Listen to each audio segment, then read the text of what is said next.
All right, here we go. Hello, everyone. Hello, hello.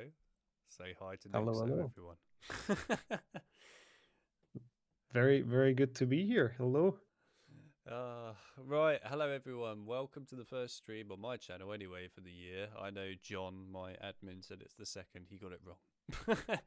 But anyhow, first one, and of course, I'm joined by the one and only nixxo, who I will let introduce himself in a moment. So, just to go over the stream in general today for you guys. We're going to be talking about speedrunning in general for the Harry Potter games. We're going to be going from HP 1 to HP 8, and there's a lot of games there. So we'll try and get through them as somewhat fast as possible. But obviously, some games will probably have a bit more coverage than others just because there's a bit more to them. But yeah, we'll Yeah. see what we can do. And of course, don't be afraid at any point today in the stream to leave questions for nixxo or even myself if you have something for me, I guess. Then feel free, and we will try and answer as many questions as we can as we go through. Bear in mind that obviously try and keep your question or topic, if you can, mostly related to the specific game, or otherwise it's going to get out of sync and become a bit of a mess. But yeah, try your best. Yeah, and hopefully the aim of today's stream is really to kind of teach you guys a bit more about Harry Potter speedrunning in general across all the games, and maybe even interest some of you guys going forwards, with whatever you might want to do if you're interested in getting into the games and potentially speedrunning them. But, we'll see what happens. Either way, I'm going to let nixxo quickly introduce himself. I know most of you probably know who he is, but at this point, if you don't, take it away, nixxo. Well, thank you very much. I mean, that would be a great end goal if some people pick up the games. We always need more runners and more members of the community. But yeah, hello everyone. I am Nixo. I speedrun basically every Harry Potter game that's ever officially been made, minus very few, which also includes all of the PC games that we're gonna cover today, obviously. And it's actually my first ever YouTube stream, so if I'm a bit slow with understanding how stuff works, give me a break. But should be very fun. I'm very much looking forward, and thank you for the invitation. No worries. I'm glad to have you on. It's awesome to have a speedrunner on today to have a talk about this. Obviously, you guys are going to have to bear with me because, as most of you, if you know me, will probably know, I'm not a speedrunner. So I don't know all the terminology and stuff like that regarding all the speedrunning stuff, but I have some slight knowledge of it. Hopefully, I'll learn a lot today from nixxo regarding that, and hopefully, maybe even you guys as well in the chat. But yeah, I will try and do my best to not screw up on all the terminology of it all. But Oh, yeah, no worries. we're kind of like opposites, aren't we, really? You're a speedrunner, and I'm more a guy who preserves and just digs into games. Which is arguably, honestly, more important. I mean, people call me a slow runner often for many reasons, but yeah, I try to play the games relatively fast. But without people that preserve the games for us and make them playable, we couldn't really do our job. So yeah, it goes hand in hand, I think. True, I guess. Yeah, in some ways, I would agree. I would agree. I know that some of you guys really want to speed run some of the worst games in the series. Don't worry, that's where we come in. Basically, yeah. But Otherwise, they wouldn't run. true. I mean, where would you be if we weren't fixing Deathly Hallows Part One? How would you be able to play that and speedrun it? I mean, God, Very not true. I would be a big loss. It's because actually an interesting game for speedrunning, but we'll get to that probably a lot later in this stream.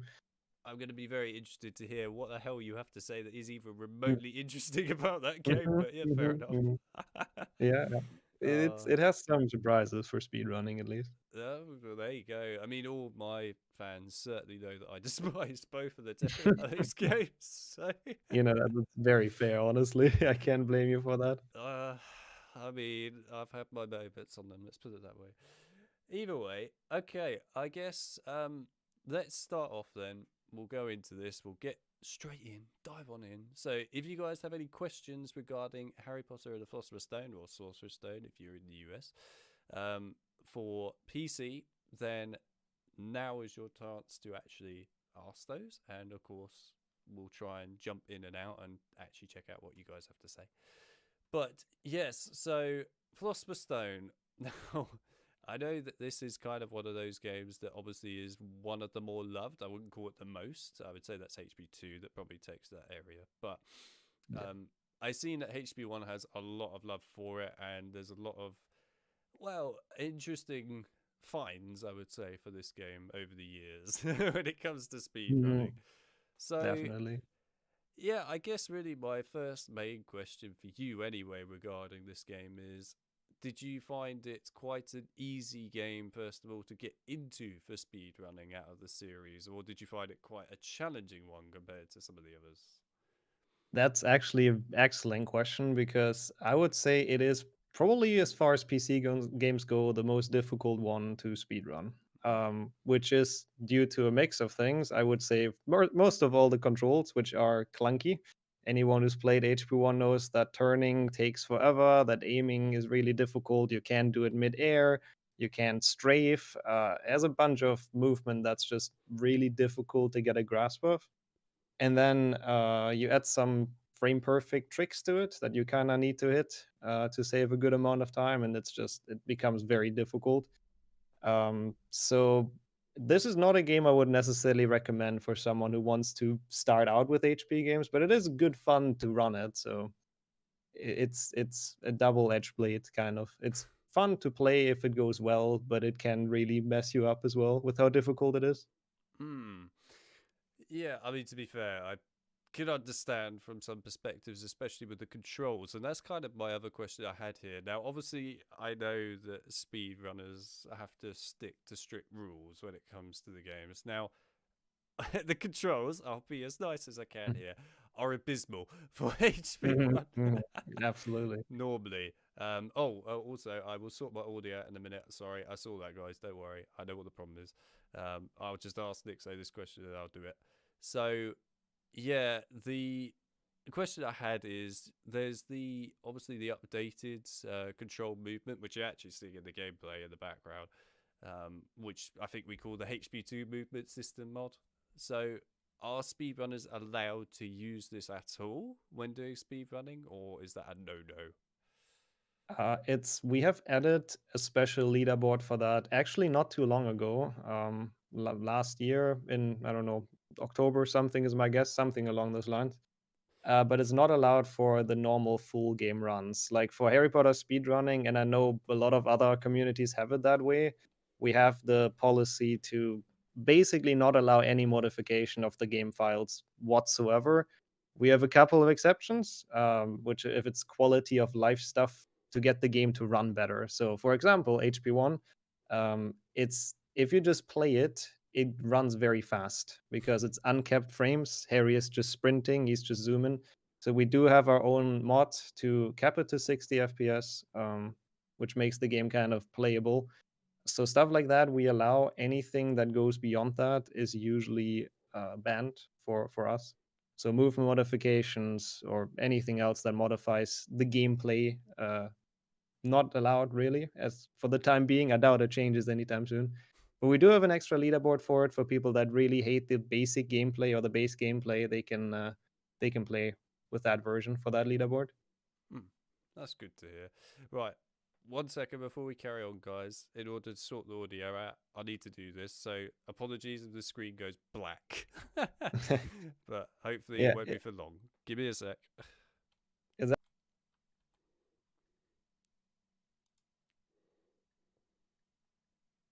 That was it.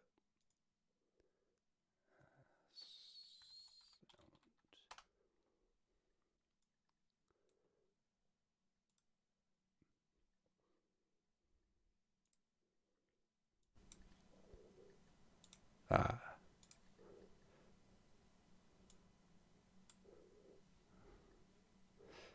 Right, there we go. That should sort that. There you go, guys. I'm probably really loud now. Sorry. There you go. So I'll turn it down. Hopefully that's all right for you guys as well. If it's a bit loud, I have turned it down. But if it's still too loud, let me know. I will turn it more down. But yeah, anyway, that's sort of that. Right, we're back. All right. Now you're good. All right. Nice to hear. Nice to hear.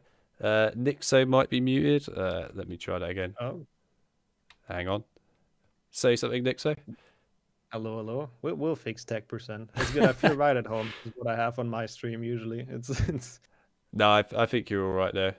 Yeah. okay. I Good. mean, you're showing audio, so I assume so. Can you guys hear nixxo all right? All good? Yeah, okay, brilliant. Thank you, thank you. Sorry about that. We had a lot of fun when setting up the stream earlier. Mhm. It was Yeah, great dealing with his camera. it was a bit of a struggle to get everything to work, but we're here now, which is what matters. Awesome, perfect. All right, we're all good again. Good, good. I love PCs. Right. Right, so yeah, actually, I'll go back then outside of Dick's story that you were talking about to the like speedrunner stuff that you use. So I know that you use DOL files, right? If I'm actually getting this correct, these were made by Metallica fan, weren't they? Where he made specific frame rate caps. Was that him? I don't remember. I think he might have worked on it. I think it was a speedrunner called Emmy, I believe, who made those. But it's been a while ago, and I'm very forgetful, so I'm not fully sure. He might have had a like help with it as well, though. But yeah, they are DLL files, render and engine.dll. Those are slightly modified for that cap. Yes, because from my understanding of the games, I mean, this goes for Unreal games, like Unreal 1, I'm talking about in general. They tend to. What's the best way of describing it? They have a cap, if you like, but it's not a hard locked cap. It's very much a specific from like 0 to, I think it goes up to 500 or something, maybe above that. I can't quite remember. But yeah, it just goes between that. And of course, on Monday PCs, if you if you play them now, they're a bit fast, some of them. I mean, Clive Barker's Undying was a good example of that. I know most people probably don't know what that game is. Good game, by the way. We should look at it. Horror game. Yeah. But yeah, that uses Unreal 1, and of course that had a problem like that for a while. But yeah, times change. Times change. Yeah. It's I actually saw a question in chat which I think is really good. I don't know if I skip ahead if I answer that, but No, no, no. By all means, go ahead. because there's the question if different languages are faster for speedrunning, which is correct for most of the Harry Potter games. HP1 is one of those instances where the dialogues kind of determine the cutscene length. For a lot of cutscenes. So we used to play it in English because we didn't really care. But then a couple years ago, people started to actually work at it and time the cutscenes and do a bunch of really annoying and really slow work. And we figured out that the actual optimal version to play is the Norwegian version for this, which has the fastest voice lines. In this game, it's also even more complicated because I don't know if you know this, you probably do. There's two different versions they shipped for HP1. There's one earlier version that, for example, Norway got, and then there's one later version that has a couple of dumb things patched that the US got and most countries around the world got. But since it's also a version difference, that helps us as well with the Norwegian HP1 and makes it faster. Yeah, I was actually going to bring up regarding languages, but it's kind of been answered now, which was, Sorry. you know, what's the fastest language? But you've answered that. I guess I'd be curious to know if it's even known. Like, what's the slowest language out of the bunch? I just know, well, I'm from Germany for people that aren't aware, and I know that that version is incredibly slow. Like, I believe in the little intro cutscene, the Norwegian one takes like 2 minutes, 9 seconds. Oh, And jeez. I think the German one is like a minute slower than that, just in that intro. So it's horrible. Wow, I didn't even realize it was 2 minutes, to be fair, but okay, fair enough. Oh, yeah. Speedrunners have to sit through that every time before the run starts. Yeah, 2 minutes of chill time. yeah, I guess for me, it's just constantly going skip, skip on the little Yeah. skip button that you have in debug mode and stuff. But of course, you guys can't use that. But Yeah. I can't stand it. I always sit there going, I can't stand this. I don't want to listen to this. It's boring as hell. If you've like- watched it like 5 times a day already, or 5 times that day, the 6th time is not better. Oh, I've had enough of origin stories and things like it's like Spider-Man origin stories or something. It's like, oh, here we go, Uncle Ben again. But Basically, Yeah, all right. So the spells was kind of something I wanted to bring up regarding HP1. Now, Hmm. I don't know if it kind of applies to other games as much later on, but we'll find out, I guess, when we get to them. But I know that HP1 spells are an intriguing bunch, in my personal opinion. In particular, Wingardium Leviosa. Now, Mm. I don't know for certain, but I assume that you guys must abuse the living hell out of Wingardium Leviosa, right?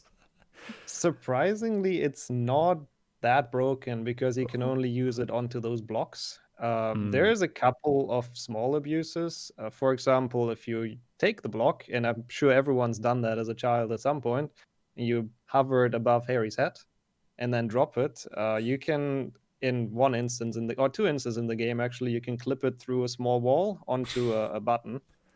So there's a way to abuse it if you just hit Harry with the rock. Um, Another one is at the end of Wingardium Leviosa, at the end of the level. You're supposed to get across a chasm. People might know the part where there's like a platform that takes forever to go around. And you're supposed to jump across. But what you can also do is take the block and levitate it in a way that like Harry's Wingardium Leviosa misses because he keeps on shooting it. Like you have the block levitating and he keeps on shooting Wingardium, and if you position it correctly, you can actually shoot the trigger to end the level. So you don't have to jump across. You just make your spell fly across, and it gets you out of the level. That's one of the coolest parts Yeah, of I've that seen game. that actually. That you bring it up, Yeah. where he basically just it's like a machine gun almost, where he just keeps going like like Yeah, that yeah, with yeah. Guardian Leviosa. I didn't see it on the exact bit that you're mentioning. The bit that I think I remember it was on. It was a while ago now, but it was on the part where you just leave the gnome area in Wingardium Mhm, Leviosa's mhm. challenge, and there's like the little drawbridge that goes across. It's not the one that goes the big circle, just Yeah. back and forth. It was on that, but also I saw the person like flew miles.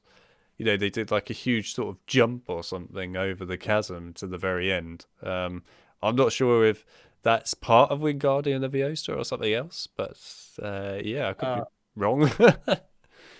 I mean, it could have been the brightness boosting, which is the main strat of the game, which I guess we get into eventually. It's not necessarily a jump, so maybe they've just done the super jump cheat, the one where you've seen it. I'm not sure. It might be. Like I said, it was a long time ago that I saw that Yeah. now, so I'm not certain exactly to what extent they chose to do. But Mm. I know that they did the Wingardium Leviosa thing. The other thing I did see once before as well with the spells was Incendio.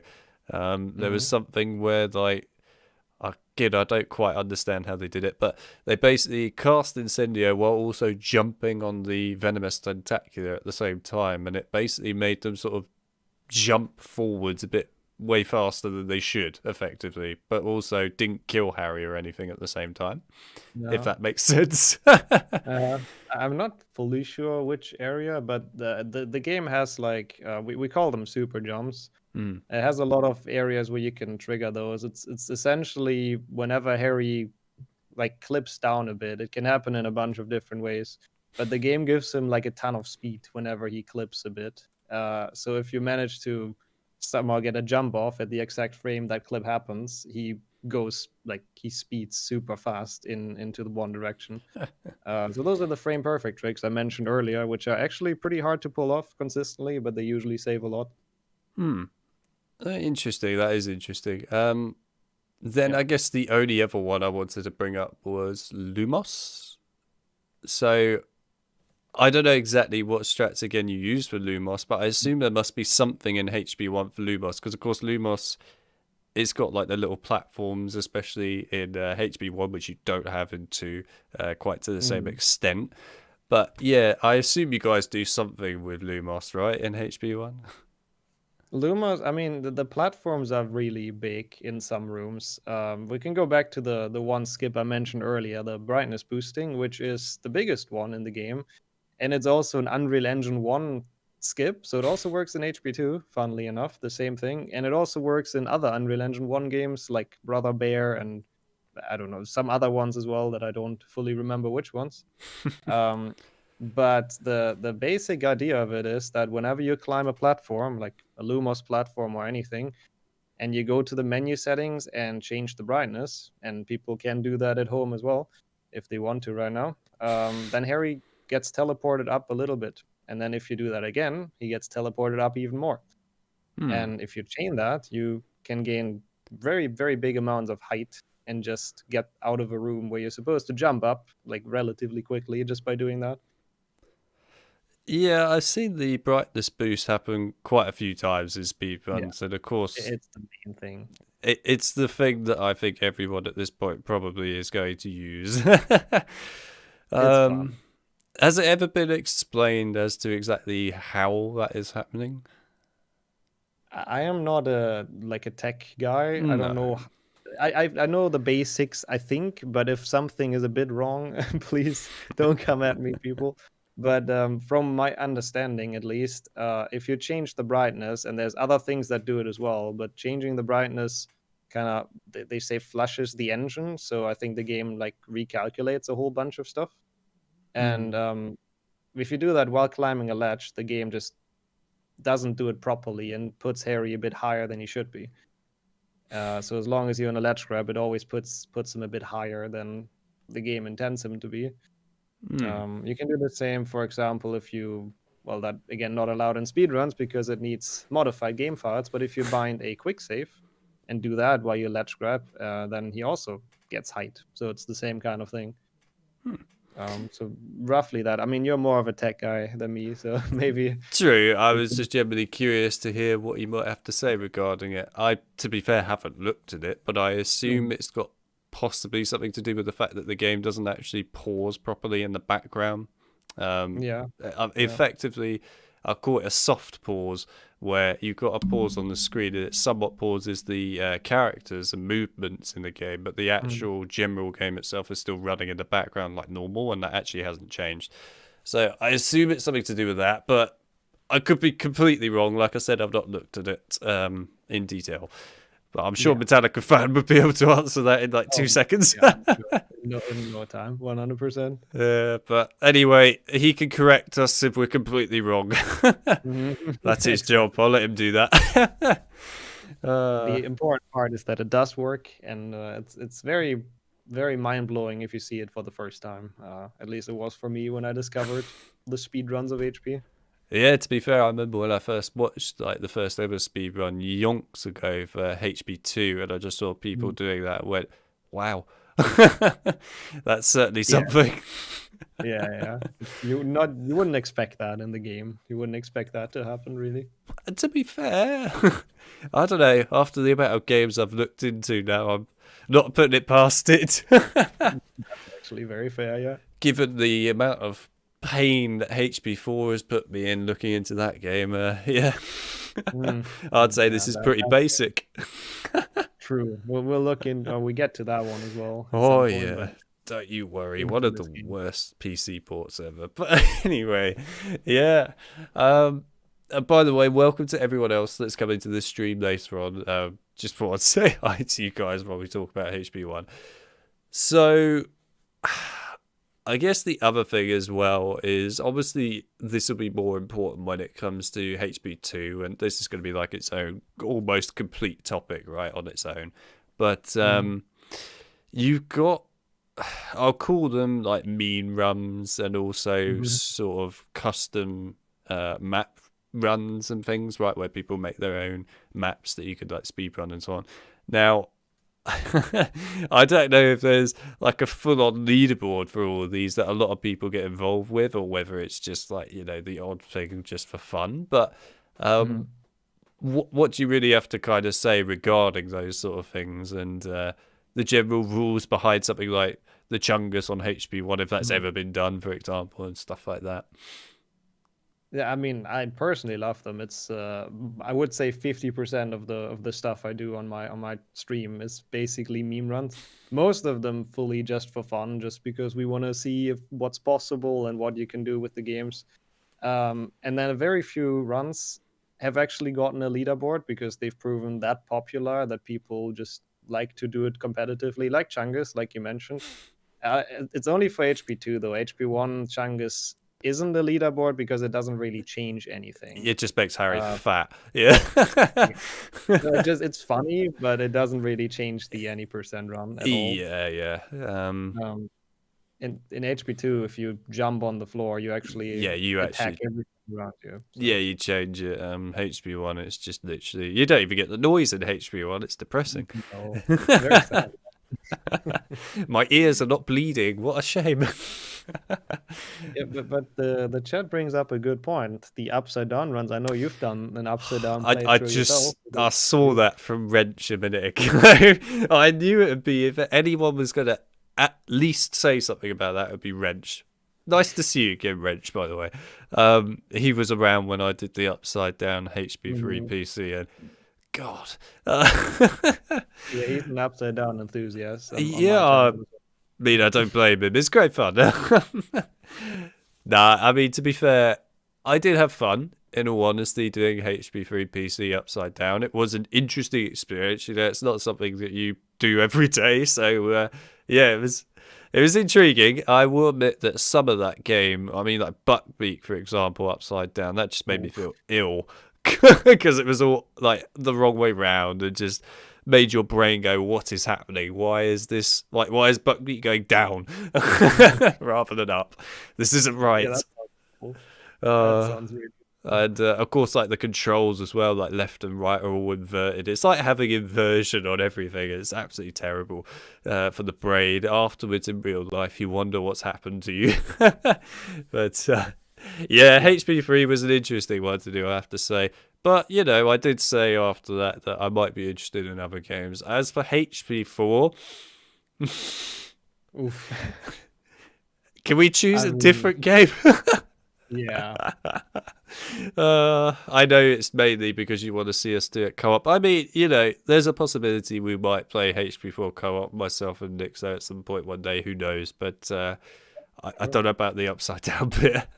No, I'd rather not, probably. But co-op in general is very fun for that game. Well, yeah, we'll get to that later. We keep bringing up HP4 at the moment, but yeah, but yeah, I'll say this. Wait for it. Yeah, true. I would say this about HP4. When it comes to the co-op perspective, it's definitely probably a better game for that because, of course, the AI is dreadful for solos. The AI stresses me out, but otherwise, yes, you know, it's a possibility. I'll say that much. Would we do it co-op upside down? Probably not. It'd probably just be me if I guess I chose to do it. I don't really want to, just to make that clear. But yeah, maybe one day. Oh dear. HP4 co-op would bear. Oh, mine either. Yeah. But yeah. Anyhow, I might as well ask you guys in the chat now while we have a chance. Sort of like a mini break while you get Filch on your screens as well. Everyone loves Filch. And Peeves. So, do you guys have any general questions right now regarding HP1 PC speed running for nixxo, or anything you want to ask me, I guess, as well? Then ask it now, and we'll take a mini break from me just going on a question sort of rant. And let you guys have a chance to ask some now as well. So if you've got some questions for us regarding it, then go ahead. Dutch Filch, best Filch. I can confirm he's very unhinged. So I've seen it. Yes, Yeah. I watched your little stream of that. He's hilarious. I mean, Yeah, I don't know what they've done to him. His voice acting is quite something. I like that. I don't know what they've done to him. That's one way of putting it. I don't know. It's weird. It's weird decisions on the voice acting. Well, I mean, I would say it's great. It's hilarious. I mean, you can't really listen to it without kind of bursting into laughter. It is pretty hilarious. Right. So what have we got here? Miney. So who do you think HP1 has such a Marmite response in terms of people loving / hating it in the speedrun community? I guess that was for you. I think it's very divisive between runners. Like, there's some people who absolutely love it and grind the hell out of it, and then there's people who would like to stay away from it as much as they can. I think personally, it's honestly the controls, like mentioned earlier, because they're very special, and not necessarily in a good way, in my opinion. But they're just it takes a while to get used to them, and it takes a while to actually have fun using them. And even after you got used to them, the game and the run is still incredibly punishing if you make mistakes. So a lot of people, I think, just don't want to go through that pain and suffering to get to that point where they're actually good at the game. So yeah. I mean, I will say this. I think also it probably makes a difference if you, like me, for example, grew up with HP1, then you might be more Oh, accustomed to it and are used to the horrible control scheme of what is like a tank in movement and everything. But I mean, I will never defend HP1's controls. They're dreadful. But, you know, at the same time, it's still a great game. But I can understand why, like, new players, like I've got a friend of mine who actually tried playing this with the old controls and just refused. That outright just went, nope, I'm not even going to try. So I put him on this movement one, and of course he played it in the end. But he did play HP2 first, is the big thing there, you see. So if you go and play that one first, it's kind of dooms most people with HP1. But I get it, you know, the controls are bad. So yeah, understandable. Then we got one from Wrench. So, what is the worst part in HP1 casual and speedrun wise? that is a good question. I mean, I don't know. You can also answer this one with the at least the casual standpoint while I think about it a bit. But What is the worst part in HP1? Got to think about this when it comes to the casual side. See, a lot of people would say it'd be Quidditch, but I would disagree personally. I don't think it's Quidditch. Oh God, what would honestly be the worst bit? it's a difficult question. I mean, It is. I think what I would say, at least for speedruns, at least for me personally, I kind of mentioned it earlier, but just how punishing the run is. Because HP1, more than most other HP games, when you speedrun it, you lose so much time if you make a mistake. Like in HP3, you don't even die when you fall into the void. So you make a mistake, it's whatever, you lose 5 seconds. In HP1, save books are so far apart. There's cutscenes in between. You fall into the void at the end of Flipendo, you lose like 7 minutes. You basically restart your run. So I think that's honestly it for me. Like you make one mistake, you runs over, you can go home or restart. So it's tough to motivate yourself again after that. I guess the thing maybe casual wise, which probably sucks the most. That's all I can really think of off the top of my head right now for this game, is the spell drawing. Probably would do it. I think that would probably be the top spot. I will say this much. Being one of these oldies that grew up with this, with the little ball in the mice, it used to be designed right so that you could do that. And actually, I will add, if you went back and played with those kind of mice right now on it, it would be great. It works fine. But with these much better tech mice with lasers in them now, that have high DPI in particular and stuff to them, it is god awful. But yeah, I mean, I would argue that that's probably the worst thing from a casual standpoint. Probably the only other thing I maybe think of potentially would be the jumping side of things being quite slow. If you're like doing the I'll call it the tank jumping, where you like jump and then he's still in the middle of the air going like that to climb up. That can be really annoying, and I personally found that awful, actually. It's a weird jumping mechanic this game has, very weird. You got it wrong when the GBA version has got better jumping in it than the PC version. Yeah. But there we go. That's his own whole thing, that GBA version. That has a lot of issues on its own, but yeah, true. Speaking of the GBA version, I was thinking we might briefly touch on those, just briefly. But we'll get to them in a minute. I think that GBA version is an interesting little concoction, really. The chess, that is a very good point. The chess. That is actually kind of awful. Although I would argue in PC port is probably the best port for it. Probably, yeah. It's weird in all HP1s. I mean, it's not chess. It's just made up. Really, yeah. I think the PS2 version is the only one with actual chess, isn't it? Where it is actually chess. It plays properly like it. It's not proper chess still. The pieces don't really move the way they should. But at least you play with white against black. But every piece can still just move one tile, basically. Yeah, I can't quite remember what it was fully like on that. But from my memory, it played a lot more like chess than the other versions of HP1. Yeah, it's definitely the closest, but yeah. Yeah, the PS1 version, God. That's awful.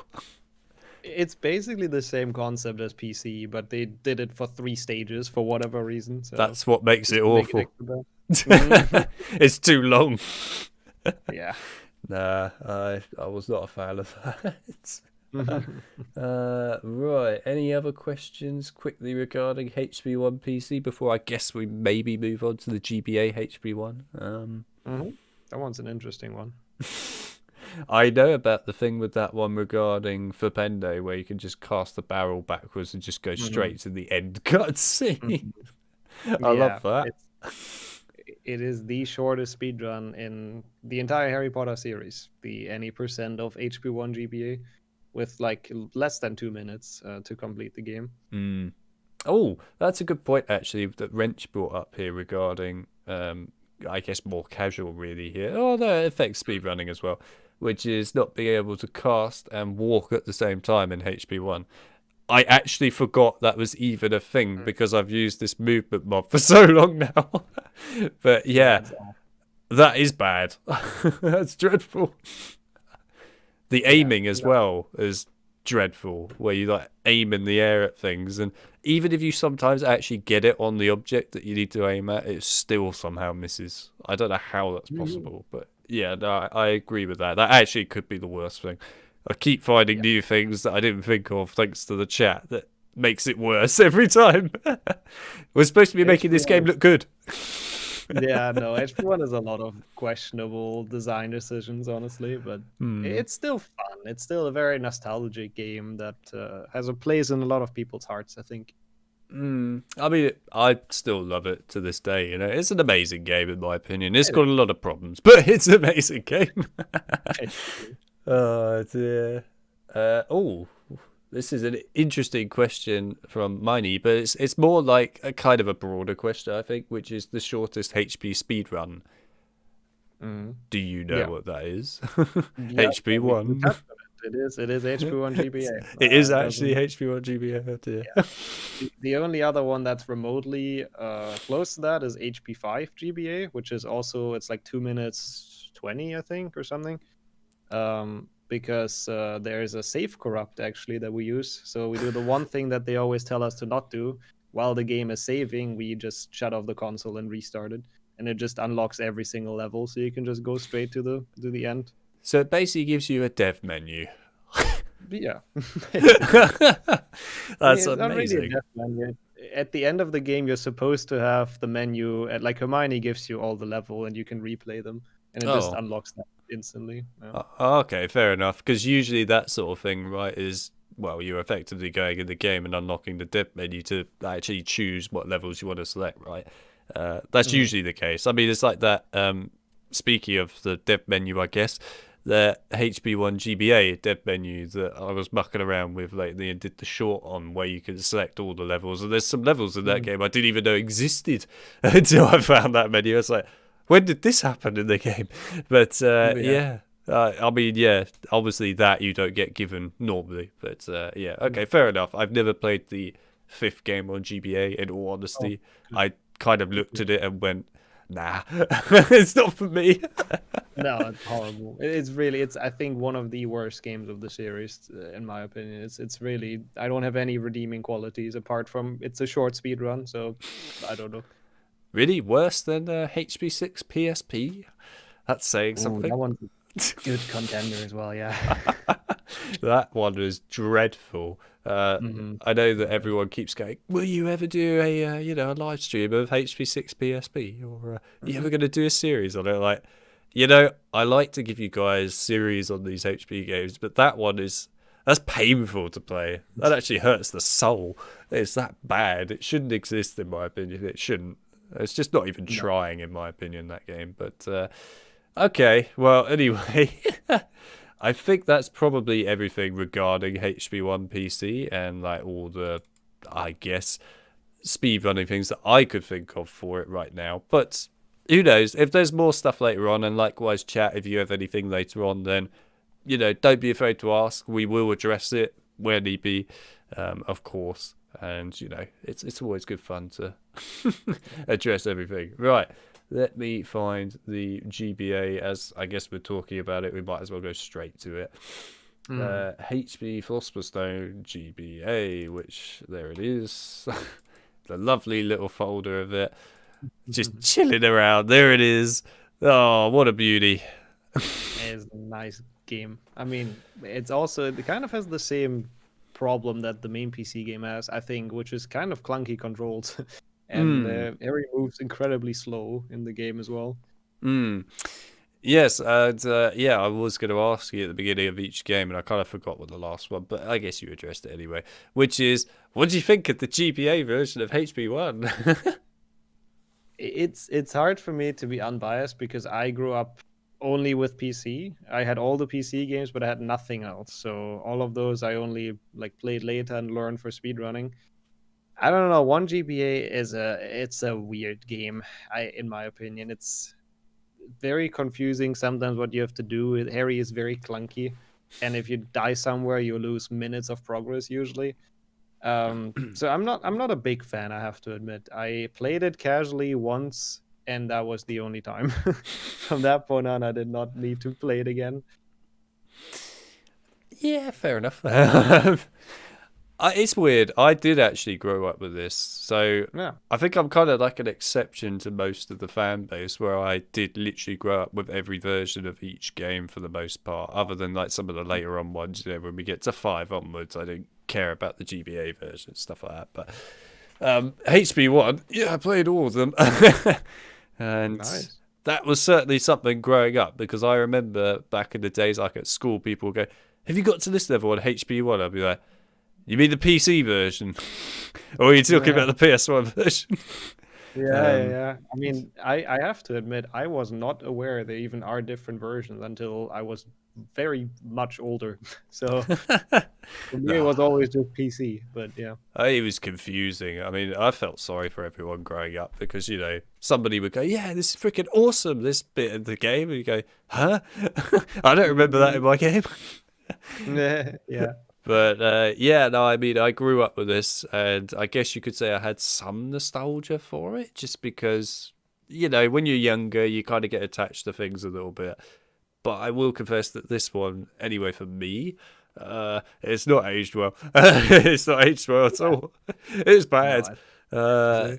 the clunkiness in particular, I do want to add here quickly before we get to the speedrun bit of this, is the casting of spells in this one really impacts it, in my opinion. When you've got those gnomes in particular running at you all the time, the amount of times you have to basically backtrack and get as far away as physically possible to do the cast. But because Harry does this like huge sort of whiplash thing, right, when casting the spell, those gnomes are practically right next to you by the time you cast for Bendo. And God Yeah. forbid you miss, because they're just going to go back and forth all the time. It's probably the right sound effect, that as well. But anyway, yeah, I mean, oh god, this game for spellcasting was something else, man. But it is Yeah. basically just the PC ports. Well, a lot of the PC port actually dumped into a GBA sort of style, because even the sprites look like Mhm. the PC port sprites and things. So yeah, there's a lot of reused assets, I would say here, just much more Even pixelated. even the walking animation, I'm pretty sure is basically the same as in PC. So It is, yeah, just pixelated yeah, and slower. But basically. yeah, okay, right. So moving on from what we really love about this game. Let's dive into the speedrunning side of it. So for this game, I literally only know the one thing, which of course is the barrel and the fact that you could go to Fapendo, basically move the barrel up the little walkway and then push it back, and it pushes you out of the map's wall, so then you can just run to the entrance where the cutscene is for the end of the game. So I guess really, obviously that's now going to be used by everyone probably when it comes to glitch speedrunning. So I guess glitchless speedrunning then for this game, if anyone has any ideas, including yourself, nixxo, what is that like now then for this game? Is anyone actually even bothering with that anymore for this game? I think it's pretty much dead. I mean, it exists as a leaderboard, but I do not know when the last run happened. It must have been a while. It's actually interesting. We don't necessarily we don't call it glitchless. We just have one category that doesn't allow the warp to the credits. So it still is allowed to use other glitches throughout the run, but they're usually like minor ones. Right.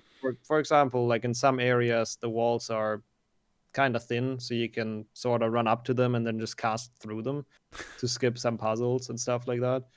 That's the first thing that comes to mind. There's a couple of switches you can run over twice, and it triggers stuff that shouldn't be triggered. There's some minor abuses that still exist in the game. But it's not a popular game to begin with. The only reason there's runners really is because of the trick, as you said, because you can finish it in 2 minutes, and then the rest is just people like me that want to play every category, basically. Yeah, I can understand not many people wanting to care about this, to be fair. I'm sure that there's a lot more people in the GBC, nearly state GPA, the Game Boy Color version, because that in general I know is more popular. But to be fair, I know it also isn't that popular either in some regards. Like, a lot of people don't like the style of the color one anyway for the first game. More they like the second one, Chamber of Secrets. But yeah, I think in general the second one is a bit more polished in all regards. Like, a lot of the first one for the GBC has so many issues with soft logs and just unfair stuff. We are super underleveled, and I think also the second one is a bit prettier. But the first one, I don't know if you want to transition to it from a speedrun point of view, but it's actually quite interesting. Yeah, we can bring it up as well. I mean, I haven't got gameplay to show off of the Game Boy Color ones, but that's all right. We'll just use the GBA versions. Actually, while we're on the topic of Game Boy Color, have you? That was the one, wasn't it, where you were on the train and you ended up just flying through the train, wasn't it? Yeah. There is some very specific tricks to it. Like, it actually changed recently, but for long years that was the strat, the one you mentioned. The basically the menu in that game is not very well done, so you can use items you're not supposed to use, and it kind of breaks the game, long story short. So instead of actually playing the game and doing the train fighting Malfoy, you just press some things in the menu and you can get out of it. And then at the same time, if you've done everything correct, and if you've won the last fight you did, the next fight is also going to give you a ton of XP, so you're going to be level 99 pretty much the moment you enter the lake, which is very beneficial for the speedrun. And then you just finish the game and you're OP and kill everything in 2 attacks, essentially. That's pretty incredible, actually, hearing that. I mean, like I said, I've not looked at the speedrunning side for the handhelds that much. I've more looked at the PC side of things, so it's quite a new one for me learning that. But in particular, the Game Boy Color one, for myself anyway, I haven't played those for so many years. We're talking like when I was probably about, I don't know, 6, 7. It's been a very long time ago. Probably before that, I can't even remember. But anyway, it was a long time ago, and the only ones I've touched since then were actually the Game Boy Advance ones. Not because I prefer them or anything in particular, just because they're easy to deal with, and seems to be, in my opinion anyway, the ones that people talk about a lot more. Now, maybe not from a speedrun perspective, but a casual perspective. I always find people talk about these ones, the Game Boy Advance ones, a lot more. But hey, I did love the Game Boy Color ones, to be fair, growing up. especially the second one. The second one was the one that I really spent the most time on. But yeah, it's interesting to learn some speedrunning stuff for it. I mean, is there anything else specifically for the Philosopher's There Stone? is. There There is? is, because I mentioned the thing I mentioned, like getting level 99 and then playing through the game. That is the old strat. All right. Because about like 5 months ago or something, there was a completely new thing found, and the game is now, I think, 16 minutes. So it's another pretty short run. And please don't ask me how it works from a tech point of view, but I think it's called arbitrary code execution or something. So you just buy a bunch of seemingly random items from the shop, and then you do a bunch of seemingly random inputs, and it somehow gets you to the end. I don't understand it, but it works. So it's a cool speedrun for people to watch. If you want to check the speedrun.com and just watch the world record, it's pretty impressive how people found that. I'll have to have a look at that. I'm curious to see it now. Yeah. Anytime Cool. anyone mentions techie stuff, I'm always going to probably have a look at it. Yeah, I mean, if you're really curious about the tech point of view, the people in the handheld Harry Potter speedrunning Discord can explain that in much more detail, and they know what they're talking about. But yeah, it's cool. That's interesting to hear. Definitely interesting to hear. Right. Well, I guess if anyone's got any questions quickly for either the GBA or GBC versions of Philosopher's Stone, specifically for the moment, then chuck them in the chat while I ask nixxo why he decided to play the GBA version of Philosopher's Stone for a 5-minute run. It's a good question, because as I said, I grew up only with PC as a child, and I also speedran only PC for the longest time. But then people in the community had the very stupid idea of how, like, could we do a run where we play all the versions in a row, basically, which is what we call the full series, which includes 23 versions from HP1 to 7.2.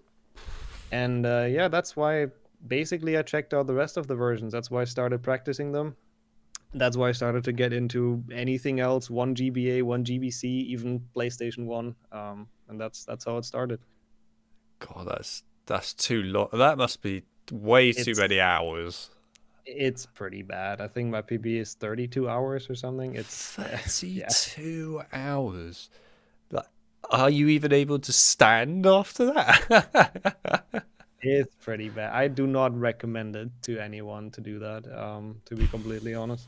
I'm not sure I'd be able to cope with that. Not only would my body probably end up in A&E, but I feel like, to be honest with you, I would probably lose my brain functionality with like all the problems with some of the later games, like HP4, for example, or 7 or something. I'd probably just want to end it. I can't stand it. That's exactly what happens. Yeah, it is. Oh man, but I mean, I commend you for actually spending that amount of time sitting down dealing with that. That's quite an achievement, to be honest with you. Thank you. I don't do it often, so yeah, it's always maximum once a year, and it's a big thing. So I'll keep it at that. Once a year is too much.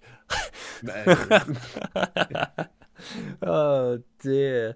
Why does the picture of Hermione look dodgy?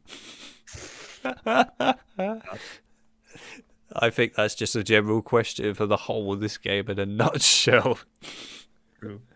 I don't know. But anyway, everyone else that's come into the stream recently, welcome to the stream. It's nice to have you here. And yeah, I guess to be honest, we can probably move on from the GBA and C version of Philosopher's Stone.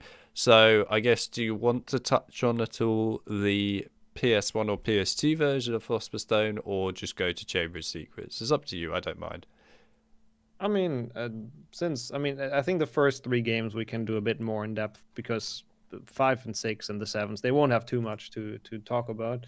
And the PlayStation 1 version specifically is actually quite interesting. The PlayStation 2 one is very long because it has so many cutscenes. There are tricks, for example, you've played it. Yeah, you've played it.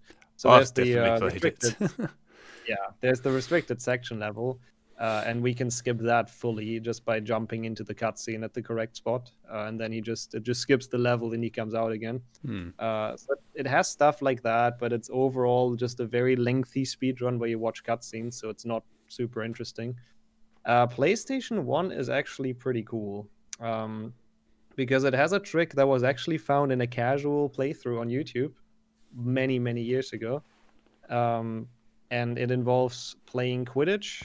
So once you unlock Quidditch, which is the Hufflepuff match, you beat that, and then you save and go to the menu, and the menu also gives you the option to play more Quidditch if you want to. So you go to the Ravenclaw Quidditch and beat that. And the game now thinks you've advanced in the game until the Ravenclaw Quidditch. So you skip everything in between from Hufflepuff to Ravenclaw Quidditch. Not quite everything, but basically that's the main idea. And you just get out there and go to Gringotts straight away. And that's basically it. It skips a ton of the gameplay and makes it pretty cool to watch. That's actually kind of intriguing, although I will confess the area that you mentioned that it skips to is like the bane of this game for me. Yeah, I can't yeah. stand Gringotts. No, I don't know why they've made it like that. Like, I would say the game in general is not a super difficult one. Like, yeah, the controls are not always super great either, like with every HP1, but it's actually somewhat easy. And then Gringotts comes along and it's just cranking up the difficulty, and it's horrible to play casually in first time. And then 100% Gringotts is even worse when you have to get all the gems. Oh, Um, yeah, nah, I I can feel you mean, on that. anything, speedrun, casual, anything is awful with Gringotts. It's the way they insult you as well when you play it. The insulting nature of it is just like, dear me, you weren't good enough. Like, you what? Do you Yeah, yeah, realise how yeah. painful this is? But It is also. Oh, sorry, I didn't want to cut you off. oh, no, it's all right. But yeah, I was going to say also the peacock bit in particular Oh, as well was something that I will never forget about this game. It's like implanted in my brain forevermore. I can imagine that speedrunners must kind of hate those sections of the game, oh surely. Um, yeah. I mean, the No, peacock in particular, I'm curious to know how speedrunners deal with the peacock on this game. yeah. It's the entire Diagon Alley segment. All of the shops basically are fully RNG. There's also the one where you have to look for the frog, which can be in a random crate, which is horrible for speedruns because you can't really get it consistent. And then the peacock, as you mentioned, does its random movements. Hmm. You do get a hang of it if you've done it enough times. You can somewhat predict the pattern, but still, it's horrible. Like, he does moves sometimes that throw you off completely, and you lose all your progress. So that segment is, I would say, one of the worst for the run. One of the Hmm. worst to get any consistency in. Mm-hmm. Yeah, I mean, I can think of a few areas to be fair in this game where it probably isn't particularly nice for speedrunning. It's one of those games that I would say is a bit more brutal in the series than probably some others. I mean, I could be Mm. wrong about the later on ones regarding that, but yeah, I feel like this one definitely would probably piss me off a lot if I was speedrunning it. Yeah, it can be rough. It definitely can be rough. um, Yeah, I'm curious then in regards to the end fight as well with Voldemort, because of course in this game it's a bit of a weird one. Obviously, I want to ask a question about this for PS2 as well in a minute, but uh, this one you've got those ropes that he uses right to trap Harry all the time. I Yeah. always found anyway that it was kind of random how he did that, and he would always do it sometimes, when he's basically vulnerable to be attacked, and that would just Yeah. really annoy me. So I Yeah. assume that speedrunners must have some way of dealing with that in a nice way, maybe. Well, so I can tell you that much. I have absolutely no idea how those ropes work, and I also think they're completely random, and I hate them. But there is a skip for the first phase, which that's the one where he does the ropes. Yeah. It's the one we have to throw the pillars onto him, right? Hmm. And you can position yourself in a way that you can always cast on the same one. So you get Voldemort a bit off camera, and then you cast on the first pillar, it hits him. You wait until a certain point, you cast again, it hits him. So you basically stun lock him underneath the same pillar, and then the phase is over. He doesn't really get to attack. He doesn't get to do anything. which makes that so much better because the ropes, I don't know, I don't understand them either. I They're don't weird. think you're meant to understand them. That's the whole No. purpose. uh, I mean, I remember when I was working at Rocksteady, I was talking to Jamie, was his name. He was one of the lead developers of this game, actually. I was having a chat with him about some of how this game was developed, and boy, some of the some of the ideas they had on that were quite interesting. But yeah, I mean, he had a good one regarding the the bit where Goyle or whatever runs in the wrong direction. Yeah. You know, like when you fight Malfoy and that, where he was saying that they created that and showed it to EA, and EA basically was sort of saying, or like one of the execs anyway, basically said that he thought they were idiots for putting that in because he didn't like wait for the full thing to finish. He just watched Goyle run the wrong way and go, "Oh, it's a terrible joke" or whatever, or just idiots for doing it. And then of course he runs back, and then they went, "Oh, it's a joke." And yeah, so I mean, you know, there's all sorts of development stories probably for that one, but yeah, you know, it was interesting talking to him about this. But yeah, I mean, this really cool. game has some interesting moments in it. Let's put it that way. But yeah, I'm wondering then, is this game really like had a lot of speed running done for it, or do most people kind of ignore this one compared to some of the other HP ones? It's actually very popular for speedruns. It used to be more active. It died a bit off in the past couple of years, but like 2 years ago, there was a very thriving scene for this game. So it's still out to this day, one of the hardest leaderboards to get a good position in, because a lot of people have played it and they've played it a lot. So yeah, it's. I mean, I don't know if you're aware, but we looked it up on stream. I forgot how many. It's like 6 million copies sold or something. It's the most selling Harry Potter game out of all of them. So it's a lot of people's childhood game, and yeah. I know it's very popular. Don't worry. Yeah. So But a lot of people play it because they grew up with it, basically. I didn't think it was the most popular. I thought the most popular was Chamber of Secrets PS2, but obviously not. Yeah, Um, yeah. It's that's interesting because I know Chamber of Secrets PS2 is the one that everyone talks about. You know, you even true. Yeah. mention the words Harry Potter, they go, "Oh, you remember the washing machine?" I was like, "Yeah." That's interesting to True. know that this one actually was more popular in the end. I'm kind of glad in some ways because I think this game's really good. It is. It is. I agree. It's a very fun game. I think casually and speedrun wise as well. Hmm. Actually, John's got a point here regarding our friendly green ropes in this, which is actually you can avoid the ropes appearing if you don't, or I think that's meant to be if you move too far away from him. Don't move too far away from him. Yeah, sorry, John. Half of your message was a bit covered up by that stupid heart that YouTube put on, which you can't get rid of, and I really hate them for it. But it's Yeah, yeah, that's interesting. I I assume the think that's how speedrunners it knew works. that. I think that is how it works. If you stay close to him, he doesn't shoot them at you, but that's still super dumb. And you still Hmm. sometimes run into them. Everyone's using the heart now. Yeah, yeah, I kind of saw that coming.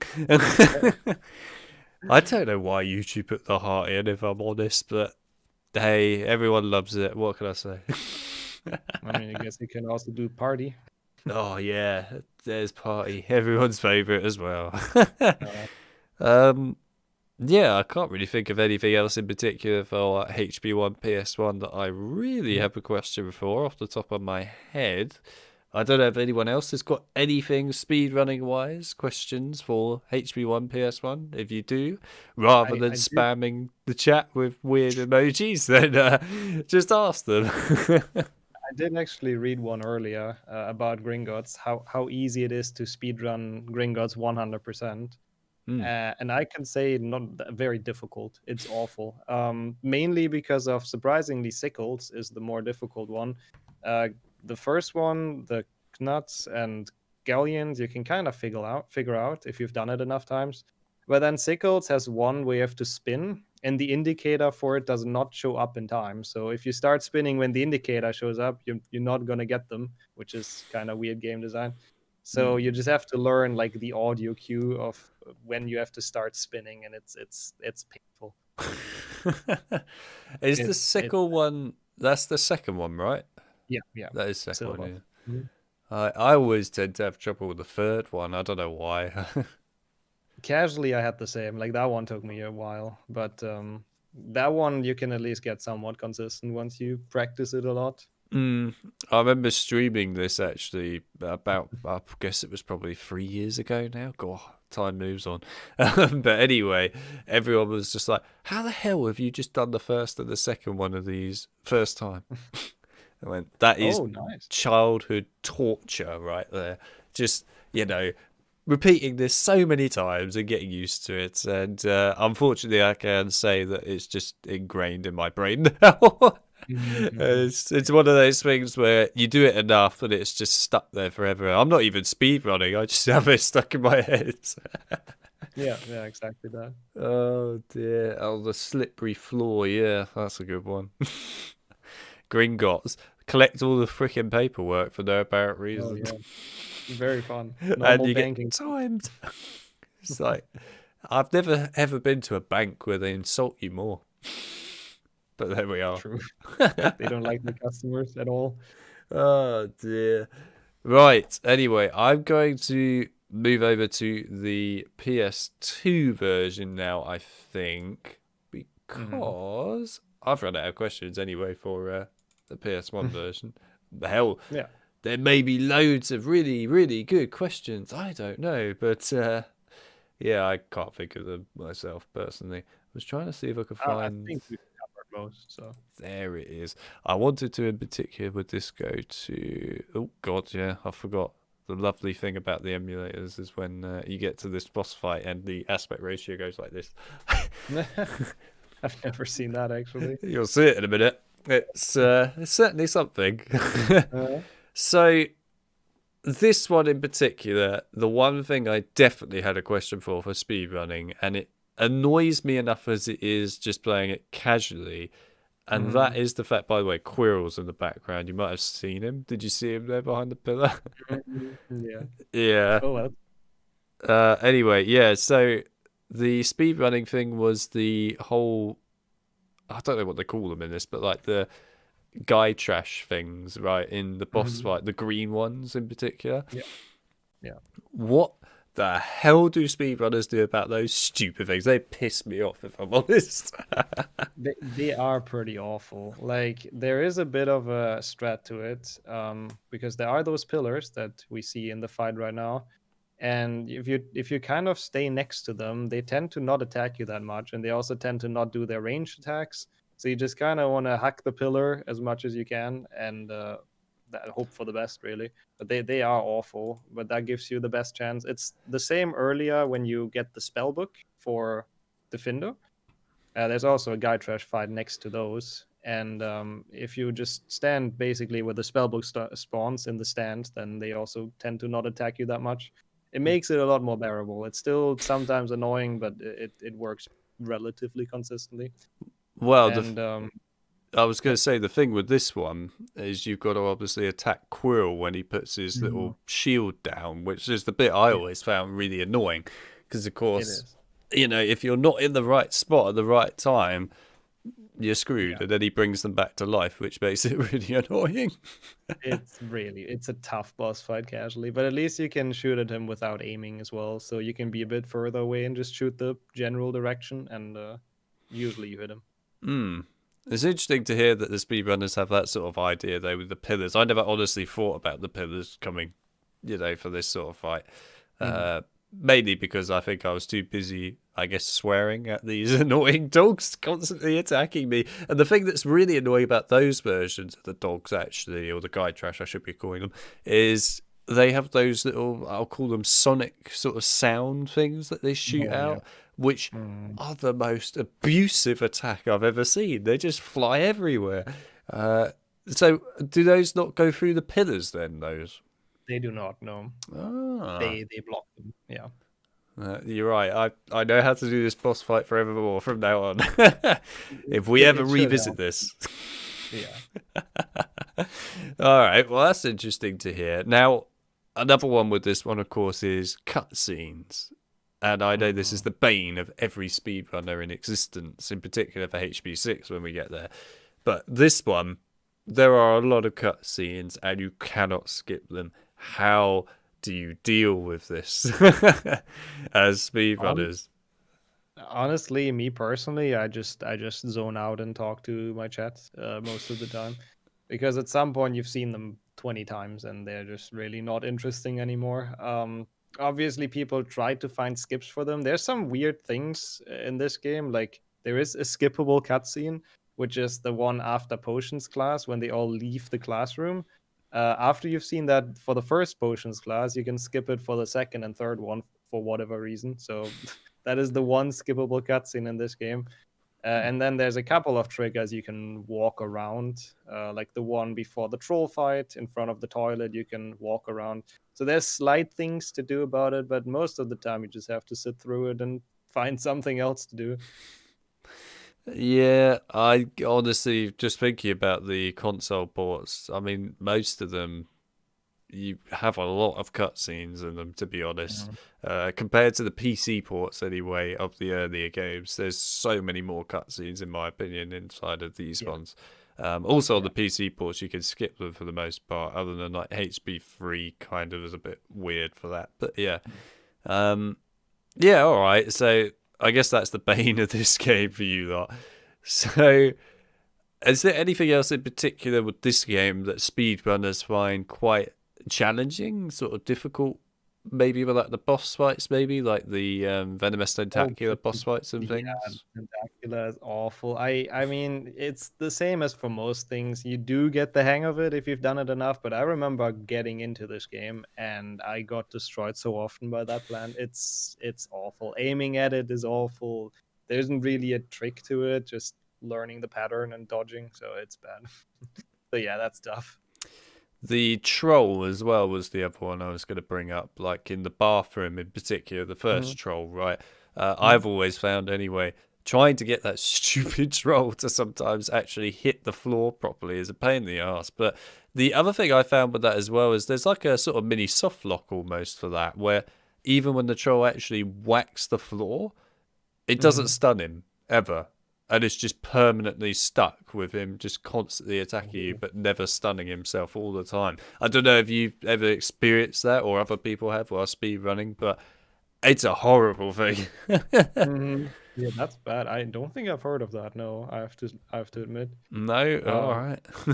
No, no. But it is an interesting boss fight though, because what the speedrun does is you get him to hit the sponge of a tile once, and then you can time it so he doesn't even move after that. So he hits it, hits himself, gets unstunned, and starts attacking right away. So it takes away a lot of the annoying parts. So once Mm. you got him in that cycle, it's once you know how it works, it's relatively easy to just keep him attacking and damaging himself.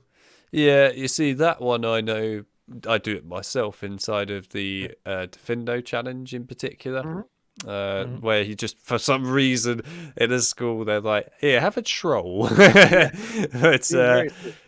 yeah, no, that one I always do there because it's really easy to abuse that. But yeah, I was curious to see if they had any other ways of doing it, the speedrunners. But it sounds like I've been doing the speedrun strat all this time. You've done it very well.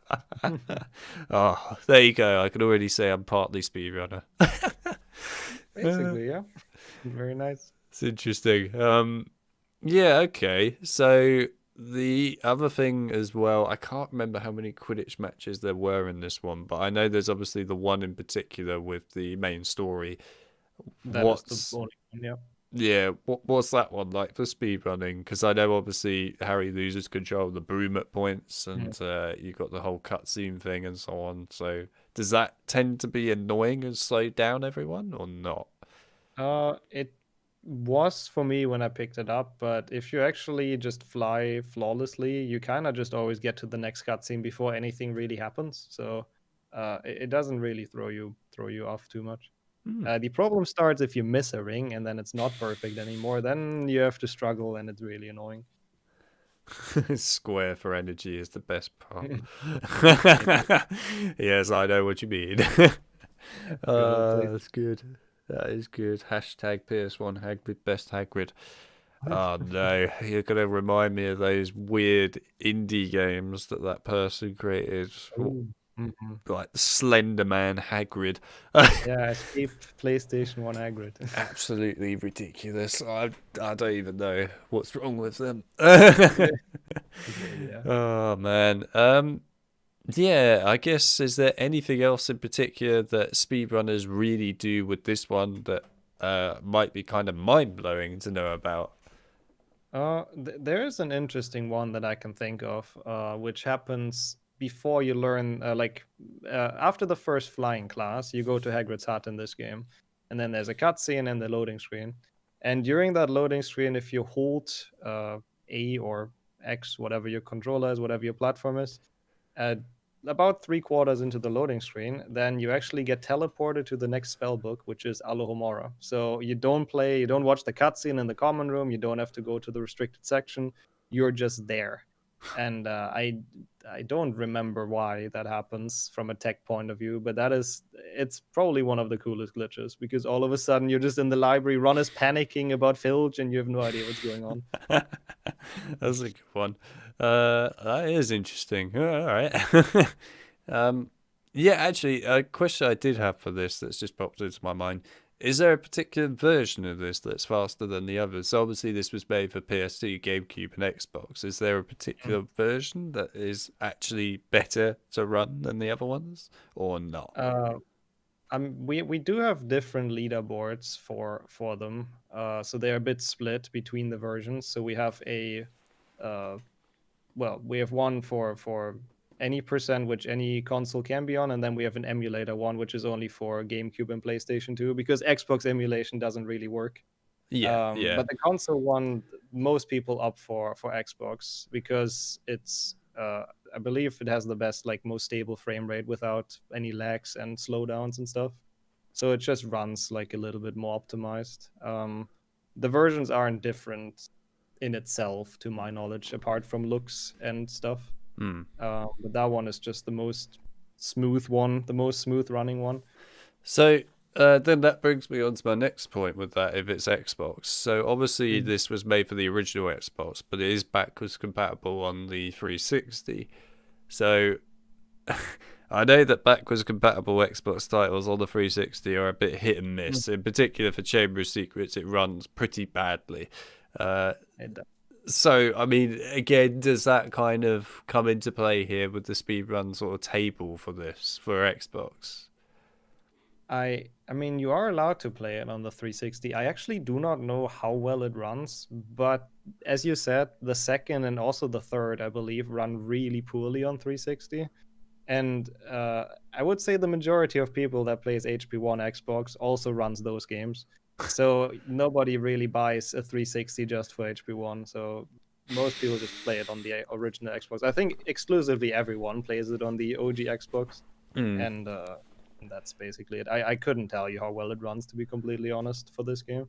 Okay, that's interesting to hear because then, of course, like with the PlayStation side of things, I know, for example, that this game, anyway, on the PlayStation 3 actually Mm. runs really well. There's nothing Mm. wrong with it. It runs great, actually.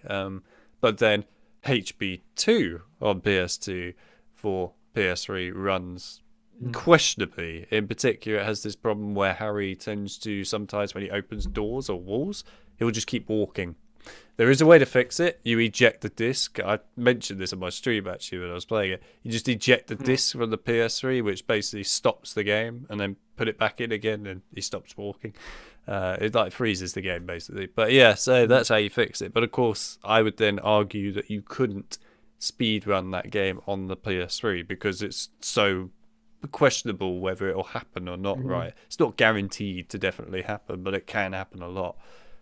So yeah, I mean, it's interesting to hear that because, of course, I would have thought that would be a nightmare to sort of monitor those sort of things. Yeah.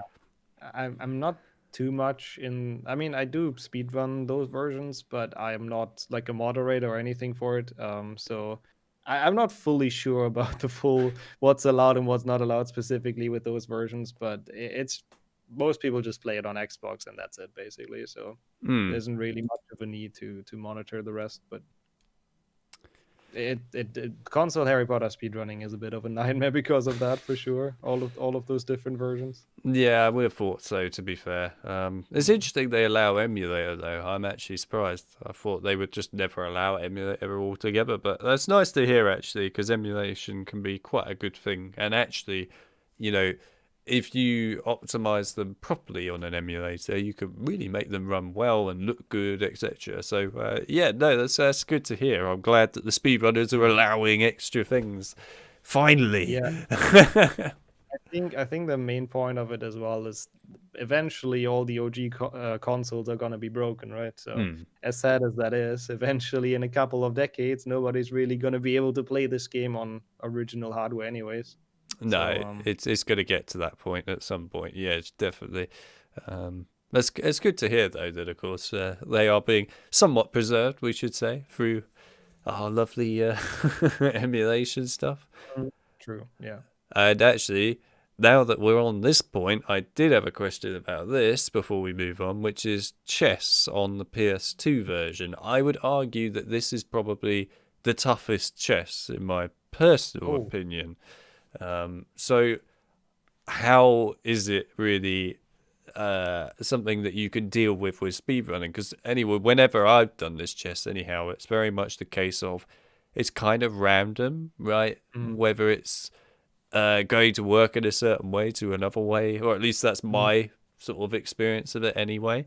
So I guess, is it really a horrible thing to have to deal with speedrunning this chess, or is there something to it I'm not aware of? Thankfully, it's not a horrible thing because we just have our list of moves and it actually always behaves the same. So we move the king the same way, Harry the same way, the pawn the same way, and the opponent reacts the exact same. So we just have the fastest thing mapped out. We do the same, learn the moves, and yeah, that's basically it. But casually, this is absolutely hell as well. It's really hard to figure this out. I've always had trouble with this one. The thing is, like, you sometimes remember these chess boards in your head. Like the PC one, for example, I've got that mapped in my head. I just know the route off by heart. Yeah. PS1, I just about have it in my head, but there are 3 bloody boards to remember. But yes, this one, I can never remember it. It always is just no. So, yeah, I mean, I have it written down. I just open that when I speedrun. I just open my list, and that's it. That's interesting to know, though, that it is actually the same. I honestly didn't think it was. I thought it always changed. So that is intriguing. I'm glad it does.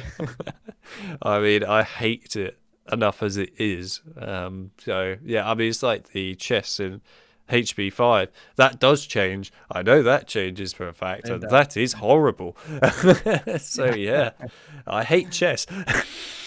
Yeah, no, I can feel that. It is interesting though. I mean, the Gryffindor champion in that game, it's we're not at HP5 yet, but since you mentioned chess, can be beaten in 2 moves because he's an absolute idiot. So it is. We have an IL speedrun individual level just for that chess match, and it's like 5 seconds or something.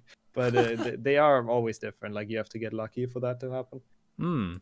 That's interesting to know. But yeah, we'll get to that when we get to HP5. Right. Yeah. So we're moving on from HP1 now. Like I said, chat, if you have anything more for HP1, then don't be afraid to ask it for any of the games. We'll touch on it. Right, we're moving to HP2. We're going to do it in a slightly different order just to spice it up a little bit here, as there are so many ports. So we're going to do GBA first, but we will include with the GBA GBC as well. So let's dive on into, actually, personally, one of my favourites. I know a lot of people don't seem to like this game. I personally quite like this one, but yeah, maybe it's nostalgia talking, what can I say? But I like this game. So here we are, HP2 GBA. God, just looking at it brings back memories. But anyhow, so this one, of course, is an interesting one for its camera perspective, in my opinion. It's got a very isometric sort of camera. I think that's the right one. I think I'm thinking of that right. But yeah, so what I've found anyway from a casual perspective is, especially playing this game, you can tend to get stuck on invisible barriers a lot of the time. So yeah, I'm curious to know from a speedrunner perspective with this one, how the hell do you lot deal with that? Oh, I that happens to me. You obviously you learn the biggest ones and where they are at some point if you've played enough times. But I still get stuck on stuff quite frequently. It's interesting though. Like this game might be one that you would actually like quite a bit as a speedrun because it is in itself still very, I don't want to say casual because obviously people go fast, but it's pretty much the same way as you would play it casually. Like there's not really any giant skips. There isn't really anything crazy going on. It's just solid, fast gameplay of this. So yeah, might be something for you. Oh, well, there you go. There you go, guys. I can speedrun GBA HB2. I wouldn't even be that upset. I love this game. It's a fun run. It's a fun run. I mean, there's like the biggest thing I can think of is also a thing that's not really allowed in any percent because you mentioned it earlier. There's a dev menu in this game as well, and we Yes. do know how to bring it up. Which do I know how to bring it up? I'm I not entirely do. sure, but you I've have to got a go through tutorial for it in a short. If you want to know, people that don't know, you go to the Quidditch hut out in the grounds, you run in, you complete one of those, you can do the little butterfly one quickly, and then instead of pressing A, I think it is, to get rid of the card when it pops up on the screen, you press B, and then you run out of the hut, and then you run straight back in, and you get the depth menu. And There you that's how go. you get, all the levels and stuff like that. And that's Yeah. also how you can access the exclusive Guy Trash level, which you would normally have to get via a freaking Gamecube. So there you go. Yeah, yeah, there you go. That sounds very right. So thank you that you knew. But that is probably the biggest thing about this game. But there was a lot of voting and discussion on it, and then it was decided to just not be allowed in the main run, and we did a side category for it that's called debug percent. So yeah, it's also a fun run that's really short. Well, I can imagine that one would be even shorter. Oh yeah, That's it's interesting fun. to know that there isn't much in terms of speedrunning things for this game. They obviously must have built it somewhat well, Hmm. I guess is the Hmm. way of putting it. But Yeah, for sure. yeah, no, Like the big things are all just movement optimizations, like the prefects that catch you. You try to make it so they're on a cycle that you just slip past them, stuff like that. But there's nothing crazy game breaking that makes you skip a bunch of stuff or anything. hmm. Well, there you are. God, look at that. HP2 GBA living up to its name. I'll have you know. You can't diss it anymore. Right. I do want to quickly just bring up this question as it was asked. It is currently covered up by a heart, so I can't see all of it. So apologies for Mm. that. But Rubik's asked this for you next time, Yeah, I which see it now. is Yeah. the question is, when are you running HP1 PC Lowcast? Nixxo. Like I said, I can't see the other word because there's a heart over it. But yeah. Mm. Mhm. Yeah, well, I mean, this needs a bit of explanation probably, because for HP1 PC and 2 as well, we have a category that is called Locust, and the idea is to beat the game in as little spell casts as possible. So whenever we can skip doing Flipendo, Alomora, anything, we do that. Currently, the game can be beaten HP1, I think, in 78 spell casts. So it's not all that many, and it's notorious for being really really difficult because there's so many ridiculous strats you have to do, and I had my fair share of I don't want to call them angry streams with it, but I had my fair share of fun with HP1 Locust. So it's probably going to be a while to answer that question. I don't think anytime soon. There you go. It's asked. um, right. Well, obviously, there's not much in terms of speedrunning then for HP2 GPA, which I wasn't really counting on that happening, but there we are. Mm-hmm. So I guess the Game Boy Color version. Please tell me that has something at the very least. Ooh, I mean, it has. I mean, not really. Actually, it has a route that's pretty elaborate of like when to use what and which spell against which enemy and all that. So you should always be the correct level at the correct time and beat everything as smoothly as you can. So it's very well routed out. But in terms of glitch, oh, there's one. Sorry. Yes, there is a big one, which allows us to play the game on a pretty low level, because I don't know what level we are going into the snake fight, but it's low, like a lot lower that you're intended to do it on, because there is a trick called enemy attack skip, and it does exactly what you would expect it to do. It skips an entire turn of the enemy. It only works if Harry is faster than the opponent. So we use Petrificus a lot to stun the opponent, so they're slow. And then you use a potion or flee if it's a fight you can't flee in, and then hit A again at a pretty specific timing. It's somewhat lenient, but yeah. And then the enemy attack is just fully skipped, and you can chain that as many times as you want to, and skip as many turns as you can or as you want.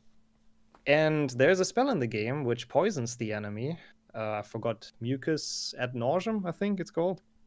So if you give the enemy a poison, they take 20 damage a turn, and you just make them not attack, so they just keep on getting poison damage over and over, and they can't do anything. So that's how we beat stuff, even though we're highly underleveled in that run. Fair enough. That's interesting. There is at least something for it. Unlike the current one playing, which has nothing. That's still mind-blowing to me. Nothing giant, yeah. Well, give it time, maybe. So you made a point there regarding, obviously skipping all the fights, and then you go into the actual basilisk fight with barely any level, right? Doesn't that kind of make it a bit almost impossible to do the actual fight at the end? Yeah. No, it is very specific, and I've lost many runs to that fight, because you do need to get a bit of luck. What we do is we use a card combo. We pick up those cards during the run, which is called Weak Spot. So the enemy takes double damage, I believe. And then also before that, we buy a ton of potions. So we try to just keep on healing Harry. Sadly, you can't heal Fawkes. That's the biggest issue. That's why it's RNG. So if the snake keeps on attacking Fawkes, then you have a problem. There is also, for, I guess, more advanced runners, there is a full list of every single seat in that boss fight. So, like, let's say the snake, it starts attacking Fawkes, and it does this and this amount of damage. You can check in the list, and you know exactly what the snake is going to do for the rest of the fight, and what you need to do to win the fight. So that we have that list as a resource, which is pretty OP, and people spend a lot of time on making that. All right, well, there you go. So the speedrun community helps out by creating a list to make it somewhat possible. Yeah, it definitely helps. It's sort of difficult to read it, especially if you try to go fast, but it can save your life. Well, there we are. Okay, well, I guess that's probably it when it comes to these GBA and GBC titles then. So, yeah. Cool. I'm glad that was a nice quick one. There's nothing really to them. That's good to know. Not overly much, no. Yeah. All right. Okay. In that case, for the next one, let's do. Yeah, why not? Let's go to the PS2 one. I'm just going to count, by the way, the Xbox and Gamecube one under this as well. I mean, I know they are different, so by all means, if there's something specifically different you want to mention for those, then that's absolutely fine. For this one, I'm actually going to let you take it away for this, because I'm sure there's quite a lot to say for this one, so go ahead. It's very interesting that you mentioned that with the consoles, because I will have to probably look at them separately, because there's a PlayStation 2 exclusive glitch that only works on that version, and then Xbox and GameCube have the same kind of stuff, well, mostly. But PlayStation 2 is the super broken version, which is without loads, with loads counted out, it's less than an hour, actually. Because what you can do is you start the game, and then you finish the first day in the barrow with the gnome throwing. You probably remember that part at the Weasleys. Yep. And you make a save. You make a save, ideally in slot 2. And then you continue the game, and once you're in Hogwarts, that's where the gameplay stops. From that point on, you just keep on saving in Hogwarts, loading your save at the barrow, loading the save in Hogwarts again, and you can, for some reason, end the day. And then you watch the load, watch the next cutscene, you save again, load your save from the barrel, load back to Hogwarts, you can end the day. So at that point, you're just watching loading screens and menus, which makes that run, unfortunately, it's not the most attractive run because you spend like, I don't know, half an hour, I think, just looking at loading screens, basically. So it's not the community's favorite, but it is a really cool glitch to have. Wow, it's a And fast one, that's for sure. yeah, it is more fun to play that in 100% because the glitch, it is used, but obviously it can't be used all the time because you have to collect stuff. So I kind of personally find 100% to be, if you want to speedrun this game, kind of to be the way to go. But obviously that's like a 4-hour run, so it's not super easy to get into it. It's a bit longer and all that. Yeah, I mean, if you have any more to the PlayStation 2 version, I'll let you take it again. Otherwise, I'll go over to Xbox. I might do actually in a minute, but I was gonna just quickly read this, which was who needs to actually play the game? Imagine playing in a speed run. I don't know if Yep. the heart covered up a bit of that. Sorry if it did. Yeah, it's a great feature, YouTube. I honestly, whoever at YouTube came up with the idea of putting it right there, I hate you. But anyway, yeah. All Yeah, right. So, exactly. It's more fun to watch loading screens. well, yeah. So I guess all right. Now you've kind of ruined some of my other questions I had a little bit, but forget about the use of this. I guess I'll call it a semi-cheat of just loading and so on to skip things, but Yeah, I rather can see. some of the things I had in particular that I would find quite annoying about this game. I know that one of these is far worse, in my opinion, in the Xbox and GameCube one, but those are the ghosts. So, in particular, in Transfiguration. Obviously, you could talk about that more with the Xbox one later on, but I know in PS2 it's also very annoying. Likewise, there's the I can't remember what they're called, but like the gargoyle statues that you have to fight. I thought that those were quite annoying in particular in certain areas. I'm trying to remember which one I found really painful. I think it was the one in the Transfiguration one, but I could be Yeah. wrong. And that's mainly because it's got no collision on the ceiling, so you kind of have to hope that you can see all the orbs that fly towards you there, which is a bit annoying. So there's that, and then the other part that I thought might be quite annoying is charms when you have to escape, and that's the weirdest thing for me to have to say, but escaping the challenge, because you got those 4 different lights or whatever that you need to light up, and then you've also got the big giant gargoyle thing that you need to light up and bounce in the air so that you can jump across and stuff. So yeah, I guess you could talk about it if you want from both PS2 and also the Xbox and GameCube, but what are those sort of things like to deal with then, I guess, for speed runs? Because for a casual perspective, I hate them. Just to put it in perspective there, I think it's awful, but carry on. I mean, I can honestly only agree with you. Especially Aviforce is a horrible level, and I don't know what they were thinking when they published this, honestly, with the game. So in PlayStation 2, you only play it when you do glitchless or no major skips, no major glitches. I don't know how it's called, but basically the category that doesn't do the end day glitch. And it is as awful as it is for the casual speedrun. It's terrible collision on the wall. Sometimes you just get slowed down. Sometimes there's just a ghost coming out of nowhere, and there isn't really much. I know, is that the PlayStation 2 version? I'm not sure. There's one that has a skip as well, where you kind of stand in front of the scourge that like leads there, and boost yourself through with a spell. Like if you overcharge your spell, you get knocked back a bit, and if you do that, the ghosts actually don't spawn. So that is the one quality of life thing you can have there. I don't know if that's PlayStation 2 or Xbox, because coming to it, there's actually a skip in Xbox as well for the entire challenge. Ooh, that's a For good that thing. one, yeah, thank God there is. The game is interesting because it has a lot of out of bounds. Actually, it has in that segment. There's one for the when you learn Scourge, when you collect the Hogwarts book. After that, you can also go out of bounds and skip to the end of the level. And the way it's done is by abusing both the auto jump feature and also some weird ledge grabs that are just in the air. So at the start of Aviforce, instead of like jumping down or straight ahead or something, you do a very, very specific setup and then jump to the right. And there is collision in midair that Harry can grab. And from that point on, you kind of can jump out of bounds and just exit the door you came from, or like enter the door the level starts with, and skipping the entire challenge. It's very difficult. Like, I would say, we talked about HP1 PC being a hard speedrun.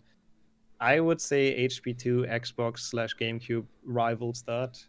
Those, in my opinion, are the two most difficult runs to do because of those tricks and those out of bounces. You need the correct amount of inputs, the perfect angle, the perfect lineup. Otherwise, you just soft log, you have to reload, you lose, I don't know, God knows how many minutes. So tough runs. But they have a lot of really cool strategies for people that really want to get into it. That's interesting. Yeah, the actually coming back to your point about the walls and that in the Aberforce one. Jeez, I mean, sometimes when you're actually crawling along the walls for no apparent reason whatsoever, you've got an invisible barrier blocking your way. Like, oh, it's the same actually in the Forbidden Forest with the One Big Willow in PS2, at least anyway, where there's like a crawling bit to get one of the secrets, and it's just so broken. But yeah, it is. Yeah, okay. Well, it's interesting to hear those sort of things, and obviously you said that there's quite a lot of speedrun specific things that people have created them for both, well, I should say, for all three versions of the game, which is nice to hear. So I guess people can go and find those in a Discord, am I right, for those sort of things? If they want to learn it, I would recommend going to the Harry Potter speedrunning Discords. We have broken them off into PC, 6th gen, so PlayStation 2, Xbox, GameCube. There's a PlayStation 1 one, and then there's one for the handheld consoles, GBA, DS, and so on, PSP. They are all linked, and that's why I would recommend people to go, first of all, on speedrun.com, which is the main hub website for anything speedrun related. Like, you can basically put in any game that you would like to see a speedrun of, and they will show up. And on that website, there's also a bunch of resources, the link to the Discord you can join. So if you actually want to pick up a game, not just Harry Potter, just any game really, that's the first website you should go to. And from there, you'll find the community, you'll find resources, you'll find tutorials, you'll find anything you really need to start out. So that covers, I assume, all of the games, does it, for the most part? Yes. Yeah, they're all on speedrun.com, and all of them have the Discord linked. And then from that point, people will definitely help you out with anything you really need. That is the thing, especially about the Harry Potter community. And I want to praise it real quick. I'm sorry, I have to, but people are actually, it's very, very kind people in this community that are very helpful and always down. And I think that doesn't just span speedrunning. I think in general, everyone's community I've interacted with, yours, Phil's as well, as other big Harry Potter channels, everyone's been super nice. And it's really a blast to be within the HP community, honestly, online, because there's so many communities that are outright toxic. And thankfully, we don't have that at all, I would say. We work pretty well together and support each other, which is cool. Yeah, I would agree with you, actually. I'm all right to quickly praise some stuff. Why not? I'll add it in there. Yeah, no, I agree. I've never really seen any particularly massive toxic things with HP. I know there was at one time something for the Hogwarts Legacy and stuff became a bit of a problem. But, I mean, that I kind of expected. That's just the world. Yeah. But anyway, yeah, I mean, overall, other than that, I would say that, yeah, from my knowledge anyway, HP's always been really good. And there's a lot of, really nice people in the HP community that just, want to really just get to know other people. And sometimes they're just interested in helping others. And, I've been fortunate enough to talk to a lot of them like yourself. And, of course, hey, even do things like this with those people. Sure. And, I mean, in the end, my personal sort of way of looking at the HP community is it always keeps trying to do more with the games and finding more overall with them, which is great. And hey, I like to help out with that as well, with finding like some of the cut content, etc. And overall, I like this community a lot because it really is just a great community of working together. I am a part of many other communities that are very much not like that. I Yeah, mean, I can imagine. I can tell you for a nutshell, if you just looked at, for example, the Call of Duty community, it is one of the most toxic things on the planet. So there are some really great, awesome people in there, absolutely. And, I have a lot of respect for them and they work well with each other and like with me. But likewise, there are so many horrible people in those communities that just, in my opinion, have no concept of how to communicate properly with people or just try and actually put some effort in to be nice to people. It's Mm. horrendous. And especially for the devs, from a dev perspective of actually working on the games and that. For example, like me, when I used to be in QA, it was reasonable and actually there was a lot of nice side for that, which was good. That's a great thing to see. But I can tell you that in a lot of other games, departments in something like Activision and that, it's really not going to be like that. It's very much, why is this broken? I hate you and stuff like that. And it's a shame, I wish the world wasn't like that for all these games, but it's just the way it is. I'm just glad at least HP is not like that. And Yeah. honestly, despite what happened with Hogwarts Legacy, I would argue that most of that died down quite quickly. And actually, it became extremely positive for Hogwarts Legacy all round, which was really encouraging to see. I'm glad that it actually got a lot of positivity. So, yeah, that's what I thought I'd throw in there. There you Yeah, go. that was very well said, I think. Yeah. Also, just to answer the question, are you guys covering all HP games? Will the stream be 8 hours? It will not be 8 hours, but yes, we are covering basically We'll try. most of them. Not quite all. It's gonna be a lot quicker once we get to like HP4 and onwards because it's only 2 versions and there's also a lot less to talk about, to be completely honest, for those. So Yeah. yeah. We did sort of say at the beginning of this, by the way, for you lot that obviously didn't hear this because it was in the background, that we were going to spend more time with these earlier games, mainly because A, they're more loved, and B, because there's a lot more to talk about regarding them Well, usually. So yeah. that's why. But yeah, anyway, yes, we are covering pretty much all of them. Anyway, I think regarding this particular game, anyhow, with all of its versions, everything has pretty much been covered, hasn't it, across the board then? I think. I mean, the only sort of interesting thing is that the GameCube version is still even a bit different from the Xbox version in terms of tricks. I think because the console is like less strong, there's some ways to deload an entire level. The Aviforce challenge actually. So GameCube has a different skip for it Hmm. because you can throw a stink pellet into the cutscene before, and then that kind of completely breaks Aviforce and deloads the entire level, and you can kind of just make it to the end. Hmm. But overall, it's one hell of a game, and honestly, it's really cool that all the consoles kind of have different runs, and it's a blast to learn those and to check those out, I would say. That is interesting. Okay, there is one last question actually that I Mhm. do have for. I don't think this applies to Xbox. I might be wrong, but definitely for the PS2 version. So, like here with the Aragog part here, you've got Mhm. these mini spiders in this bit that come later on. They're like red ones, I think they are, that jump Yeah, at you all the time. Now, yeah. I've always found that in particular when you're doing that wall crawling section, that they tend to always jump and attack you. And of course, there's no collision on the wall for them at all, so they Mhm. can just fly through it.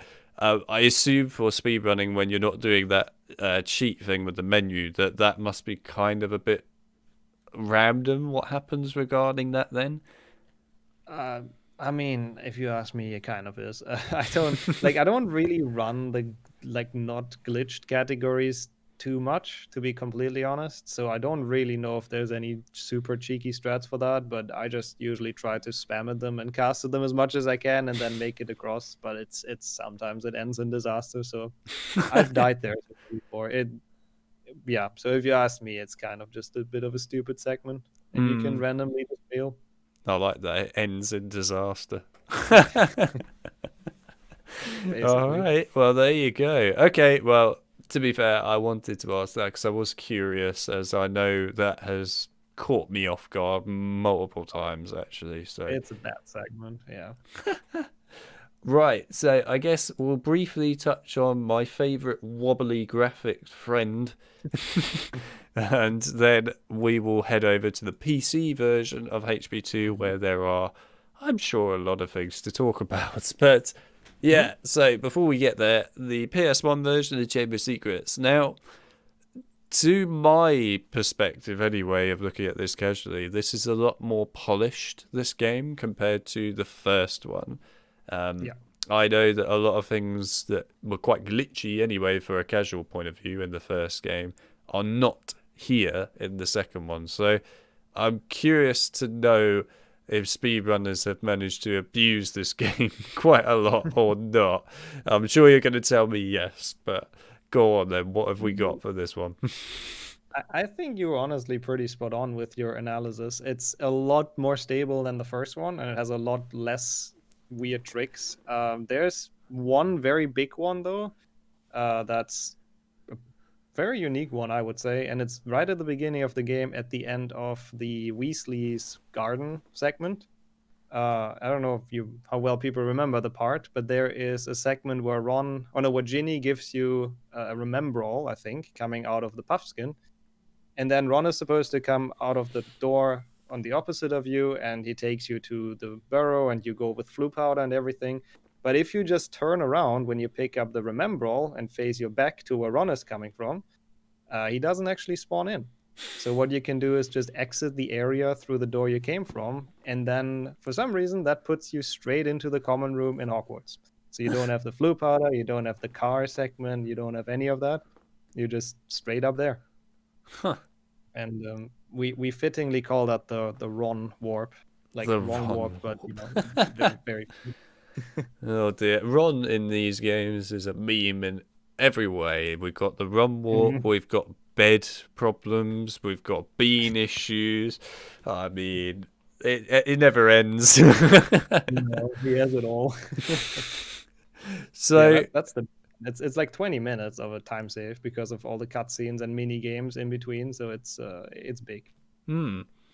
So is that pretty much it then for this one in particular for actual speedrun time saves?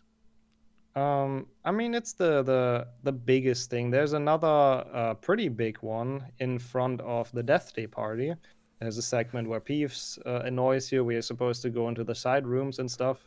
Yeah. But it turns out you don't actually have to do that, and it's really obscure, and I don't know why it works either. But if you do the correct inputs, you can sort of just jump over the gap. It's not possible for a human to do those because you would have to do like exactly 10 frames to the right and then exactly 8 frames straight and then 9 frames up left. But we have a method which is called pause buffering. So you pause the game and then do one input and pause it again. And that way you can actually make it as a human. So you don't have to do it all in one fluid movement, but you just buffer 10 times to the right, 10 times straight, and so on and so on. And you don't have to go into the annoying side rooms. You can go straight across, which is a cool skip and fun to watch. Huh. I think apart from that, that's all the big ones. Actually, there's one more. I don't know if you want to touch on the one I just mentioned, but well, it's interesting what you mentioned there regarding that one that you just mentioned. I would have thought then that would be very touch and miss to execute. Still, no. I mean, it's surprisingly consistent. Like in the game, if you pause and you hold the pause button down, and then you move the stick in any direction that you need and just press X, the menu is exactly open for 1 frame until it closes itself again. So as long as you hold the pause button down, it's always exactly 1 frame until it goes back. So you can maneuver very, very precisely. Okay, I am actually quite impressed. I genuinely thought it would just not be consistent really at all, but okay. I mean, people fail it. It's not a 100% trick, I would say, but it's like 80%, I would say. Yeah. Well, anyway, it'd be sad skipping over the Peeves stuff. Why would you want to skip Peeves? Actually, very fortunate because it comes up in your footage now as well. The part. It does actually. It's a good point. Yes, he's about to show up in a sec. My favourite character of the whole series. I mean, he is the best. There he is. He's a fake David Tennant. That one. Anyhow. So, yeah.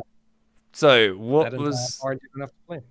Yeah. So what's the other one that you said you also knew about earlier or had on your mind? It's another pretty silly one because it's in Defense Against the Dark Arts, the one where you learn Petrificus Totalis, which you It's only use in that pointless. challenge, by the way. It's completely useless. Yes. But in that challenge, once you've put the first pixie into its cage and you go to the next room, you can just die and the challenge is done.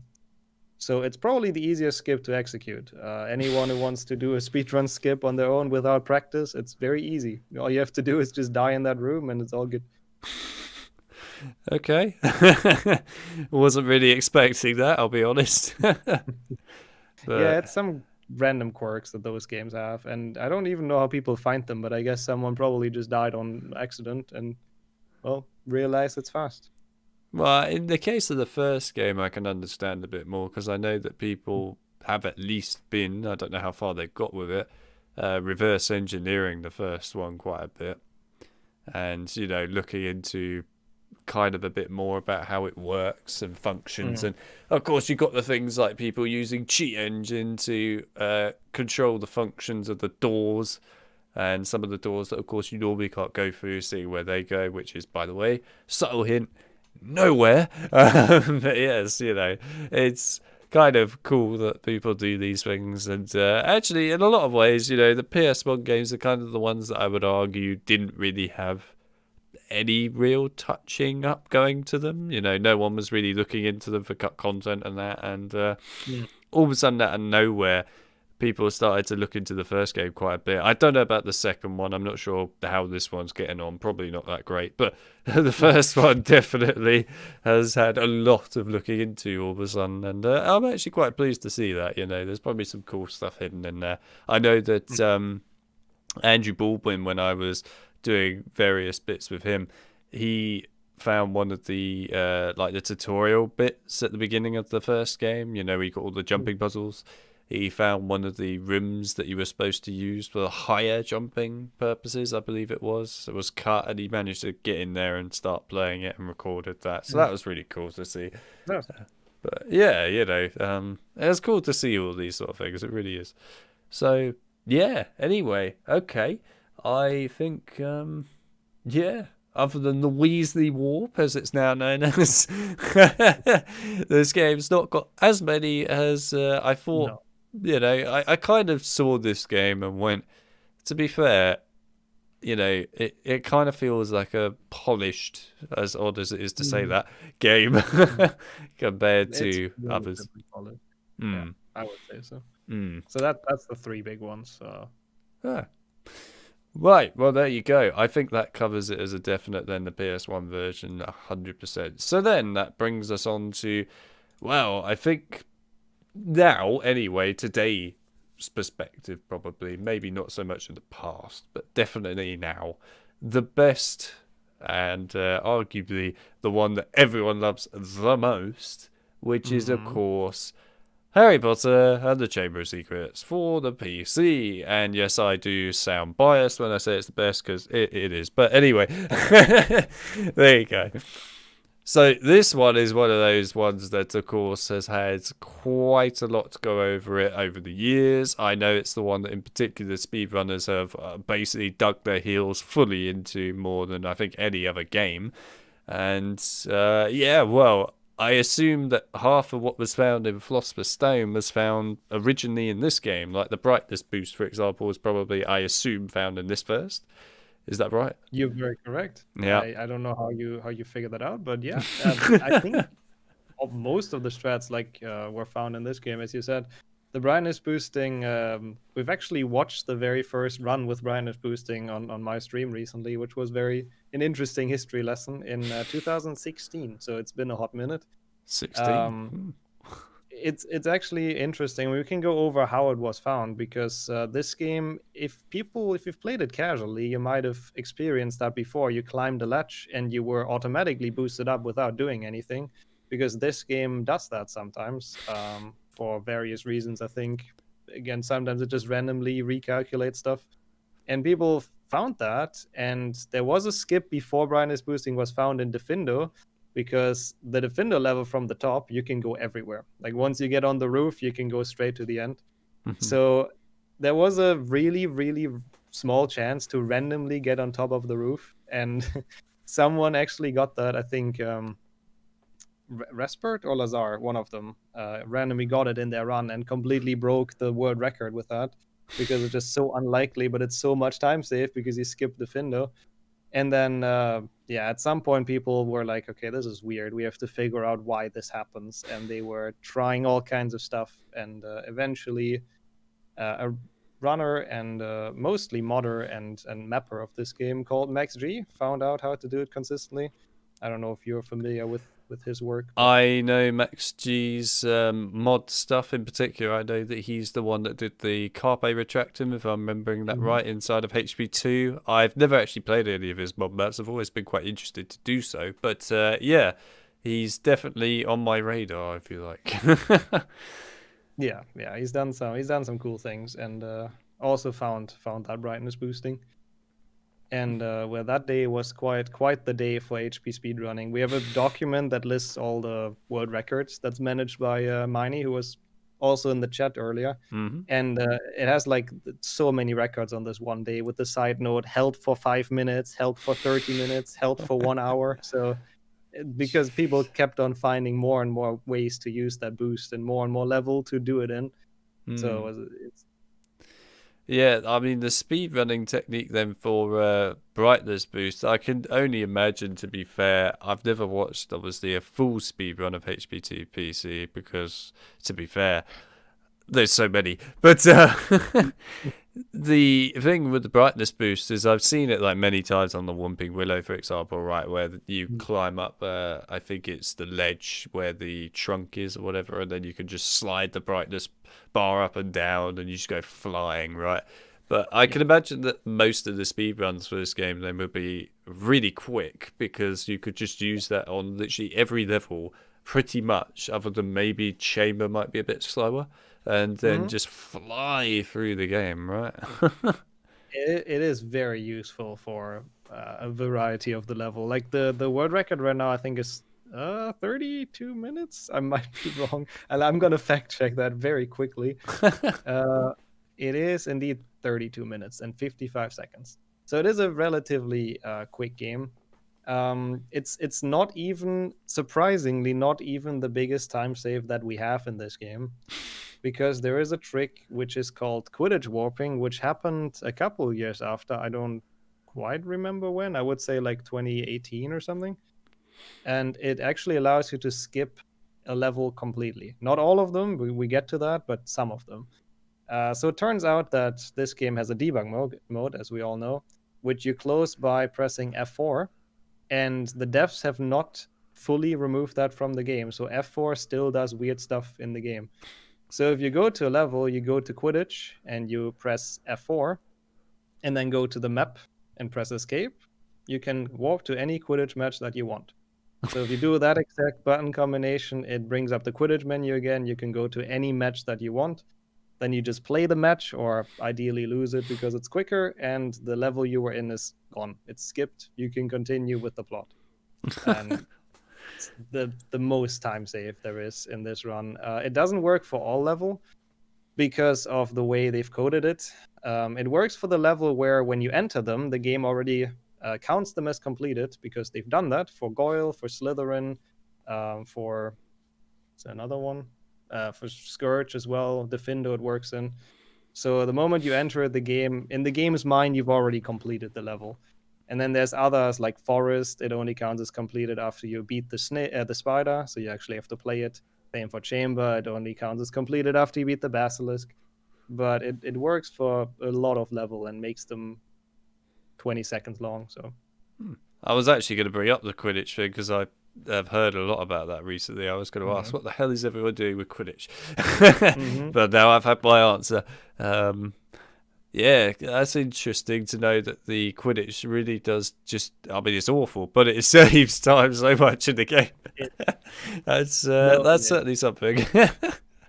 like any percent is not necessarily the most popular category for that game because of that main reason. Like especially later on in the game, it kind of turns into you walk from one level to another, then you play Quidditch, then you walk to the next level and you play Quidditch, and it's not the most fun, which is why HP2, as you said, has so many categories. So people can play it without glitches. They can play it so they collect all cards, 100%. There's even one specifically called Warpless, where you are allowed to use any glitch, but not the one with Quidditch. So we found a good way to have a bit more fun with the game than just doing that. Right. Well, I mean, I remember a little while ago, look at the speedrunning website for HPTPC and just went, Jesus Christ, there's so much here. Yeah, How do I even know what I'm going to go for at this point? yeah. I mean, I mean, it's a lot. It's busy. it is. It is. I do recommend glitchless a lot, actually. Whenever someone asks me what if I want to speedrun Harry Potter, what do I start with? I usually say either HP2 glitchless or 3 any percent. Because Mhm. both runs are fun. They're like not super long. They have tricks, but they don't have anything crazy. That's super difficult to learn. So, good beginner categories, if anyone's interested, are always those two, in my opinion, depending on what game you prefer, I guess. Speaking of glitchless, you should join the glitchless tournament. Oh no. I do agree. I don't want to self plug, but there will be a glitchless speedrunning tournament. The sign up ends at the last day of February, so people still have time to learn the run if they want to be a part of it. Well, there we are. Just putting that out there. Everyone is trying to get me to become a speedrunner now. Well, Yeah, there we I are. mean, I'm just saying, if you feel like playing some HP2 glitchless. Who knows? I mean, to be fair, the last time outside of HP that I ever did speedrunning, and to be fair, I did enjoy it actually. It was fun. Mm. Was for zombies again, and that was for a map called Die Machina on Black Ops Cold War. And ironically enough, I helped the speedrunners find one of the top speedrun strats for that map. Wow. By complete Cool. accident, I might add. It was just, playing and sort of going, oh, I can abuse this. But yes, anyway, everyone uses it now. But yes, Really. so there you go. I mean, to be fair, it was a lot of fun. And, even playing the HP games unintentionally, I'd say sometimes I've kind of, I guess, in my own time, obviously without a timer and that, but, like speed run parts of them just because I know how to do this off by heart. Let's go through it. Mm. But it's not a glitched sort of thing, really. I'm not doing it by abusing the brightness boost or stuff like that. It's very much playing it like a normal person would. But yeah, it's interesting. But yeah, Yeah. I mean, No, it's sorry, I don't want to interrupt you, but it's a good thing that you mentioned that because there's people that exclusively play glitchless. There's people that say I don't care about anything else, and I think that's the beauty of speedrunning. People can, because there's so many categories, they can play it exactly the way they want, and everything's everyone in their own has their own fun. No, that is a good thing that everyone can kind of speed run in their own way. It's always the thing, obviously, with games where you've got a glitchless and a glitched version with speed running, and of course, usually the most popular ones are the glitched ones, from my perspective of looking at it, for obvious reasons. But then, in my view, unless you're quite I'll call them try hard with the glitch side of things, then you kind of don't really stand a chance a lot of the time, in my view anyway, trying to get the top run, because you're going to have someone that just sits there all day most of the time really going through all these super glitches and learning them off by heart and being just spot on all the time with it. I haven't seen it as much with HB, granted, but there's a lot of games like that, and it makes it kind of difficult, in my opinion, for people to get into the glitch side of things and kind of always have a chance of getting to the top. But, there you go. That's just my view on it. But it's cool that there is a glitchless one, because, of course, glitchless, it can change. It can change. And that's good. Yeah. Right, I there agree that. are definitely some things though for HP2 that I do want to cover, and Mhm. I know that this game is definitely the one in particular that is a big deal for this, and that's the outside of normal, I'll call it, zone for this game. So that's things like mob maps again, like we covered in HP1. I know it's obviously a lot bigger here in HP2. Then there's, of Mhm. course, the updated engine, Metallica Fans Engine, which is a huge deal, of course, with this game now, and how that works with speedrunning going forwards now. And then, of course, there's the things like Chungus or the extended mod as well is another one I would have thought I'd ask about regarding that too. So obviously there's a lot of topics there, but kind of I guess your breakdown on those sort of things and how that is going for speedrunning this game. Mhm. It's it's an interesting topic because most of the time a lot of custom content is kind of, I do it a lot on stream because I love it, but it's kind of not really a speedrunning thing. We have a custom map segment on the boards, but it's mostly just games that were meant to be speedrun. So they're specifically custom maps that people are meant to go fast in and that are meant to be difficult. And that's about it. Like we don't have a board for the extended mod yet, as amazing as that mod is, or for like any other full game modifications. Maybe it changes at some point and people actually want to speedrun it, but I always feel like for stuff like that, the casual experience is better. Because Hmm. for stuff like that, you have to take your time, you have to enjoy it and discover it properly. And rushing through it doesn't really add too much to like a normal any percent run. Um, that being said, though, the engine that you mentioned, the Metallica fans' new engine, Yeah. is definitely a thing I know people have looked at potentially a way to run the games in the future and to include a lot of like features, like even in-game timer, for example, so you wouldn't have the inaccurate life split and all that. I know there has been no decisions made yet if that's gonna be a thing or not, but that's been looked into, and stuff like that could help us in the future for sure to make stuff more fair for people, and probably more consistent as well. So yeah, it's definitely cool that custom content exists. Most of the time, it's a bit separated from actual speedrunning stuff. Mm-hmm. Yeah, I was going to say regarding the updated engine, of course, it's quite a huge deal in my opinion anyway, because it's obviously making these games at the moment just HP2, but obviously it will be HP1 and hopefully 3 in the future.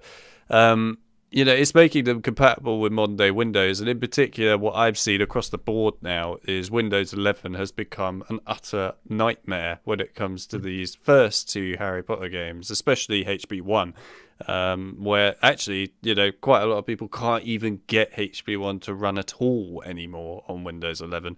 So, this is kind of where I was going to bring this up, which is regarding speedrunners actually utilizing the new engine going forward, because it kind of is that point soon. I think it will get very close to this point where HP1 will die effectively as it currently stands and will not be playable anymore. And I'm sure HP2 is probably heading in that direction. 3 is already getting there, and that's that's newer than HP2. But yeah, the point is, you know, I get the problem right now is that the new engine has a lot of new features that, of course, are not present in the original, which can obviously make it unfair for others and so on. So I'm sure to deal with that, the best way would be having a separate leaderboard for it. But, of course, in the future, I assume if it gets to the point where all the games do break and need the new engine, basically, it will be the point where the scoreboards or whatever will be effectively archiving the old speedruns and saying, this is like legacy sort of content, and Mm-hmm. then going forward you have to have and use this engine, and you have to have these specific locks for frame rates, etc., put in place. Now I know, like, obviously what Metallica fan has done with the new engine is actually incredible. He's done an amazing job. It's a For sure. really good engine, not just of course for like preserving the games and making them run well, but more the fact that of course modding, you can create custom maps a lot easier now. There's some really good stuff happening behind the scenes regarding that. So, I have a lot of good, lovely things to say regarding that. But yeah, I assume then for speedrunning purposes in the future that could potentially happen, and that might change down the line. Yeah. Yeah, I think, I mean, it's a bit of a scary thought, archiving every single leaderboard, but if the games aren't playable any other way, there won't be any other choice. If it heads to that direction, for sure, it will be helpful for that as well. And by the way, I want to second that. It's been some amazing work with that engine, and it's really really cool that it exists. And outside of speedrunning, it's just amazing that we have it. Um, yeah, so that's basically right now. We'll think about usages for it for speedrunning, but as you said, maybe in the future we will be forced to do that for sure.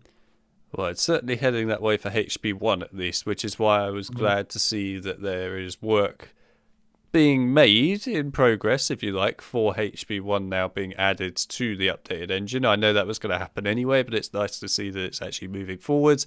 Because believe me, Mhm. the amount of people that keep coming to me lately and saying that HP1 literally just won't work anymore, despite all the different things that you try to do to make it work, is getting a bit ridiculous now. That game is really starting to just die. Yeah, um, that's bad. it's not in a good state, and it's all Windows 11, I might add. It's not Windows 10. But of course, as 10 is getting to its sell-by date soon, unfortunately, it means that we're all going to be forced onto the lovely Windows 11. I can't wait for that day. Yeah, you're great. And yeah, we'll probably have Windows 12 right around the corner, or as Microsoft doesn't know how to name things, it'll probably be like Microsoft 360 or something. Windows 360, there you go. But yeah, it's getting that direction now, and it is getting worrying actually, with quite a lot of games outside of HP as well. We're really starting to see quite a lot of problems showing up now, which is a big problem. But at least, things are happening regarding that, and that's where I come into play as well. To be fair, with the rest of my team, we're sorting out things too, like with Fellowship at the moment we're looking at and so on. So yeah, it's good that of course there are people helping to make sure they stay alive. But yes, it's getting dangerous now for PC stuff. But yeah, okay. So the other one in particular for the sort of like, I'll call it mod runs, is Chungus. Now, this Oh one yeah. is like this big, huge thing that's kind of taken over Harry Potter and has become this rather disturbing image of fat. Everything is fat everywhere. It's like Harry Potter's gone to Burger King or something.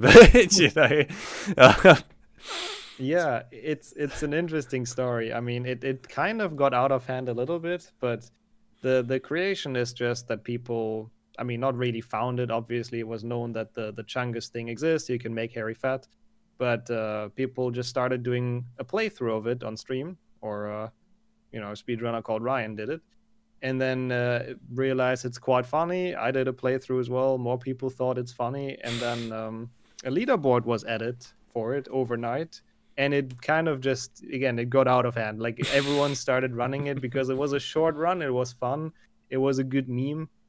So everyone had a good time with it, and it got even bigger. We had tournaments for that category specifically, where people went head to head, and then I would see it culminated into a full-on documentary that was put out by Portal, or I Portal saw guy. that. I saw Yeah, that. it was really successful. I think it reach the 100,000 views. I'm not entirely sure, but wildly successful for HP2 content, or those old HP game content. And yeah, he essentially in detail talked about the entire history, every single person that's ever had world record for it, every single skip and glitch that's used in the run. Really cool to watch, by the way. I can fully recommend that. And yeah, with that, the meme was fully solidified. And as you said, it took over a lot of things. And people started the hashtag Chungus Good Run as well. So it's being Yes. spammed. I yeah, there we go. Chungus is gonna take over the chat. But yeah, no, I mean, to be fair, Chungus was an interesting one for me because I didn't really know about it at all, to be fair, at first. People were talking about Chungus, and I was like, is this some kind of like throwing up problem that people have got? What is going on? And then people started like spamming in DMs to me a fat Harry, and I was like, what is going on? Why is there a chubby boy just sitting around everywhere. What is happening? And eventually, I eventually cocked onto the fact when I was looking at things. Oh right, everyone's got like a console command to make Harry an absolutely overweight madman. And then the same for, of course, all the characters and the props if you want to do that as well, which I highly recommend, by the way. It's great fun, especially if you turn everyone into Peeves or something. Or Aragogs. But yeah, no, the Chungus one was an interesting one. The thing that really interested me the most about Chungus, though, out of everything, is the fact that it did actually become a speed run. A lot of these things, right, even looking at the extended mod, for example, the mods, the casuals love them, they play them loads. Like, I play the extended mod pretty much all the time now. I think it's really good. It is. I do, to be fair, talk to Deep about it all the time as well, and I help him out with it. But yeah, it's a really good mod, and I highly recommend it if people haven't played it yet. You need the new engine, just to make that clear. But yes, but Chungus, yeah, it just kind of became this huge thing. Like, out of everything for HP, the one thing I was never expecting in life was for a whole category of just fatness. And there was a time, actually, where if you went to YouTube in particular, went to the HP2 section, it was just Fat Harry everywhere. That's all you ever saw. It was just Fat Harry faces or giant Harry attacking something everywhere. And I was like, what has happened to YouTube's HP2 page? It's cursed. But yeah, it's a fascinating story, really. Especially like you mentioned, Portal did that a huge documentary about it, which is actually, like you said, a really good watch. I do recommend people go and watch that. That was really well made, really well put together. So I commend Portal for that. But yeah, it's something, all right. It's one of those things that really just kind of somehow, I guess because it's hilarious, took over the HP world. But of course, a lot of people don't realize that you can do that in HP1 as well. It's not obviously as interesting because, of course, you haven't got the stomping or the fact that when Harry jumps and stuff, it doesn't affect the environment and things. But, you can still get everyone as a chunky, fat thing everywhere. Let me tell you, looking at Quirrell fat, fabulous. It is. And Norbert as well. Yes, Norbert too, or Voldemort when he snaps his neck. Now that is something in fat mode. Yep. Oh dear. Yeah, so okay, going out of the mod side of things again and back into normal HPG territory quickly, before we move on to Prisoner. The things that I always was curious about with speedrunning on this is the boss fights in particular. So you've got things like Aragog or the Basilisk. Now, for a casual point of view, they're quite easy, I would argue, to do. But do the speedrunners just do it the same way as the casuals, which is just playing it normally, or is there far more to it that I'm not aware of, where the speedrunners basically just fly through those boss fights in seconds? And if there is, then yeah. Let me know. Yeah, I would definitely say we do them quicker than a casual would do it. Aragog is probably the less spectacular one, because we only use a strat which is called pause casting. So instead of just casting every spell separately, we pause after every spell cast, which then makes Harry able to instantly cast another one. So you don't have the delay of Harry like doing his one thing and taking a couple seconds to cast the next spell. But instead, you just do spell, and it kills them relatively quickly because they all hit. And then for the snake, it's actually a really difficult segment in speedruns. Because in the second phase, for some reason, well, I do know the reason because of the cutscene at the end, but the snake only dies in the second to left vent. All the other ones, you cannot defeat it. Even if the health goes to 0, it's not going to die in there because it has to be in the second to the left for the cutscene, so it falls into the book. Directly, because they've been a bit lazy. They've admitted when we asked them, they've admitted they were a bit lazy with the cutscenes there. So what you ideally want to do is defeat it in 2, we call them cycles. So it can only come up twice, and then the second time you defeat it. That's the optimal way to beat it. And you have to get a lot of damage in. And the way to do that best is by abusing the poison. because after you shoot a spell, if you step into the poison at the correct time, you instantly have a fully charged spell again. So you shoot at the snake, step into poison, shoot again, step into poison, and so on. But it's not easy to chain that and to do that properly without losing the chain, and then do enough damage to beat it in 2 phases. But that makes the run very interesting because it's right at the end, and you kind of have to get it. I had no idea about that with the poison. That is actually a fascinating fact to hear. It is a cool glitch. It is a cool glitch. That's an amazing glitch. It's also like most categories should have at least a potion, because it does obviously lose a lot of health if you keep on stepping into the poison. So you have a problem if you arrive without a potion, and that makes the fight extra spicy. 1 health bar, no potion, and you do that strat. It's very bad. Well, all right. I had no idea about that with the basilisk. That's quite interesting to hear. That really is. Right. Well, I do want to quickly ask the chat with this game, because I think this game is important for this. Are there any speedrunning questions you have for nixxo regarding HP2 PC? If you do, put them in the chat now. This is your chance to shine. Take your opportunity. You can interrogate nixxo. But yes. Yeah.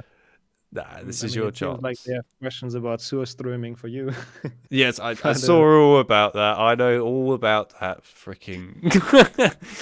Yes, you don't want to know the story of all that. If you're wondering, JokerAlex in there is he's a good friend of mine, and we were doing a stream back in August, I think it was now, together when he was here with me. We were doing a horror game called Penumbra. And yeah, there was this whole thing about fish. It's a long story, but there was a lot of fish talk. Yeah, I can see. It got me a bit curious. What's up with that? It's quite funny, to be fair, the whole thing that went down. But yes, there's a lot of fish talk. Oh dear. Anyway, so here we go. There's another fish question. Why not? You get asked this now. nixxo, what do you think about Alex's salmon? I mean, I'm sure they're great habits. I have no idea about the backstory, but I'm sure it's a good meme. Oh, don't even start. It's because like we were starting a stream at the time, but I didn't get a chance to finish eating all my food, so I kind of just put a salmon that I was eating at the time behind us. It was like behind this on the it was on the window, and it may have accidentally, when I went back there to eat some of it, fallen off of the window ledge on the floor. So then there was this meme of salmon on the floor and stuff. But, I see. Yes. The other fish is a very different story. That's all JokerAlex's problem. We'll just say he's got mental problems regarding that fish. But yes. Anyway, outside of fish questions, have we got any actual speedrun questions? And don't do something regarding speedrunning with fish. There is one, actually. There's one to you as well. Oh, good. And it's from... I don't even want to know. Is it going to be fish related? Go on then.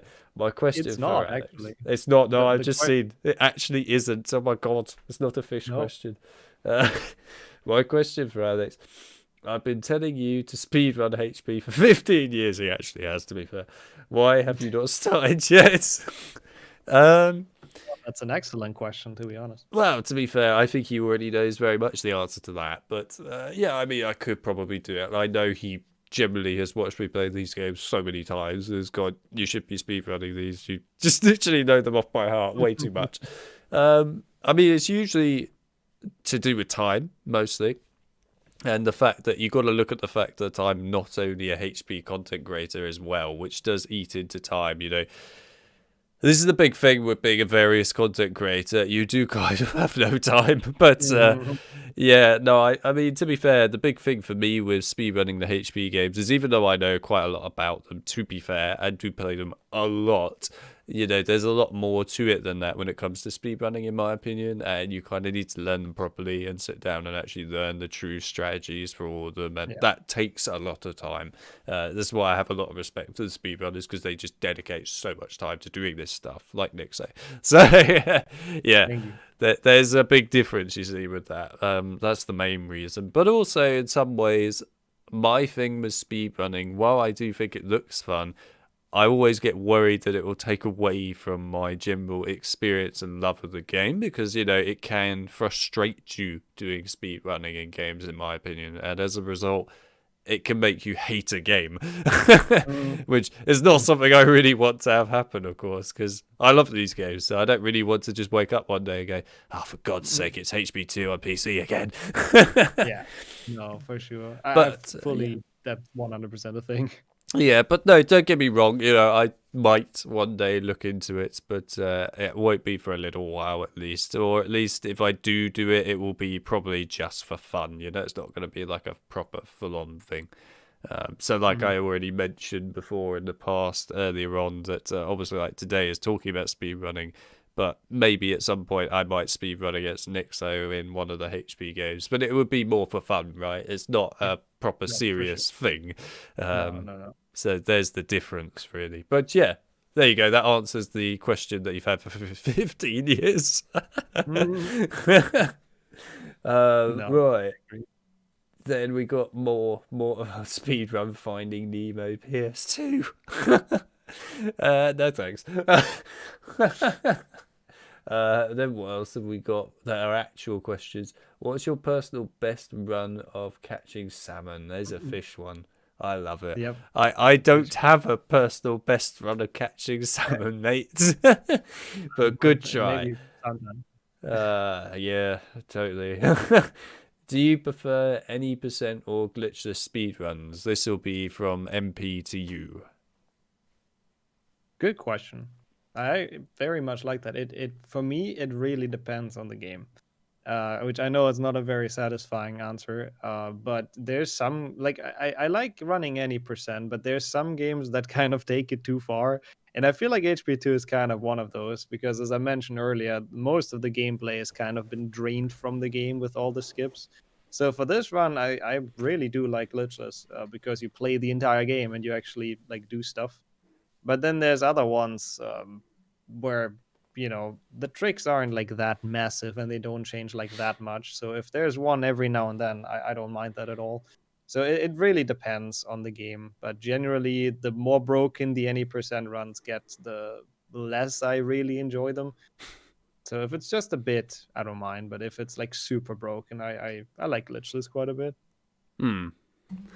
That's where he goes off to GBA HP1. Yeah, basically. I actually saw another one earlier from the same person, which was pretty good. Hmm. Because they asked, does FPS make any difference to glitches? In modern games, you can exploit FPS stuff to skip stuff, which is very true. It makes a difference here, which is why we do cap it at 60 FPS per rules, and you have to run with the version that's kept, otherwise it's not allowed. Because we kind of settled on this being the most stable way to run the game. It used to be 120 FPS, but stuff kind of randomly breaks if you play on 120 FPS. Like after potions, you can sometimes just softlog without doing anything wrong. And the snake has way more poison than it should have, and it's just carnage. So at some point, we settled on 60 FPS being the optimal thing. Everyone's PC can reach it. The game runs well. We'll just stick with that. But yeah, high FPS change stuff, especially if you run it uncapped on 1000 FPS. Harry just goes super speed. So we did cap it to 60 per default. That's interesting. I always play these at 120 actually, and I will confess I've never ever had any major issues. The only thing I Mhm. could even remotely think of that was an issue was on HB1 PC, and that's where the music breaks. But other than that, Mm, that's literally all I've ever personally had myself. Maybe I've just got lucky, but yeah. Um, yeah. there you It's go. not completely unstable. Like people ran it like that for many years. It works relatively well, but Mhm. yeah. I think it depends in some ways anyway on the hardware. Obviously, of like Mhm. everyone's PC is going to be different, right? And Yeah. some people will have ridiculously overpowered systems compared to others as well. Mhm. So yes, everything makes a difference. Actually, speaking of frame rate things being an issue, which I capped myself and sorted out now, but I know it's not really known about, is Quidditch World Cup. Just bringing it up regarding that. Because Quidditch World Cup actually doesn't have a frame lock in it on PC. so it Mm. will actually run at 1,000 frames, which is Or- not healthy for a PC. no, that's not good. I didn't know that actually. Wow. Yeah, it does by default run at 1,000 frames. So yeah, it really hurt. So for me, when Mm. I changed the resolution and the aspect ratio of that and so on, when I was mucking around with it, I was like, Mm. why is the PC going berserk? And then I just looked at it and went, Jesus Christ, it's running at 1,000 frames. But yes, you can lock it and things when you find the proper frame rate stuff to muck around with, and it runs great. It actually runs really well if you lock the frame rate properly. It runs a lot better. Mm. The AI surprisingly becomes quite good. But yes, yeah, that's a game that has a big problem regarding frame rate. Actually, I'm surprised that the speedrunners don't know about that. I have no idea.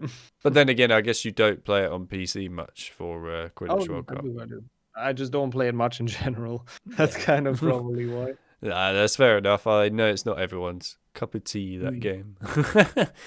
Yeah. But I mean, I like it. It's not a great speed run. It's a lot of passing, so well, yes.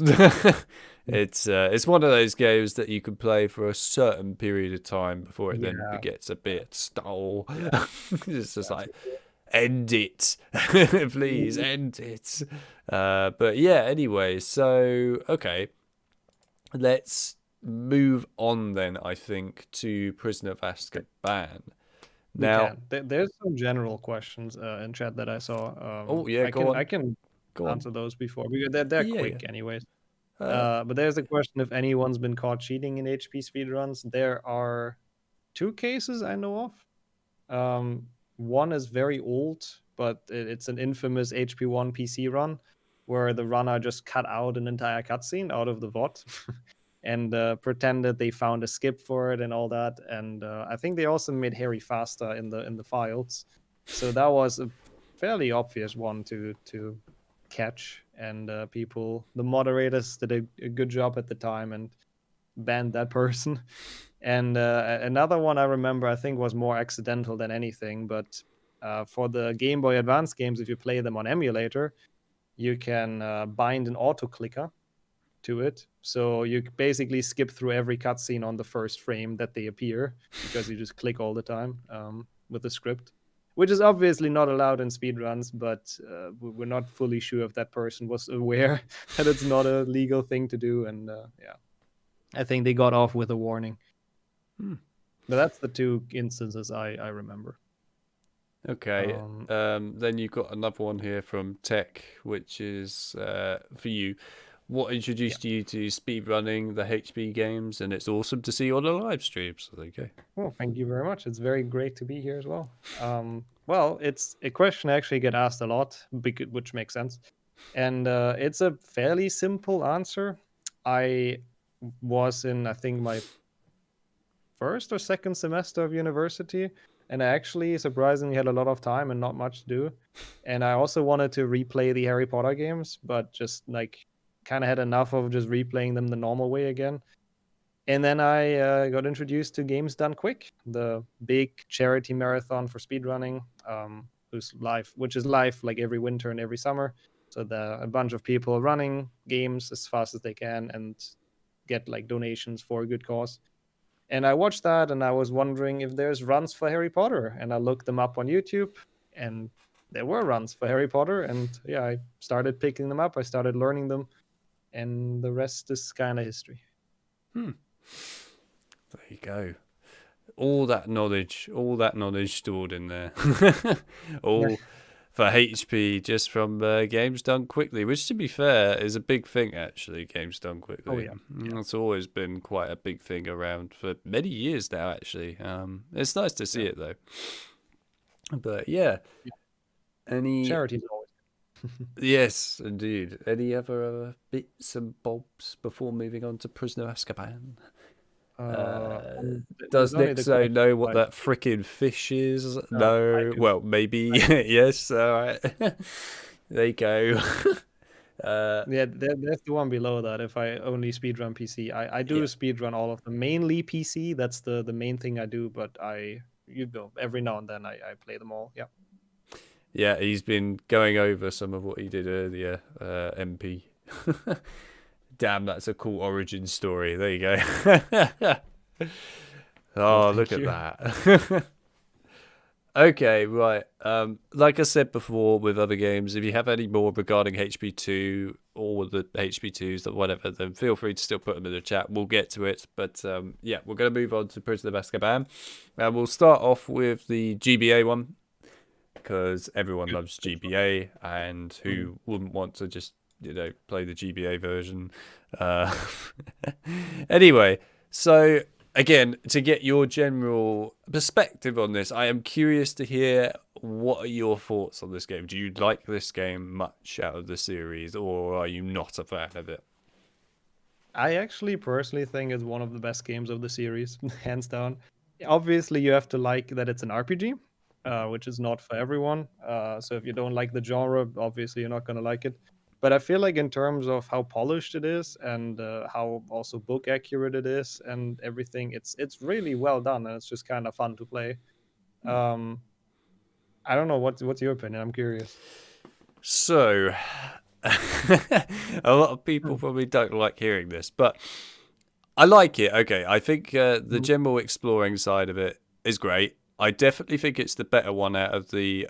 I like to call this the GBC series because it's Mhm. kind of part of it. Only, of course, it's GBA this version, but same developer.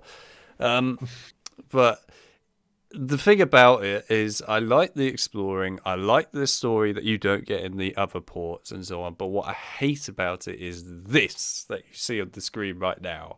I don't utterly hate this, but I just find this kind of gameplay really boring and quite dull. The only games that I've ever played in my life with similar gameplay like this that I for some reason am okay with, mainly because I think I just look past that gameplay mechanic side of things and look more at the games because there's a lot more to them. Are Knights of Mm. the Old Republic, which has a similar sort of like I guess RPG kind of style with this. Obviously, it's a bit less over the top than this, I would argue, but yeah.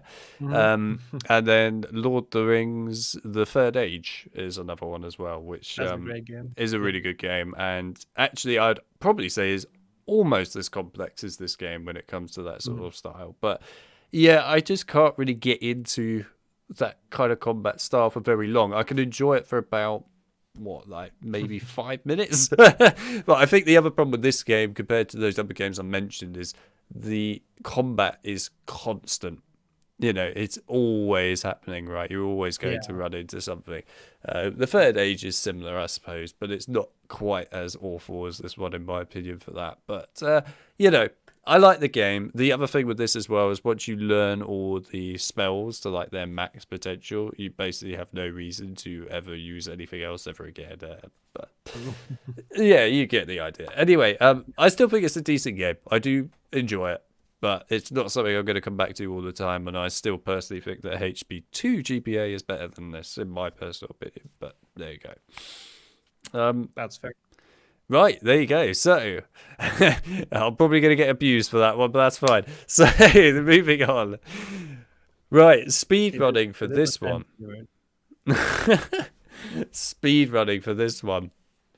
This one in particular, I would think would be similar, I assume, to the GB color ones. Mhm.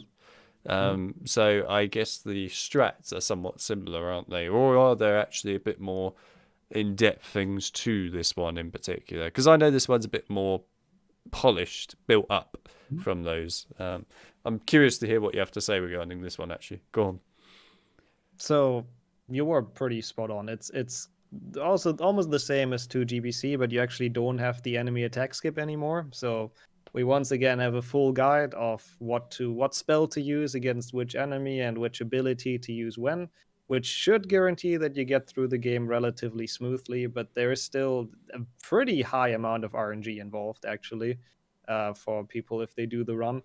There is one strat that's probably also interesting for casual players, which is that we go to Fred and George's shop before we enter the late game, like before we enter the Whomping Willow, and we sell everything and just buy chocolate frog cards with it because those unlock the card combos, which are super OP. And with those, it's relatively chill to play the game. So that's how most people play the game. There is some RNG manipulation in this, like for Pokemon speedruns. Only if you play on original hardware, though. On emulator, it's not been figured out yet. Hmm. So I've not learned that, to be completely honest with you. I don't fully understand how it works, but apparently if you do the same inputs at the same places, then the fights are always going to be the same and you're always going to win them relatively quickly. So that is a thing. People have found that, but I would say 99% of runners just play this and try to get lucky. So it's a pretty chill speed run, but there isn't really anything much to it. Okay, then I know, like with this game, this is quite unique to this game, and I think it's a really neat feature actually, Mm. because it kind of makes the replayability a bit more, I guess, interesting the second time round. Mhm. Which is, of course, you've got different options, like different routes, depending on the character you want to select to go with at various Mhm. points. Like, for example, at the beginning, you've got finding Scabbers, and you can choose to go either with Ron and help him find Scabbers, or you could go with Hermione and find Crookshanks instead. So, uh, curiously, you know, there's a lot of that in the game, in my opinion. Yeah. So, does that impact speedruns much? Is one sort of side faster than the other? Yeah. It's when you have the choice in any percent, you always go with wherever Hermione is, because we use Incendio a lot with her, and it levels up eventually. After a certain amount of cast, you get Incendio too, and that's what you want to achieve. And Hermione is more useful because she has like the buff abilities, and Ron only has Spongify, which is good because the enemy does less damage. But obviously, in a speed run, you don't care about that. You want to do more damage yourself, so you Mhm. don't really need abilities that do that. It's actually interesting though for 100% because the potions class is the one reason we have to do like 1.5 playthroughs of this game in that run, because there's a card in both Ron's path and Hermione's path. So the first playthrough, we go to Hermione's path and get that card, and then we have to play all the way through the game, all the way up to potions again, just to pick the other character and get the other collectible, and finally finish the run, which is incredibly annoying, but that's why it actually plays a pretty big role in that category. Yeah, I was always going to be intrigued to see if that would make such a massive difference depending on the route. But yeah, It, obviously, Incendio, I remember in particular with this game, is literally just the best spell of the whole game. it's it is. it just melts everything in its sight. It's a really good spell, definitely. So yeah, 100% agree with that. So okay, the next thing then is, obviously, this game's a bit more unique compared to the other games with the fact that you can replay it again after you played it once all the way through and Yeah. still keep all of your unlocks and things. So, does that then come into play with speedrunning, where effectively you're only allowed to play a new game from the very start each time, or are you Yeah. actually allowed to have another speedrun where you've unlocked things and then carry on after that? You've basically already guessed it. There's two categories for it. So there's the Yeah. one where you have to start from the beginning and have to have nothing at the start, and then there's New Game Plus, where people just start with a level 99 character basically and just defeat everything in their path, which is fun to run actually because fights are incredibly easy and fast. But Hmm. it's I wouldn't say it's the more popular category. Like people usually do like a run and then they're kind of done. Okay. But yeah, both exist. All right. Um, then the mini games as well, because obviously there's a lot of those in this. Now, I assume what the speedrunners probably do is, for a general speedrun, they just lose the mini game right away, right? And then that's it. But I'm curious, is there an actual category for just the mini games on their own for speedrunning the mini games themselves, or is that not a Uh, thing? we don't actually have that. It's good that you mentioned those though, because I completely forgot that those are in the game. Because there's an even quicker way to beat them. If you just go to the menu during them, you can select exit right away. So the moment the mini game starts, you just press pause and you can exit, and it skips it completely. Right. So it's a bit more tech, but no, we don't actually have a board for that. I think I mean it's a game that people like, but I wouldn't call it the most popular Harry Potter speedrun. It's not super active, so I think we just don't have those because people weren't super interested, to be honest. That's fair enough. I was It's a cool interested, idea, so though. I yeah. like. I mean, the mini games are quite a big thing in this, in my opinion. But Yeah. Yeah. I mean, it's nothing like HP6, but yeah, it's definitely there. Um, Either way, that was interesting to hear. Also, welcome to the chat, by the way, all the new people that have come in, since I have to keep saying that, or else I'm going to leave people out. Don't want to do that. Nope. Yeah, I guess then, is there anything else I can think of in particular? So, I guess the main strat really with this game, other than leveling up the spells, is because with this game, I can't remember if it was in Chamber of Secrets Game Boy Color or not. I don't think it was. You could actually inspect the enemies in order to learn more about them and learn like how to damage them better and that. So I guess that's one of the main things as well with this, isn't it? Is you're basically just going to go up to all of them and go inspect, leg it, and that's about it, really, right? Well, I mean, the thing is that it's kind of part of the route to use the correct spell that does the most damage. Like, but you gain that knowledge by inspecting them, but since we do multiple playthroughs, we already have that knowledge, so we don't actually have to do it during the run because it still does more damage if you do the informers or not.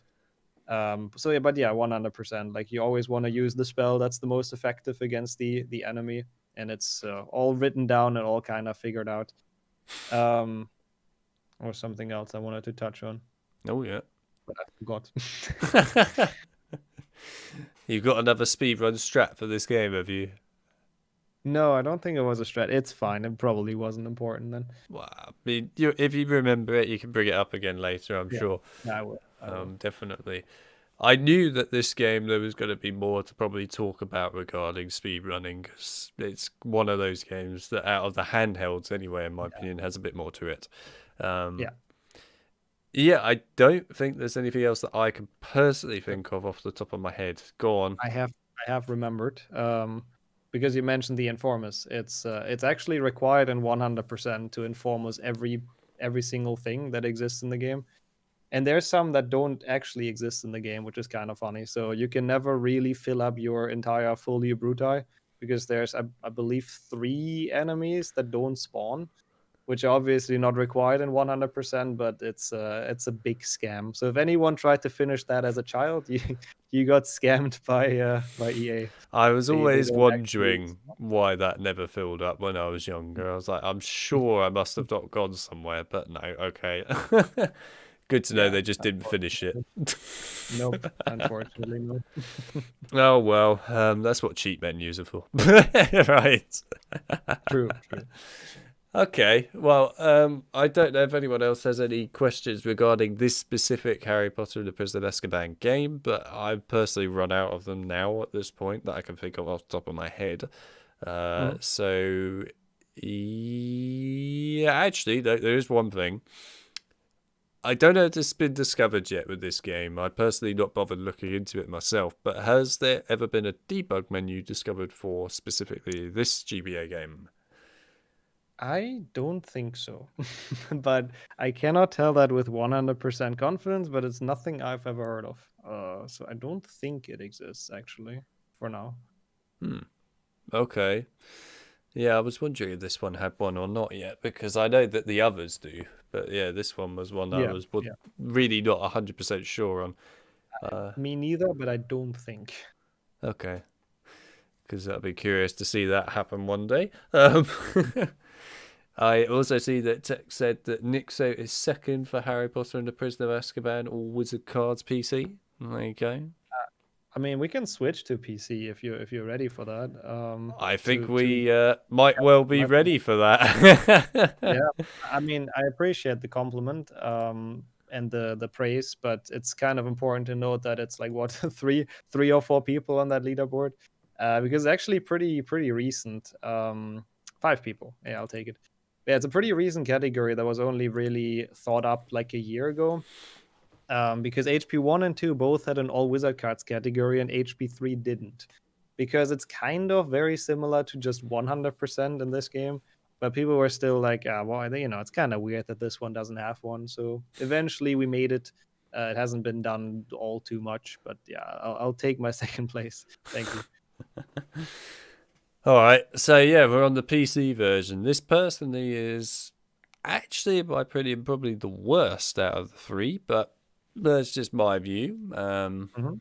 I mean, I still prefer it for combat over the GBA, but I do prefer the GBA for story.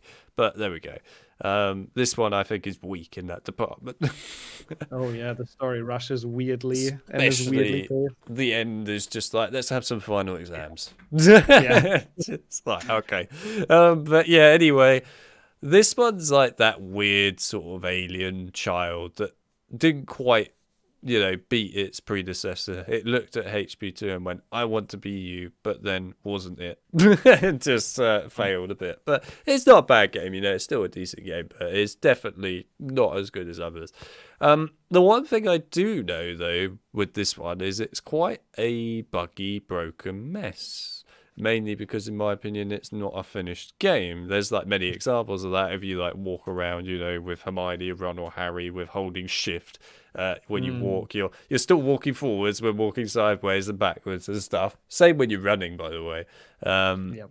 Then there's various other things. But okay, before we get into the speedrun stuff, then I want to know, what is your general viewpoint of this PC game? Then. I mean, I loved it as a child. I was really into this game as a child and played this so much. I think mostly because of the open world Hogwarts, which I nowadays find is done worse than in HP2, for example, because there's just less to discover. But I don't know. I just I just liked it as a child with all the different currencies and stuff. I still like it. It's a big nostalgic part of my childhood, but I do agree that objectively 1 and 2 are just the better games and the more finished games that don't have this weird pacing and the weird cutscenes and stuff. But I really don't think it's a bad game. It's fun. That's fair enough. I think everyone has that same sort of opinion now, where it's not hated, not by any means, because it's not a game that you can really hate. You can still have a lot of fun with this, but it definitely has not aged well, in my opinion, if you compare it to some of the others. I mean, maybe Control Department, it's winning over HP1, but that's about it, really.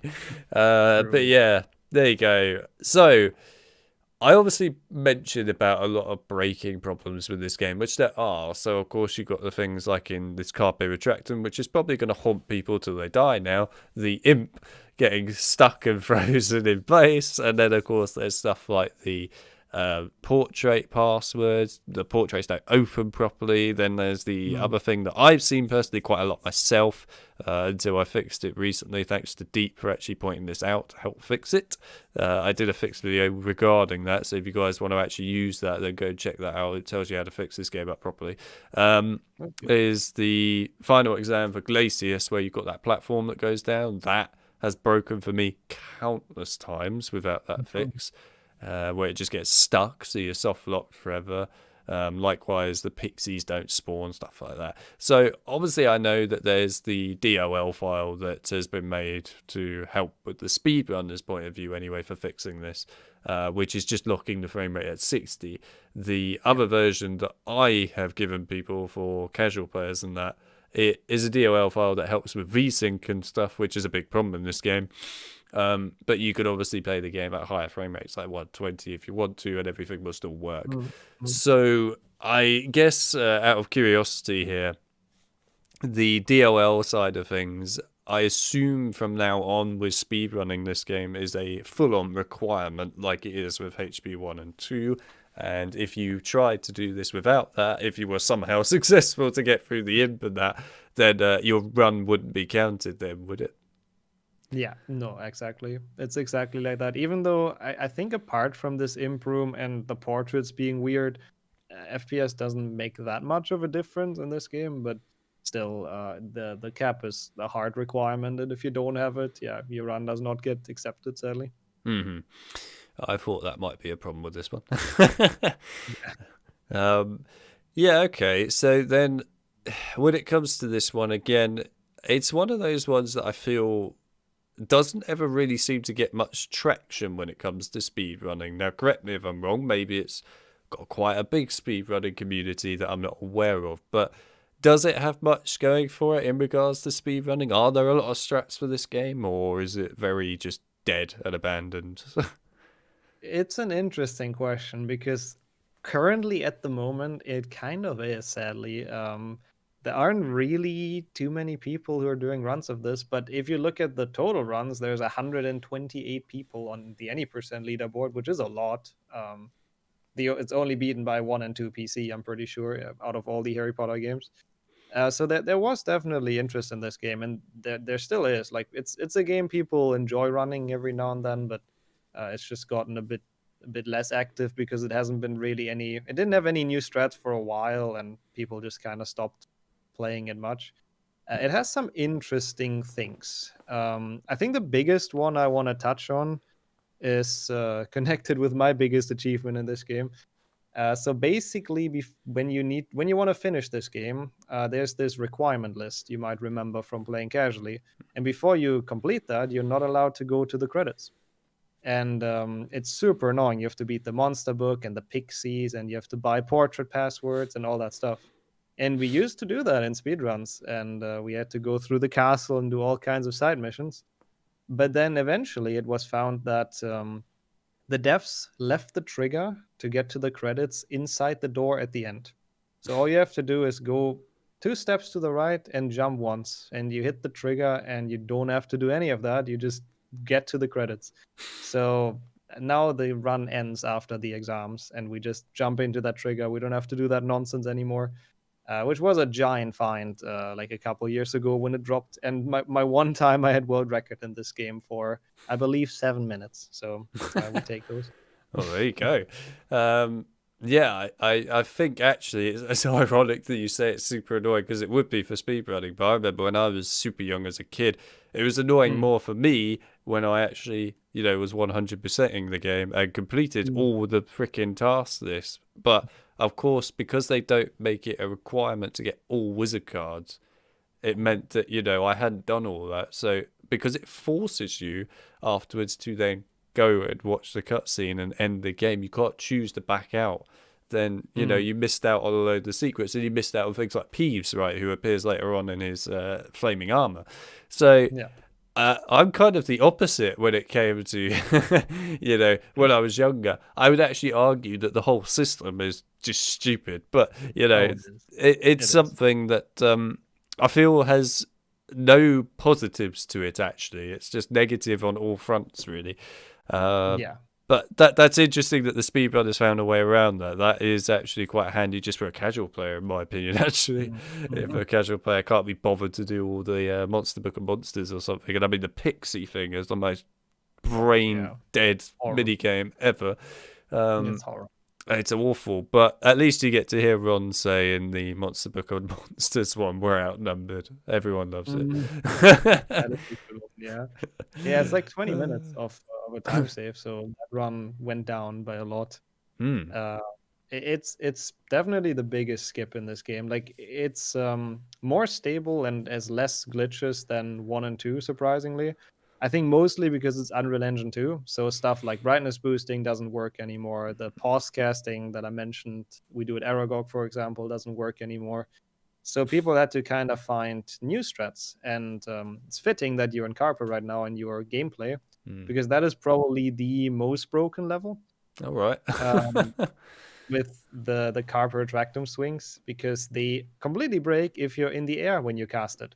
So if you cast the spell and walk off the platform at the same time, you get kind of sort of, we call them Tarzan swings. So you can kind of probably understand where this is going. So instead of going up all the way in that room, you just cast on the torch, walk off the latch, and you get momentum all the way to the top. And those are really fun to do, but they're also really difficult to learn and to practice. So that's the biggest broken segment, and obviously they're reused in Carpe Final, where you basically don't do anything of the challenge. You just go at the top and to the end. Another thing that's, I think, really cool is that you don't need to go to Fred and George's shop. Like after this spell lesson, there's the entire segment of fighting Peeves, going to Fred and George, learning about portrait passwords. You don't have to do any of that because you can just jump onto the torch that's in the entrance hall and make it on top of the closed gate and just leave the castle. So no need to actually go all the way to the 7th floor and all of that. And I'm actually impressed that this game works with that because you don't actually beat Peeves, so you don't have the quick travel passwords, and you actually can use them after you do that trick. So it kind of works as it should, surprisingly. To be fair, I did when I streamed this, I think the first time on the channel for PC, this one, Mm. managed to get the entire castle locked down. So like every single door was locked down. And there was even a door that I didn't even know could get locked down that got locked down. And that was the 3rd floor, where Uh, Lupin's classroom was. It had a locked door on it, so you couldn't go in there uh, anymore. I was like, how the hell? I didn't even know that was there. Why is it here? There's no reason to ever lock that door, right? But yeah, I literally locked down the whole thing so I could just watch students, like, effectively in Alcatraz, if you like, just begging for help, like, please buy my yeah, product. that's But interesting as well. yeah, I mean, that was certainly something that I don't know how I achieved some of that. I don't think I'll ever be able to do it again, but it was certainly something. Yeah, so the big thing with this one, actually, that I was curious to know how this impacts the speedrunners is, of course, this introduces Hermione's, major spells where you can play as the rabbit and also the Mhm. dragon. Now, from my experience playing as them, the rabbit is a lot better than the dragon, but there are definitely moments where you could get stuck on invisible barriers quite frequently. In Mhm. particular, the dragon is terrible when it comes to the final exam, and it's just, I don't even know who even programmed that, but they didn't do it very well. Sorry, just putting that out there right now. But yeah, how does that really impact your speedrunning results? Because I'm sure that must be super annoying to deal with, Oh right? yeah. Oh yeah, it is. Especially the final, as you mentioned, is horrible with the moving walls and stuff. Hmm. Uh, I mean, it's as so many things, it's a bit of a matter of practice. Obviously, if you've played that level 50 times, then you kind of get to know where those walls are and what to best do to avoid them. But you still sometimes get caught by them, and it is really annoying. Hmm. I agree, by the way. The bunny controls a lot better than the stupid dragon with its ginormous hitbox for some reason. So yeah, it's a pretty fun spell. Like that's actually a thing I always liked about this game. It has some very wacky and wild spells that you learn that I think are quite different from the ones from 1 and 2. Hmm. Um, but yeah, it's not necessarily great for the speedrun. It's not good for casual. Or have you know, Fair it's enough. very painful dealing with that final exam. Hermione's all Fair like, enough. I love this, and the player's like, I hate this. I mean, it's still a cool segment. I'll give it that. But okay, so yeah, that's intriguing to hear. I guess there's not really too many other things I can think of, other than I guess maybe things like the buckbeak flying challenges. From my experience with that, that's always been quite buggy, where try to aim at certain hoops, it just Mhm. randomly, for no apparent reason, will just turn buckbeak in a different direction and things. I mean, that must be super annoying to deal with, right? In speedruns as well. Yeah, I remember when I started out doing like 100% and stuff, and you have to do the red ring course. I struggled so hard. I had so many runs where I just couldn't beat it and had to do it multiple times. They're difficult. It's actually there's an interesting thing with this game. Depending on your graphic settings, some objects disappear, including the hitbox, which is the weirdest coding ever. But especially in Buckbeak, a lot of trees are missing if you play on, oh no, world detail. Sorry, that's what it is. If you play on low world detail, there's just a ton of trees missing, which makes it so much easier. In the train, there's like some luggages missing. In Carpe Final, there's an entire gate missing. The one in the tower where you kind of go around and there's Mm. skeletons spawning, and at the top there's a shield, if you remember the area. Mm. And that shield is usually blocked off with a gate to the other side, but that is just not there on low world detail. So it's weird, but that makes Buckbeak a bit easier at least. Huh. But it's 3D Flappy Bird, so it's not the most fun part of the run. Oh, I wouldn't say any of the mini games in this game are particularly fun. No, no. Then I think Buckbeak is the best out of the three, but that's not hard to do. Uh, I don't know. I'd probably say the Monster Book of Monsters just because it's over quickly, but I guess that's true. that's not a good thing to say. But yes, there you go. Right. Well, I can't really think of too many other things off the top of my head for this one. To be honest, I thought that this one would probably be a bit of a pain in the ass with some of the game mechanics, but by the sounds of it, it's not as awful as I thought it would be. So that's interesting to hear. Right, I am curious to see what people in the chat have put though, and if they've got any questions regarding HP3 PC. If you do, put them in. There is a thing that is a pain in the ass, though, as you put it, because it's a feature that pretty much every speedrunner turns off in HP2, but you cannot turn it off in HP3, and that's the auto center camera. So every time you walk forward, it snaps back into like a default state sorta. So looking around in this game is really difficult, like doing it properly. And I don't understand why they have that option in HP2 to turn it on if you like it and turn it off if you don't. But in HP3, it's just there and you can't do anything about it. I've never understood that. But that's a thing that turns a lot of people away from the run of this. I reckon I could answer that. Different development team. Person who originally created it probably left. That's probably the answer. Right, what have we got other than we're outnumbered? But yeah, skipping uni to get the record. I mean, I had absolutely zero time when I was at uni to sit down and play much in terms of games. When I did, it was a luxury. Welcome to game design as a uni course. It's very, very busy and tight schedules. It was not fun. I mean, I think it's referring to when I got it, because the strat was found in the morning for me. Like, it was found by an American runner called Tether. So for me, it was, I think, 7 in the morning or something.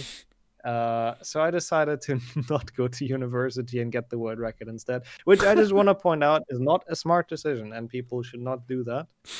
But yeah, I think that's what that's referring to. It depends, I guess, what the lecture was like. True.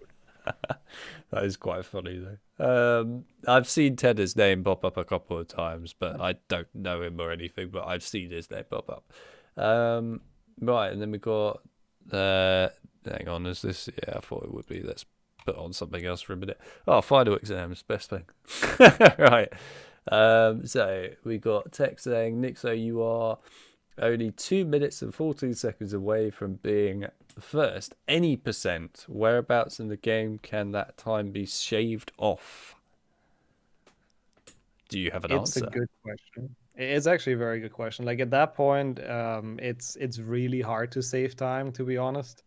I don't fully remember my PP, I have to admit, but I think it's mostly movement for me. Like, taking corners tight, going around corners smoothly without getting stuff like that. People have perfected that. Like you mentioned it earlier, people have grinded, and there are people who put tons and tons of time into practicing and grinding this. And those are just the kind of things they're better at than me, 100%. And I admit that without any issues, because I have to say, I had those periods in like 2019.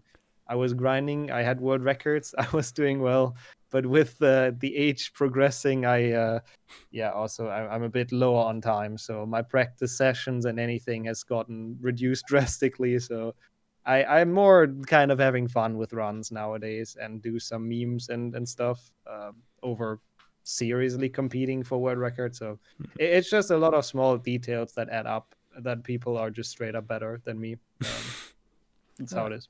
It's fair enough. I like the way I managed to sneak in a glitch gameplay there of Harry getting stuck on a portrait. That was weird. I've done that a lot in this game. I tell you, if auto center camera wouldn't exist, we would have beaten HP3 PC in chat. Free PC in chat plays. Yeah, to be fair.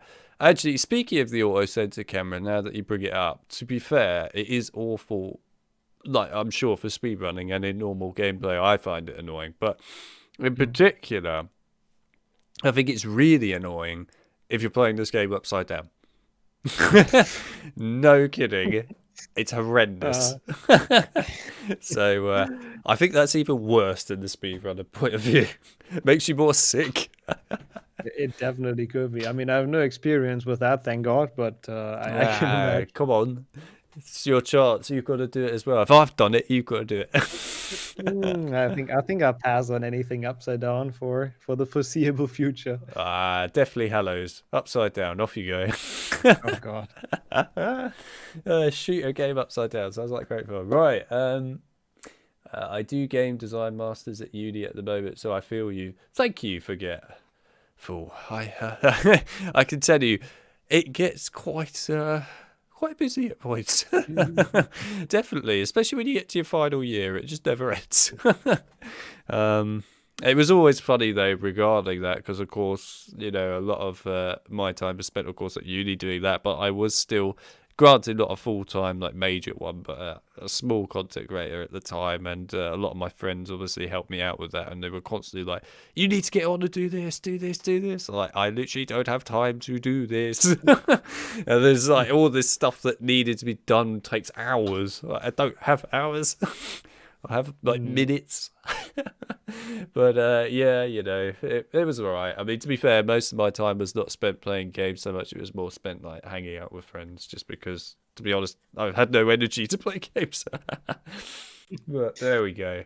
That's fair. Right. Run around. I run around. Well, there you go. We're getting to the Weasley touch in a minute, everyone. I know everyone's obsessed with that. Ooh, the best part. Yeah, I think, to be honest, Alex may hold the world record for HP upside down runs. I think you'd probably do, yeah. No, I wasn't even trying to speedrun. I couldn't speedrun those. No chance. I'd be actually sick. Right. No. Right. Okay. I think, honestly, we've probably said everything that needs to be said about this glorious title. So we're going to move on to the last one for Prisoner of Azkaban, and then we're moving on to the interesting era. Yeah, that's a good way to call it. So let's take a look at Prisoner of Azkaban for the PS2/Xbox/Gamecube. I'm just going to say PS2 because it saves me time. Right. Now, I personally think this is the best out of the Prisoner of Azkabans. I honestly love this title. I don't know why some people seem to think that this isn't that great. I think it's awesome. Sure, its ending is rushed, and that is definitely the same for all of them, really. But, honestly, when you compare this to Chamber of Secrets PS2, I personally think this is a better game. But anyway, that's just my point of view. I'm curious to hear what you have to say regarding this title. I don't know if you saw my webcam during this, but I was heavily agreeing. I could see you nodding. Yeah, this is for me the most fun game out of the 16 games. I think this. I mean, the ending you've mentioned is rushed.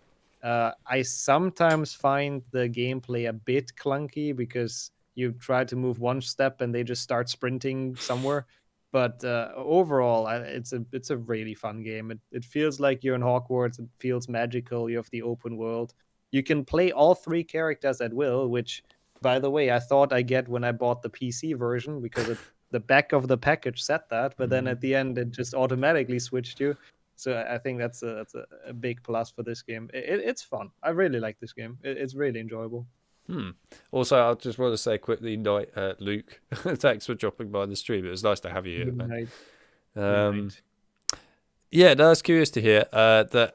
I think you're the first person in history I've spoken to that says that they like this the most out of the 6th gen. Really? The first person. Everyone else always just goes, nah, it's Chamber of Secrets PS2. It's always the best one, Chamber of Secrets. I get it, it's the one that everyone grew up with, let's be real. But it doesn't matter, this is a bad game. Right. I agree. I do agree with you, though, that it definitely has its moments where the movement is clunky, although I would argue that this is 1,000 times better for movement than HP PS2.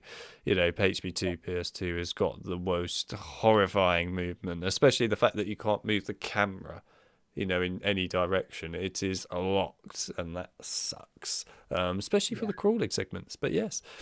Right, so speedrunning this game, I will be honest, I have seen nothing in regards to this game for speedrunning, so I actually am going into this one completely dark. Good. Are It's you? interesting. I am not. I am not. I have done my fair share of runs. There is a skip that will seem sort of familiar from when we talked about HP2 PlayStation 2. It doesn't work for every day though, but it works for two of the biggest levels in the game.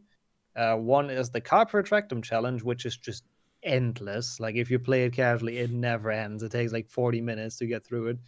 And then the segment in Hogsmeade where you have to get the fairy wings and then the Dementors attack.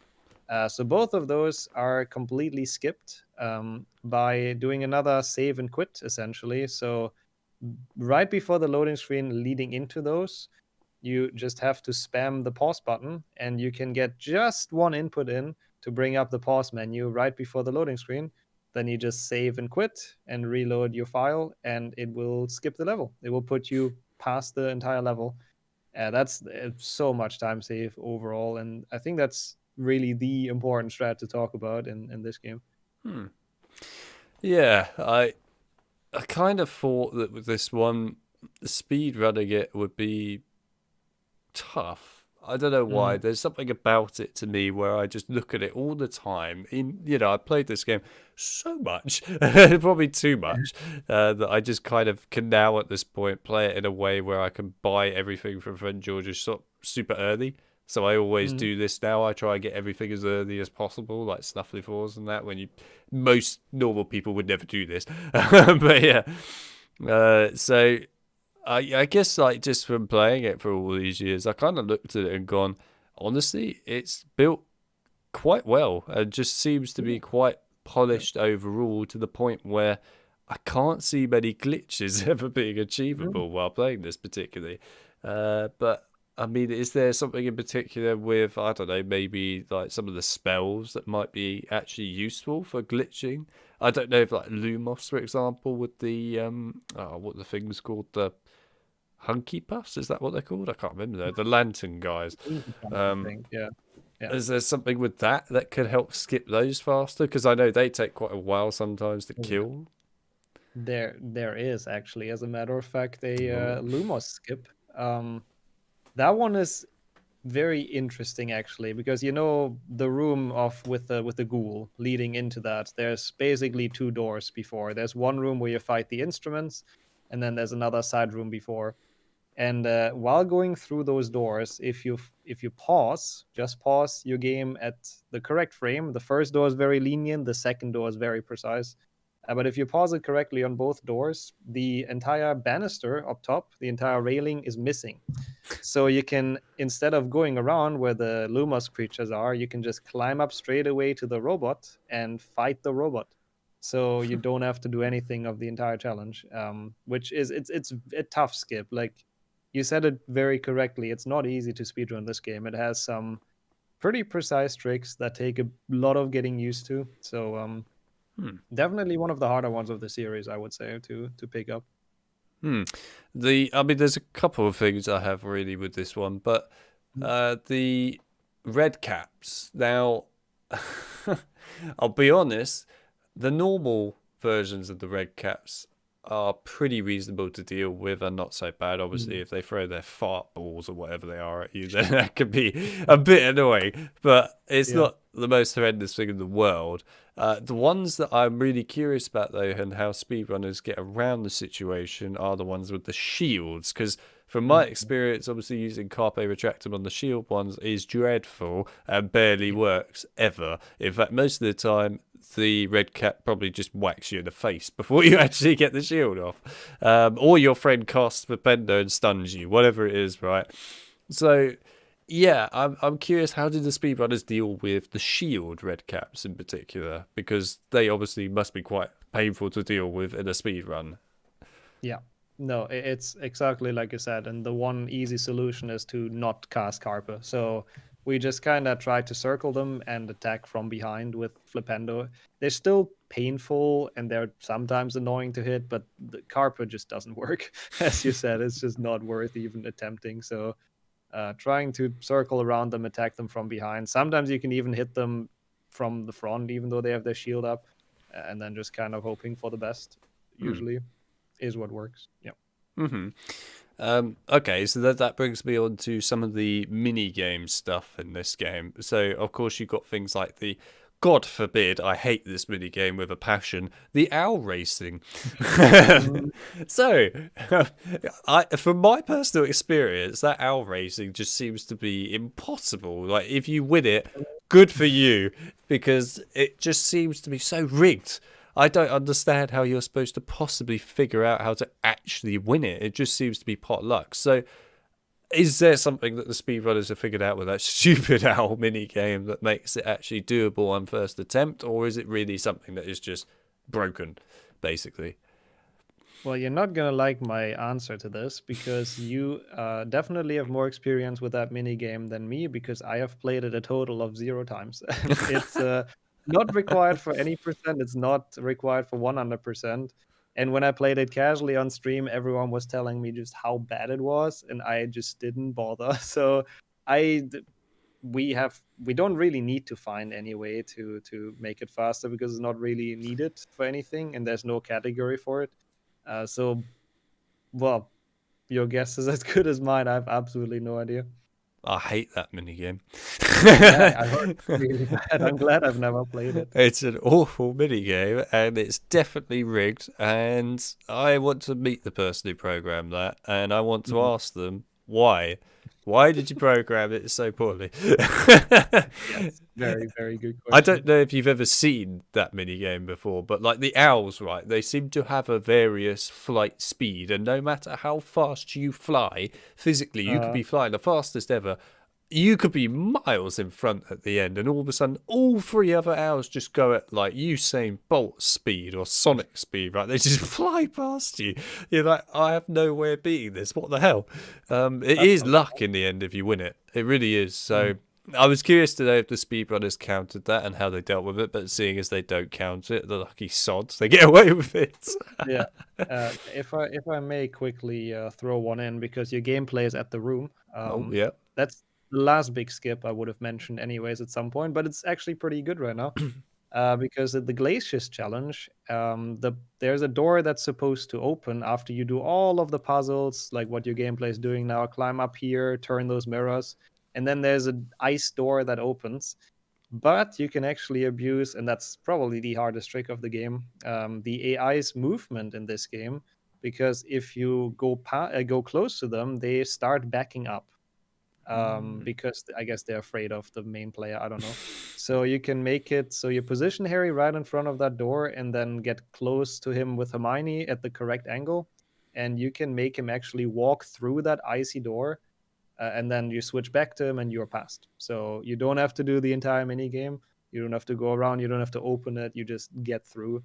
It's a giant skip, and it's the bane of everyone who starts running this. Awful trick, but it skips a lot. I didn't realise that there would be a skip that simple. Well, I say simple, somewhat simple. But yes, all right. It is used in a couple of other spots to get through some gates and some other doors quicker, but they're minor things that don't save that much time. But this is the one spot where it's super big. Okay, so I honestly have quite a lot of things for this game. It's remarkable how much more I have for this compared to others, actually. But anyway, the Dementor bit. Now, this is something that I really want to know about because that end part with the Dementors, not the bit on the beach shore, where you drag Sirius. That bit I don't see as really much of a problem. But the last bit where you actually use the stag Patronus, right? Now, that, in my opinion, again, it feels like it comes down to luck a little bit, when it comes to getting through. Now, I feel like usually the best path to get there in some regards is to go around the outside, but like not the very outside, but somewhat the outside, which then means you could actually get there fast enough and take out the Dementors. But again, I feel like the 2D sort of Dementors spawning in kind of, they just spawn in so quickly after you get rid of them. This must surely be a pain to deal with when speedrunning again? Have the speedrunners got a particular area they go through with that? Is there something in particular that makes it faster to deal with? What have you got knowledge-wise for that? It's a bit annoying, but it's basically what you said. You want to go to the left and then all the way on the outside. There's usually one guy there at the start, so you get rid of him, and then most of the time it actually kind of stays open. So you kind of have a corridor you can keep on reusing with the Patronum. So yeah, it's basically just hugging the left mountain as much as you can, and charging fully. That's also very important. Like not just doing half Patronum, but actually charging it fully so it has enough speed to get there. Okay. That So was yeah, more simple answer than I was expecting. pretty simple. If you watch it in a run, you can easily replicate it first try, I'm sure. All right, so that's got the Dementor point of view. The gate one, I don't think there is a way other than what you said, which was just doing the whole skip to get past it in the first place that you would be able to do normally in gameplay. But yeah, right. In glitchless runs, you just have to wait until they're done with their bit. They're done just smacking a gate in the most pathetic way possible. Basically. Okay, so then that brings me on to other things with this game. So obviously this is only applicable to 100%, but you got things like getting all the pages, for example, for the Folia Brutai, or getting all the wizard cards, and likewise the statues for Hermione's statue list, and you've got the stink pellet cauldron thingies as well. So is there a particular time period in the game when you actually go and do some of those things, or do you end up just leaving it all to the end? And also, is there a particular path for those sort of things that makes it faster to do them in like a particular route compared to just doing them randomly, right? Yeah, there is obviously a 100% route that's also written out. And essentially the way it does it is it just picks up the stink pellets as early as you can and then does them on the way, anything you pass. So you can buy it the first night after you learn about Fred and George's shop, after the entire Room of Requirements thing is over. You can have enough beans to buy them already. And from that point on, you spawn on the 7th floor, you do everything there. You do stuff in the grand staircase, entry hall, potions, and then up to the floor where the ghoul is on. And then you're basically out, buy them again, and just, yeah, it works really well with where the game wants you to go, basically.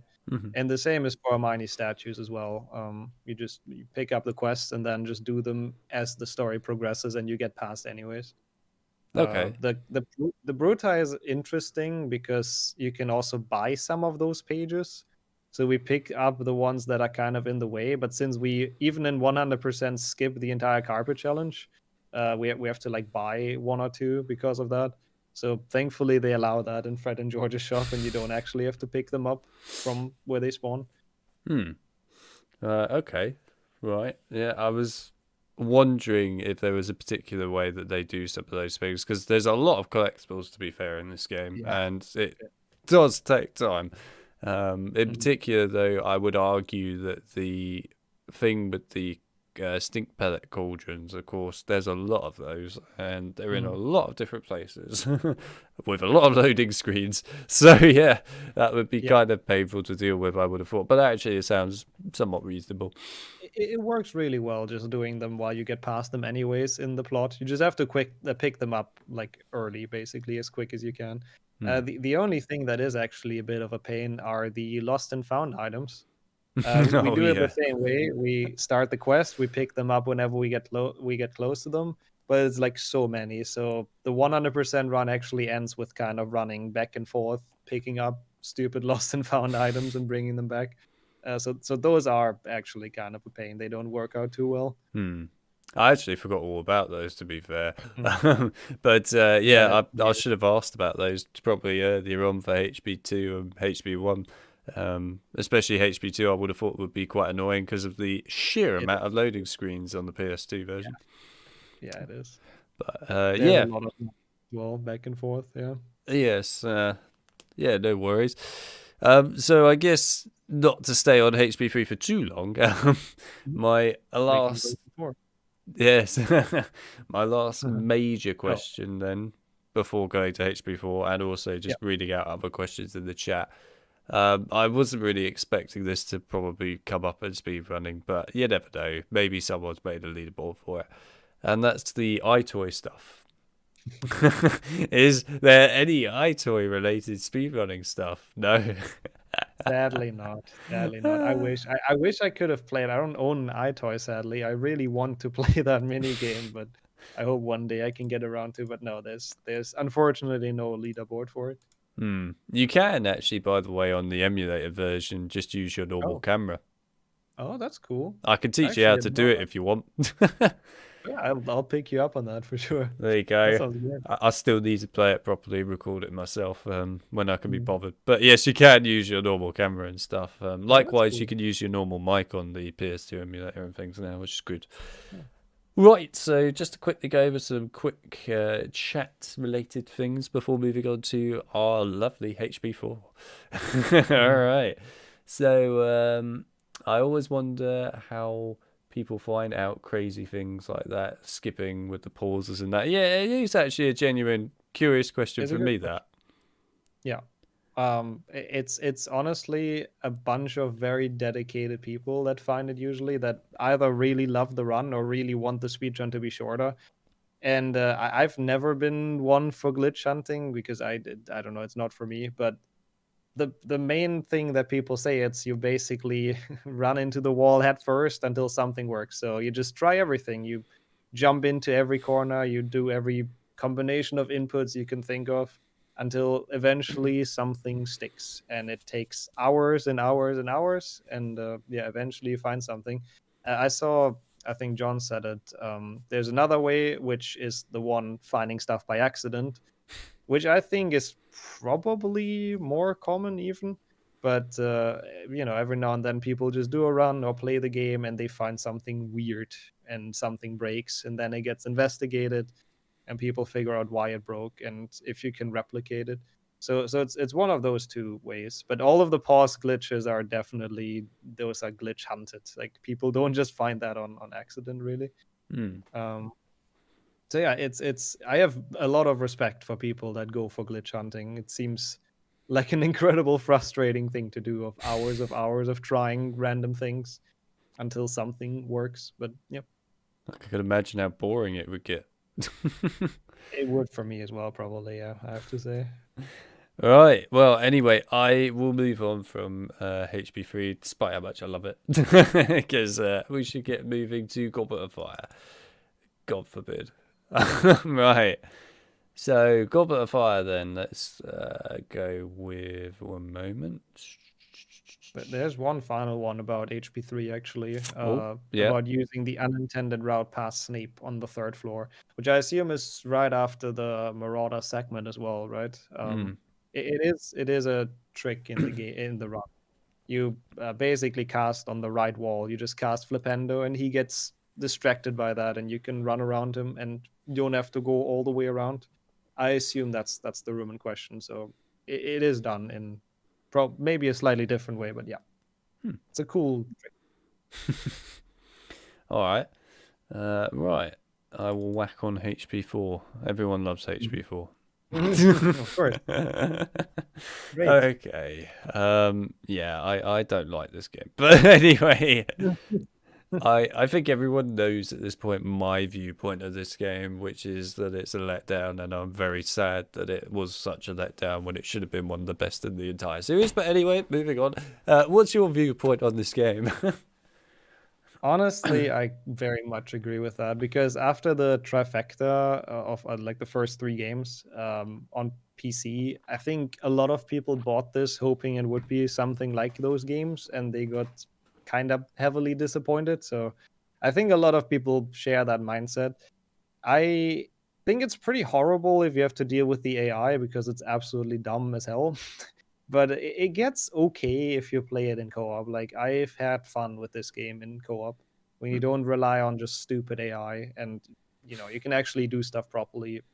It's an okay game. I respect them for trying something new and for trying something out there, but I don't think it was very well executed, basically. Yeah. It's certainly one of those unique games in the series. I'll give it that, but it's definitely not a good uniqueness. No. Oh man, I will admit, even though I don't like it much, it does do some things well. I do think that the general graphic look of the environments is actually quite good. I think that they Mhm. nailed that quite well. It does give off the vibe of HP4, which is kind of like a dark, creepy atmosphere of like the book is that, the film is that. It does do that well. Yeah. The voice acting is atrocious at points, but yes, anyway, I will never forgive them for saying Axio instead of Accio. I will never forgive them for that. Right. Um, so, my first major question when it comes to speedrunning this lovely experience of a game is the whole issue that I see regarding speedrunning this from the very start is that there is obviously a co-op in HP4. This is the only game of the series with actual proper co-op built into it. Mhm. And obviously this game, in my personal opinion, you're at a huge advantage if you play in co-op versus playing on your own, or maybe like with two people and one AI.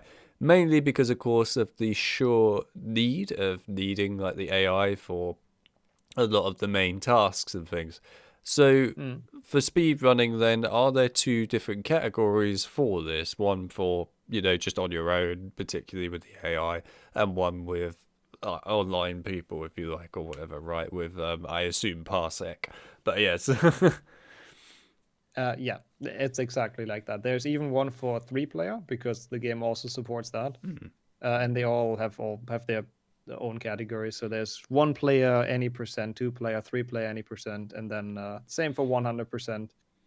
Just to make it fair, because it's 100% correct. It's a lot easier to play this game in co-op, and you can go a lot faster. There's actually some co-op only speedrun strats because the camera behaves different. So in this level, that very spot on your gameplay once again. In this level, we have to go up top to pull the bridge down and stuff. You can send one player up top, and the other one goes down already. And the camera allows you to actually both progress. So you don't have to backtrack. You just one player goes top, one player goes down, and then in the end, you're a lot faster. So yeah, it is a big advantage. There's two leaderboards for it because of that, and both are actually surprisingly not super dead. Like people do run HP4 every now and then. I'm surprised. Mhm. It is a bit. So it's 53 people for the any percent 1-player board. It's a lot more than you would expect, I would say. 53 is a hell of a lot for this game, to be honest, in Yeah. my opinion, but there we are. Yeah, so okay, and another one then. Obviously, this comes into kind of the AI point of view once again, because of course the AI, for those of you that haven't played this, is god awful and barely works. Mhm. It's stressful, actually, is the best way of putting it. It's stressful, but Yeah. so obviously getting 100% on this game is pretty awful and not something I recommend anyone to really do. But there's things obviously for that which involves casting particular spells which you could only do with cooperation of another partner. So obviously in online co-op I'm sure this is a lot more reasonable because of course you can work together on how you do these select things. But if you're Mhm. playing with the AI like I have done, which I hate, it's a real just you pray that they do the right thing, right? So I guess my real question here is for 100% speedrunning on solo, this must be a nightmare. And how do you deal with this? Is there a particular set of strategies to do these spells faster, or Mhm. just make it a bit more viable? Mhm. I mean, regarding yeah, it is a nightmare. So it still is. I mean, obviously you can either shoot yourself or use the charm, and then the AI should react accordingly, but they are dumb, so it is really stupid. But there is thankfully a thing we found to make this a lot quicker. Because the way it works with the spell mastery is that you need a certain amount of spells, as you said. So let's say you need 50 for Orchideus to master that. I think it's more, but whatever. But then if you cast Magicus Extremis, the superpower activated with S, that's blinking in the bottom left right now, every spell you do actually counts as 3. So every time you use Orchideus, now it's 3 spells instead of 1. So what we do is basically we buy as many expected, what is it called? Magicus Extremis Magicus power up Extremis, yeah. as we can. And so we make that super OP and lasting as long as possible. And with that, the grind is a bit more bearable. But it's still bad, though. It's not fun. The good thing is that every spell you need has an infinite spawn of enemies. Like there's the Urklings in this level that spawn infinitely, the Mosps in the greenhouse, and then the duck box in Moody's duck box challenge. The only annoying thing are salamanders and scroots. Those you have to re-enter the level for. But yeah, I was going to argue with the Scroots actually yeah. regarding the I can't remember what it is. It's like Duckly Falls or whatever, right? Spell. I hate that spell now. That is horrendous. Trying to get the AI to cooperate with that. Is there anything in particular other than obviously having to reload the level? But like, is there anything to make the AI in general a bit more cooperative with actually dealing with those stupid scoots?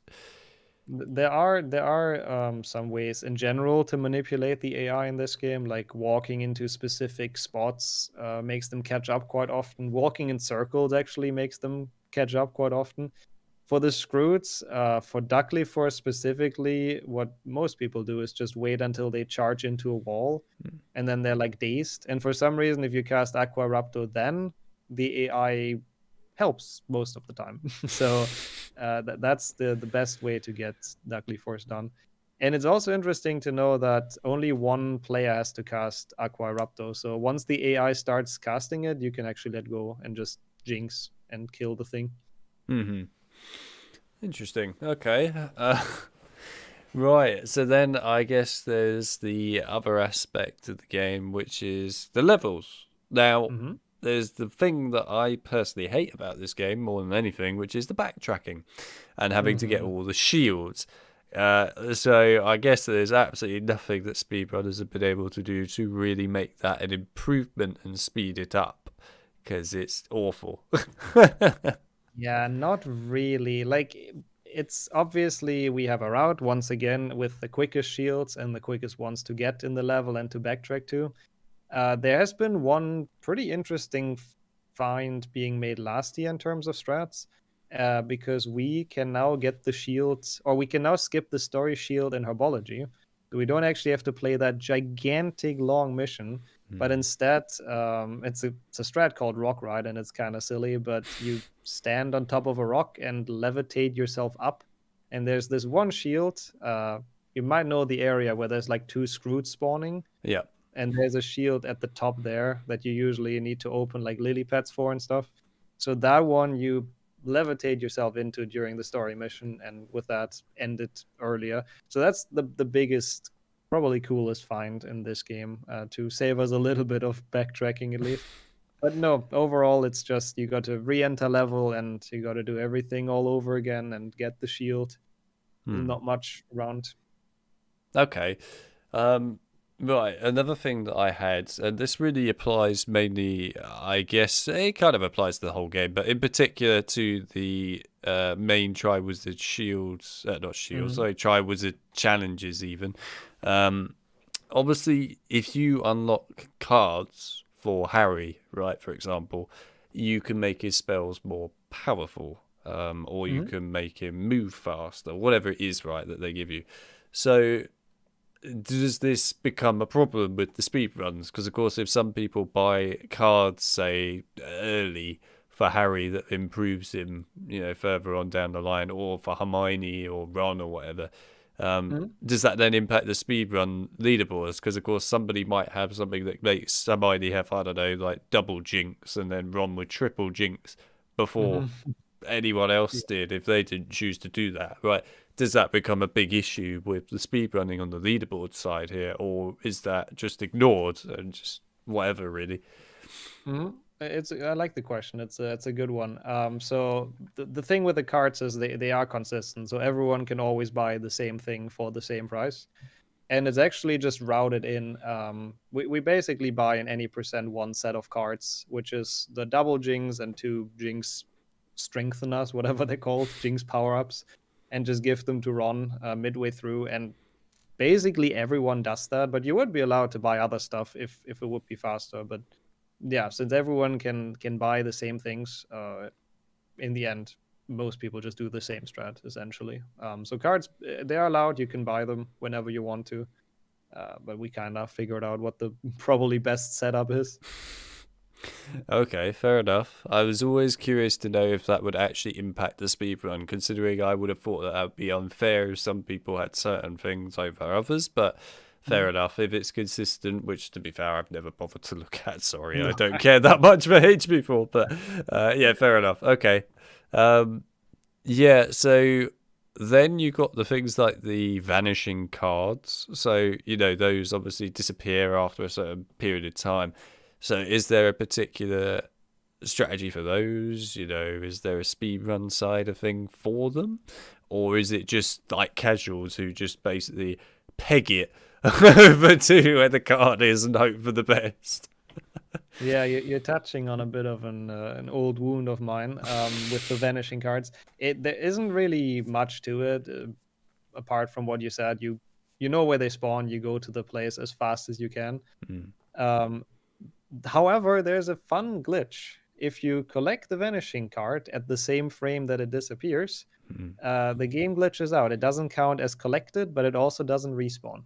So that way, I've lost a good amount of 100% runs, more than I would like to admit.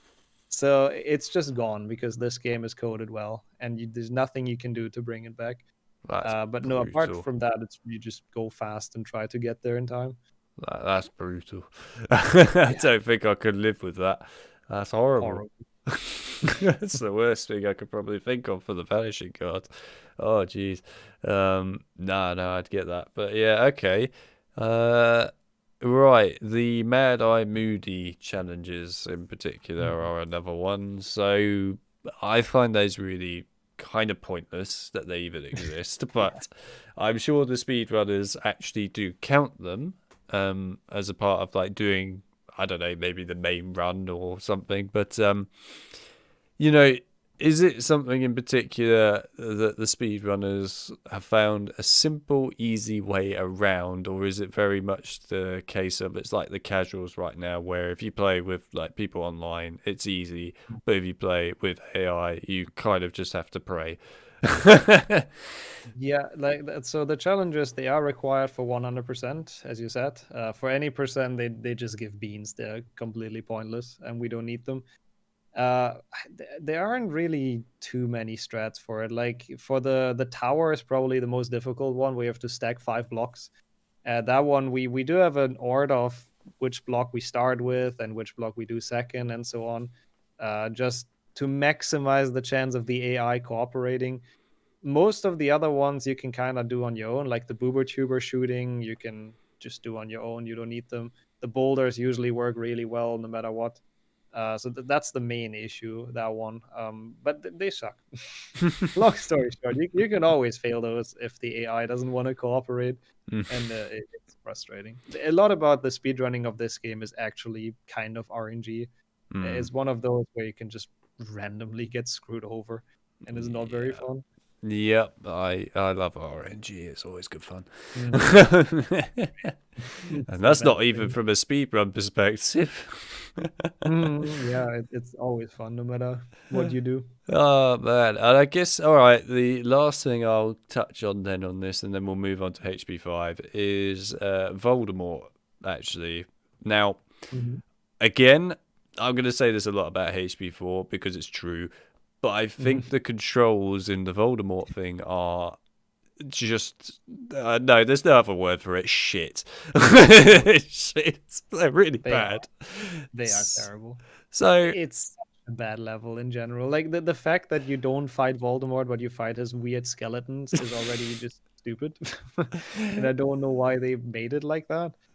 But no, it's really annoying to control. There is a strat for it again, like a sort of strat that makes it easier. Because if you remember the map, there's sort of a pit to the top right where it goes down a bit. Yeah. I don't know, I think tomb or something. So if you stand there, you can kind of keep it in a relatively stable position, the beam, Right. because it kind of gets stuck there and gets stuck on the cauldron. And then the statue also can't really hit you there. So it's the spot to stand in if you want to do it okay, but it's still bad. It's not fun. That's interesting you say that, because the spot that I always use for the angel statue, specifically that bit where it flies in, is the big coffin at the back. If you stand there, then you actually, you can't get hit. In fact, hang on, I actually want to show you. Let me find it. I'll show everyone this. Why not? There's like an invincibility sort of glitch there. Where is it? There it is. Right. Hang on. So, where is it? Where's the statue? So here we go. So it's roughly like around here, right? So if you stand just behind this big tomb here, literally like this, that statue will never hit you. See? It just always hits that and gets stuck every single time. I don't know if speedrunners know that, but That's a good spot. It is. Like it. It's a true fact that you could always just get away with it there with that. So, nice. Yeah, I mean, so what you were saying, I just want to try and figure out where it was. So you were saying, I don't know if you can see my mouse or not, but like down there, right? I have a bit of delay. Yeah, exactly. That there, yeah. Okay. So yeah, fair enough. All right, I know what you mean. So both ways work quite well. That was a nice fight, by the way. very, very nice damage getting that in. It was lucky getting it in twice, because you skipped like one segment, where you only take off one wing and then the other wing and so on. So that was good. It is possible, best case, to actually do it in one go. Like he shoots it 4 times and then you just instantly get all 3 phases basically before it even takes off again. But it's difficult to do that. No, okay, so that was interesting to know that the speedrunners just put the spell down in that bottom right-hand corner and just leave it there, because it's a horrible thing to have to control, in my opinion. Just like dealing with that is not fun. But okay, yeah, all right, that was interesting to know. And you can actually kill that statue in one hit. Now that is surprising. Well, it's not. It is still 3 separate hits, but it's just like it doesn't take off again, basically, if you do it properly. So.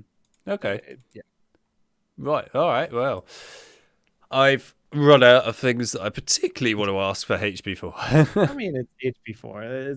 There isn't too much to it. Like, the main thing is having a good route, knowing which shields are the fastest, and occasionally manipulate the AI as much as you can. But it's still it's quite a rough speed run, I would say. There is an interesting question, though, from Tech. Yes, I was going to look at the questions. What I'm going to do is I'm just going to whack on some HP5 gameplay, as that's basically over HP4, and we're on to HP5 next anyway. But yeah, right. Let's have a look at the questions. So what have we got? I'll go back a bit. The AI is the bane of everyone's lives. It's the bane of my life. I've called it many things in the past. Many things. And everyone knows. Which coloured bean is your favourite? There you go. Which coloured bean? That earlier. I don't know. I mean, I have the beans here, actually. The Bean Boozled Harry Potter beans. The official ones? No. But it's they have actually a lot of like 80 flavors or something. Wait right there. I'll let you answer the question. I'm gonna go and grab my beans. Hey, let's go. But I don't know. I mean, my favorite one I think is watermelon, which I think is a dark green. So if that answers your question, my favorite bean color is probably dark green. Those are pretty good. There you go. Actual beans. Both eat a bean. Oh, I do have those actually, but packaged actually. Yeah, the actual beans. There's also a try was a cup in there, but I didn't bring that over. Oh, that's cool. I could get it in a bit if you want. But yeah. Yeah, anyway, my favourite bean is grass flavour. Yeah, best one by far. Nah, it'd probably be the licorice one, I reckon. There's a licorice one that's really quite nice, actually. I can't remember what colour it is. I think it's black, but can't remember. I think so. I have that as well. Yeah, I'm pretty sure it's just black. Right. What other questions before we get bombarded by bean messages? um, so, what are your opinions on beans? What color of bean is your favorite? nixxo placing fifth place global with 1 hour 4 minutes. There you go. You're getting some praise there. That's Well, for thank you, thank you. HB4. Yeah, I appreciate that. I mean, yeah, I am fifth, but I used to actually have the world record. I had the world record in all PC games except one, Oh yeah. HP1. So I take those. But again, that was at my time when I actually grinded and when I had a lot of free time on my hands, which is kind of shrunken down. I love what Mike said there, MP even for you. I'm surprised they even have a speedrun category in this game. Like HP4. Very fair. I can understand it. I'm surprised it even still works, the PC port, to be brutally honest. It's such a bad port. You have no idea until you dig into it. I've dug into it enough and I can tell you it's bad. I can imagine. On average, how much time would a very experienced player such as me, okay, thank you, need to invest to get a decent speedrun score? There you go, Nick. So there's the answer that you need to somehow give. That's the question I was looking at. It's so difficult to answer though, because it really, first of all, depends on how you define decent. If that's like top 10 or if that's close to world record, or whatever that is for you. I think it also depends on the game, obviously, how much people have grinded it. The first 3 PC games, if you want to get anywhere near record, it's loads of time. Like it's hours and hours and hours. Like people have literal 1,000 attempts of 1, 2, and 3 under their belt to get to that point. With some of the later ones, especially like 7.1, I think is the least run PC game. Getting into the top 10 there. It's a big surprise, I know. But getting into like the top 10 there, you can probably do that in a day or two, if you actually really try. But yeah, it really depends on how competitive and popular the game is, and also what you define a decent time as. But yeah, I'm confident you could get it relatively quickly if you have the time available. I'm sure you could get good, but near world record, it takes a while. Don't People have encourage played them. a lot. Don't encourage them to get me to speedrun Deathly Hallows, for the love of Christ. No. Any of them. I know you could get good because you know the games and you've played them a lot. But even for someone who's played them a lot casually, again, the top speedrun times, you can't imagine how much people played those. Like it's a lot. It's unhealthy. Let me see. Does the world record show total playtime? It doesn't, sadly. I wish it would have shown for HP2. Some people have it on their splits to show their total runtime.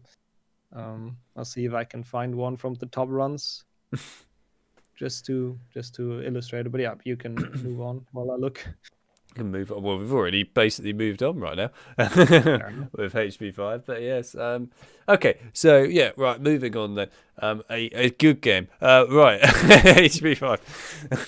So this is where the series actually tried to do something good again and realised that they really screwed up with the fourth one. Yeah, so here we are, a game that is actually, honestly, a really decent game still. It's not, perfect, but I actually quite like Order of the Phoenix. I think it's all right. I do love the fact that, of course, they have the entirety of the movie's actual, like, castle, grounds and everything fully built properly from the ground up and explorable. And to be fair, I will actually say that the secrets in this game, well, they're really annoying when it comes to the specific ghost that keeps taunting you by talking to you all the time. They are actually really cool. But other than that, yeah. No, I think it's all right. I do think they could have been longer and there could have been a bit more involved in the gameplay. And it's very much, you could tell, Wii was the focus on the gameplay perspective. But it's, it's a good game still. I think if you're going to play any of the later Harry Potter games, this is the one you want to play, really. But yeah, okay. What's your experience and, I guess, general feelings behind HP5? I can honestly second a lot of that. It's another game that I loved as a child. Like when I got this, I don't know how old I even was, young-ish. I got it on a Christmas. I remember that very well, and I played nothing else the next day. I was so in the world and so immersed. And I think even nowadays the game does a pretty good job with immersing you into the universe. With, as you said, it has the entire movie castle. It has almost every character we know from the books in this, and they all give you like tasks, and the teachers give you homework and all of that stuff. Which, yeah, I like that part. I think it's really cool to actually feel like you're going to Hogwarts. I mean, the thing people usually criticize is the sorta repetitive gameplay, which I can agree with, Hmm. and the very poor camera, which I can also agree with. But I can honestly look over those because it's a big childhood game for me. It's really big nostalgia, and I don't know. I think it has some charm. I think it's very immersive. I like it. Well, there we go. I'm glad that you like it. There are some people that don't, but I there you go. know. I personally I've think had a it's lot. good. I think it's good. It's, Same. it's not a good thing when you hear people say that they prefer 6 over 5. Then you know that there's a serious problem going on. Yep. I know Agreed. people that do, surprisingly. I'm not sure how, but there we go. I'm not one to judge too much. If you said you liked 7 more than this, then I'm going to judge you. Right, Yeah. anyway. So, yeah, speedrunning HP5 then. Now, I kind of would have thought that this one, to be honest, again, is not the worst speedrun in the world, in particular because the actual game's length of the main story, Mhm. anyway, is pretty short and not Mhm. really a long game at all.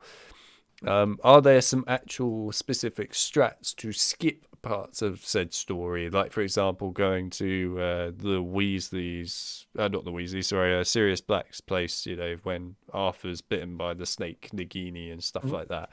Are there, strats to skip over some of that, especially as in, like, that place I know in certain areas you can only walk and not run and things like that? Long story short, no. But I mean, there's obviously a couple of strats. I mean, you skip through dialogues whenever you can in game. There's actually very interesting small cutscene skips because we call it Dean skip. That's where it was found. But whenever you throw an object at a character that's talking, the cutscene actually gets skipped. So when you talk to Dean in the courtyard, the Transfiguration courtyard, you just take a bench, throw it at him, and then like the entire cutscene skips, and it's like 40 seconds saved. Hmm. But that's kind of where it ends. HP5 is a game that mostly lives of its routing, which has changed so many. It's such a pain to trying to stay up to date with the strats for this game because the route changes like so often. I like at some point I actually got really annoyed with this because people found new routes every couple of weeks. But that's the main thing. Just how do you get to which place the fastest? And you have so many options with the portrait passwords. Just walking, save and quit teleports you back to the room of requirements, so you can use that. So that's what makes this run really, and what's the most important. Hmm. In terms of strats and skips, it's not much really. That's kind of where it ends. Some cutscene skips. Sometimes you can play multiple cutscenes at the same time and get like a small multitask, but it's a solid game. It's pretty unbroken actually. It's pretty unbroken. That's one way of putting it. Yeah. All right. Then that brings me on to my point with what I would argue is probably something that I would kind of be interested to know with the speedrunning perspective, and that's all these things like the exams, like this, for example, that we're looking at Mhm. right now, where you need to Mhm. plant. I can't remember. It was like plants and pots or whatever. But some of these are faster than others. So, for example, I would argue that the potion one is really quick, right? You just drop Yeah. the potion in and it's done. Whereas charms is a bit more lengthy, especially as you need to actually be able to aim properly at said objects, which can be a right pain sometimes. Um, Mhm. so I assume these are included in speedruns, are they? And if so, how do they impact the speedruns? They are in 100%. They are actually surprisingly optional for any percent. There's only the teacher quests and the one that Ginny gives you at Grumble Place are the optional ones. The rest you have to do. And interestingly enough, the Genie quest isn't even in 100% because the in-game tracker goes to 100% without it. But yeah, they have to be done in the 100% speed run. They aren't too much of a problem if you play on easy. You get the best grade almost every time. I remember playing this casually on hard, and I actually had a difficult time getting the what is it in English? The best grade? Oh, Yeah, grade. So outstanding outstanding. is Yeah, what that's it what it is. is. Yeah. Yeah. So I actually struggled with that, but since we play on easy for also easier fights, well, you do them once, they kind of whatever, and you get the grade, and you're done with it. Okay. Actually, speaking of difficulties, now that you brought that up, I am curious to know what the speedrunners do regarding this. So, I'm sure you might be aware of this, maybe you're not, but speedrunning this game obviously must be tied to maybe one specific difficulty, at least, because hard, anyway, at least, cannot be completed on PC. You physically cannot complete the PC port on hard because it will break on certain quests. It actually is not doable on hard. You can do it on easy or normal, but hard, this game is completely broken on certain quests. So that's where my question comes into play with difficulties for the speedrun side. How do they judge that sort of thing with the difficulty? You are free to choose whatever difficulty you want, and also switch it mid-run. It's not done because it doesn't seem to save time anywhere. So people just play on easy. Everyone on the leaderboard is just played on easy because it makes fights quicker. There were certain ideas to switch to hard. For example, when you're serious at the end and you kind of have to die to Bellatrix and Lucius, there was the idea, what if we go to hard and they do more damage? But the time it takes to switch to that, it's just not worth it. It takes longer than just losing on easy. Also, fun fact, you can win that fight and the same cutscene still happens. I don't know why, but it's weird. The only fight you have to lose is the one in the Room of Requirements. The rest you can win. Okay. But it's, everyone plays on easy because anything else isn't worth it. So there isn't really a regulation for it. Right, okay. But if you don't mind me asking, which part breaks? I'm actually really curious if you have an example, because I have never heard of that. Gotta try and remember it now. I'm sure it breaks in two spots. So one of them is to do with Ginny. I can't remember which one it was, but one of them breaks where she basically tells you what to do, but the quest marker never actually shows, meaning that you can't do the quest. You basically get soft lock forever. So there's that, and then the other one I'm pretty sure was with Luna, and this one is not 100% always going to happen, but sometimes the bag of whatever is meat or whatever doesn't actually spawn in. Oh, I've seen that one actually. Yeah, I didn't know that's a hard thing. Yeah, it doesn't spawn in at all. And even if you were to save and quit and come back in again, it's not going to be there. So you literally have no choice but to restart the entire game in order to fix it. But those happen on hard. Those are broken problems. And also on the PSP port, fun fact for everyone here, unless you play a very specific foreign version of that, then the game cannot be completed without a cheat menu. So there you go. That's some quality coding once again. Good QA on that one. Good QA. That's very interesting. Yeah, sorry, I didn't want to interrupt your question, but I kind of had to know. I was very curious. No, it's fine. I mean, there might honestly be more that I don't even know, but who knows? Like I said, if you play hard on PC, you're asking for trouble. I've never known anyone that's ever been able to play the PC port all the way through on hard without it breaking, ever. So there you go. It's a fact to know. Anyway, so a question I had regarding collectibles on this game. Now, this one is a big one for me because this game is huge when it comes to collectibles. Yeah. All right, there's a lot of them in this game. If you think it was bad, people in HP 2 or 3 or whatever, oh no, this one's a whole new level. And I mean, 6 gets even worse. But yeah, so I guess the speedrun strat for this is you have to have a specific route, surely, for these collectibles, right, in order to do them in the best possible amount of time. And luckily, of course, with Myrtle, who came at the perfect time, ironically, you can normally just skip what she says by, just pressing the interactive button to get her to go away. But yeah, so I'm curious to know, like, with the secret side of things, how is that sort of sorted out in speedruns? Is it a requirement to have every single collectible for 100%? And if so, how much time does that add on to a run is a curious one for me. Yes. So you do need every single discovery point in the castle. So you have to do basically every secret and every collectible they have.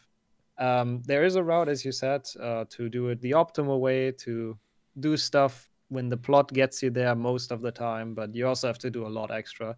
Let me check actually. I have the website open. I think it adds, yeah, that's about an hour and a half, an hour 40 even to the any percent run, just getting all the collectibles. And interesting enough, the biggest part of that is gobstones because I don't know if you're a gobstones enjoyer or not, but No. I hate it. I'm glad. I hate it more than anything. And I don't understand why they made it so you have to win 3 times in order to get the points for it.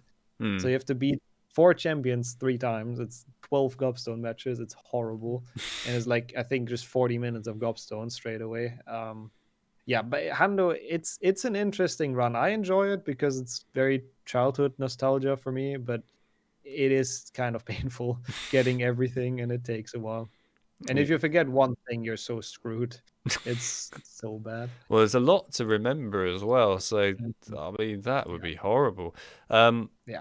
yeah, actually, now that you bring on the mini games, the chess one, I mentioned it earlier in HB1, but we're mentioning it again now. Chess in this game, from my experience of which was not a lot to be fair, but when I did it the once for all three, I think there are three of them Mhm. to do. Mhm. It was completely random, the outcome every time, and it is actually proper chess, I believe, in this game rather than made up whatever it is in HP1. Yeah. So Yeah. this surely must have a huge impact in speedruns because sometimes you might get the best luck ever when it comes to the specific chess champion or whatever that you're going up against, and sometimes you must get the worst luck in the world. So I guess that's really just an RNG sort of problem, is it? Where it becomes like, Mhm. if you are lucky, you'll get the best luck in the world. Otherwise, that's that. There's no like specific way to, I guess, make it a 100% easy, doable thing every time. No, sadly not. There is one I mentioned it earlier. The Gryffindor champion on easy is I don't. He's absolutely stupid. And there is an actual chess strat. I think it's called Scholar's Mate, um, which we do a variation of. So it's the quickest way to mate your opponent. And his moves are actually, I'm pretty sure, fully random. Like he just plays random stuff, so he doesn't prevent it. Obviously, he can still get unlucky, and he does randomly the correct move to prevent your mate. But that is the one that's relatively consistent mated within like 3 turns. Hmm. The other ones are fully, well, random. They play chess, they counteract your moves. You have to try to checkmate them the normal way. I actually signed up to chess.com when I learned the 100% speedrun of this. That's the fun fact for the day. So I genuinely started learning chess because of HP5 100%. And it does help, but it's still sometimes you get lucky and they blunder their queen, sometimes they don't. So it's a bit stupid. I hate it. Yeah, it's dumb. I did it once all the way through when I was younger. I never want to do it again. I I, could never even beat the Ravenclaw champion when I was young. It was too smart for me. It was a lot of rage when I was younger. A lot of rage. I don't know. All of the mini games for me in this game are awful. I'm sorry, there's no other word for it. They're all bad. If you like them, then good for you. But they're all bad. The only one, actually, to be fair, I'll say is okay, is the Snap one with the wizard cards. Just because A, it's piss easy, and B, it's somewhat alright. It's fun. Um, to an extent, anyway. I wish there was just endless amounts of them, to be honest. Who needs gobstones of that when you can just have that? Honestly, I agree. That is the only bearable one, but the rest, it's a awful for 100%, especially. I would have preferred running around the castle trying to like talk to portraits 24/7 than do those Mm. mini games. Yeah, 100%. Right. I think, to be honest, I've got nothing more to really ask regarding HP5 because I didn't really think there was going to be much for it, really. But yeah. No. Um, but I am curious to see what the chat has to say before we move on to 6. I know So, there is a question that I saw what my best time-saving strategy is, and it's it's actually good to move on to HP6 because that's where it is. no. I personally haven't found many things. I found some like minor strats, but in terms of glitches, because I don't really hunt for them, I only find accidental stuff that's most of the time useless. But there is one thing in HP6, so we'll talk about that when we reach it in a couple of minutes. Here it is. Oh, perfect. Well, that was quick. Yeah. It is also, I'm pretty sure it's the only known useful glitch in the entire game, which already takes away your question of how the speedrun of this game is. It's awful. You're watching cutscenes and following the plot like a casual player. Apart from like 2 or 3 times where you don't follow the like Nick or Luna where they want you to go, you just take a small detour. But apart from that, you just play the game like you're supposed to. And the one thing I found on accident is a skip called Potion Skip. And I guess the name kind of says what it does. If you do the potions minigame and you fail it at the same frame as you put in another ingredient, then the potion counts as completed. It just gets skipped completely, basically. So you don't have to replay it, and you also don't have to do the other steps. But it's such an awful trick because it's frame perfect, and if you fail it, you do have to replay the challenge. That I believe only 2 runs on the leaderboard have done it, because it's just so awful and nobody wants to bother with it. So that's my proudest finding. I annoyed everyone with a dumb frame perfect strat. To be fair, speaking of the potions, I remember when I was mucking around with the frame rate in this game on PC and set it to 1,000 by complete accident. It wasn't on purpose. And I was at one of those potion things, and just all the potions, as soon as you loaded in, all just went straight through the floor. I was like, oh dear. Interesting. And the timer, I kid you not, it was just like, oh, that's a really difficult one. Straight down. You know, like literally in a millisecond, done. I was like, okay, well, that's the end of that then. That was hard to complete. I can confirm that this game does not work on 1,000 frames. Just to make that very clear. I'm sure anyone would have figured that out, probably, but Yeah, good to know. Good to in know. case you were ever going to attempt it in your lives, I wouldn't recommend it. Yeah, I know. What is your opinion about this game? I mean, you said it's worse than HP5. That much I've already gathered. Yeah, I mean, okay. To be fair, I didn't ask you your opinion. I'll get to that in a minute. But yeah, my view of HP6, I'll say this much. I wasn't expecting much ever from HP6 because it is the most boring film and the most boring book. And in particular, with this game, they, of course, have based it on the film, which is a terrible thing to do because the film has nothing going on in it. I honestly, when I got to the point when I was younger with this being a game, I was like, okay, I feel quite sorry for the development team having to make this because what do you do with this? There's nothing here. Unless you are allowed to make up your own stuff, which they weren't. It's very obvious they weren't. Then, you know, you're going to struggle with this one. And they did, because that's why there's like a billion mini games in it. But yeah, that's my big problem with HP6. It's just mini games.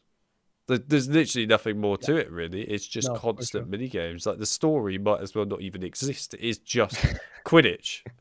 And actually, speaking of the Quidditch, I hate it because you go and do practice for no apparent reason on a HP2 PC, you know, loop that never ever lets you go anywhere, and then you have to immediately after that go and do a match. You're like, kill me. Why? And there's so many Quidditch matches.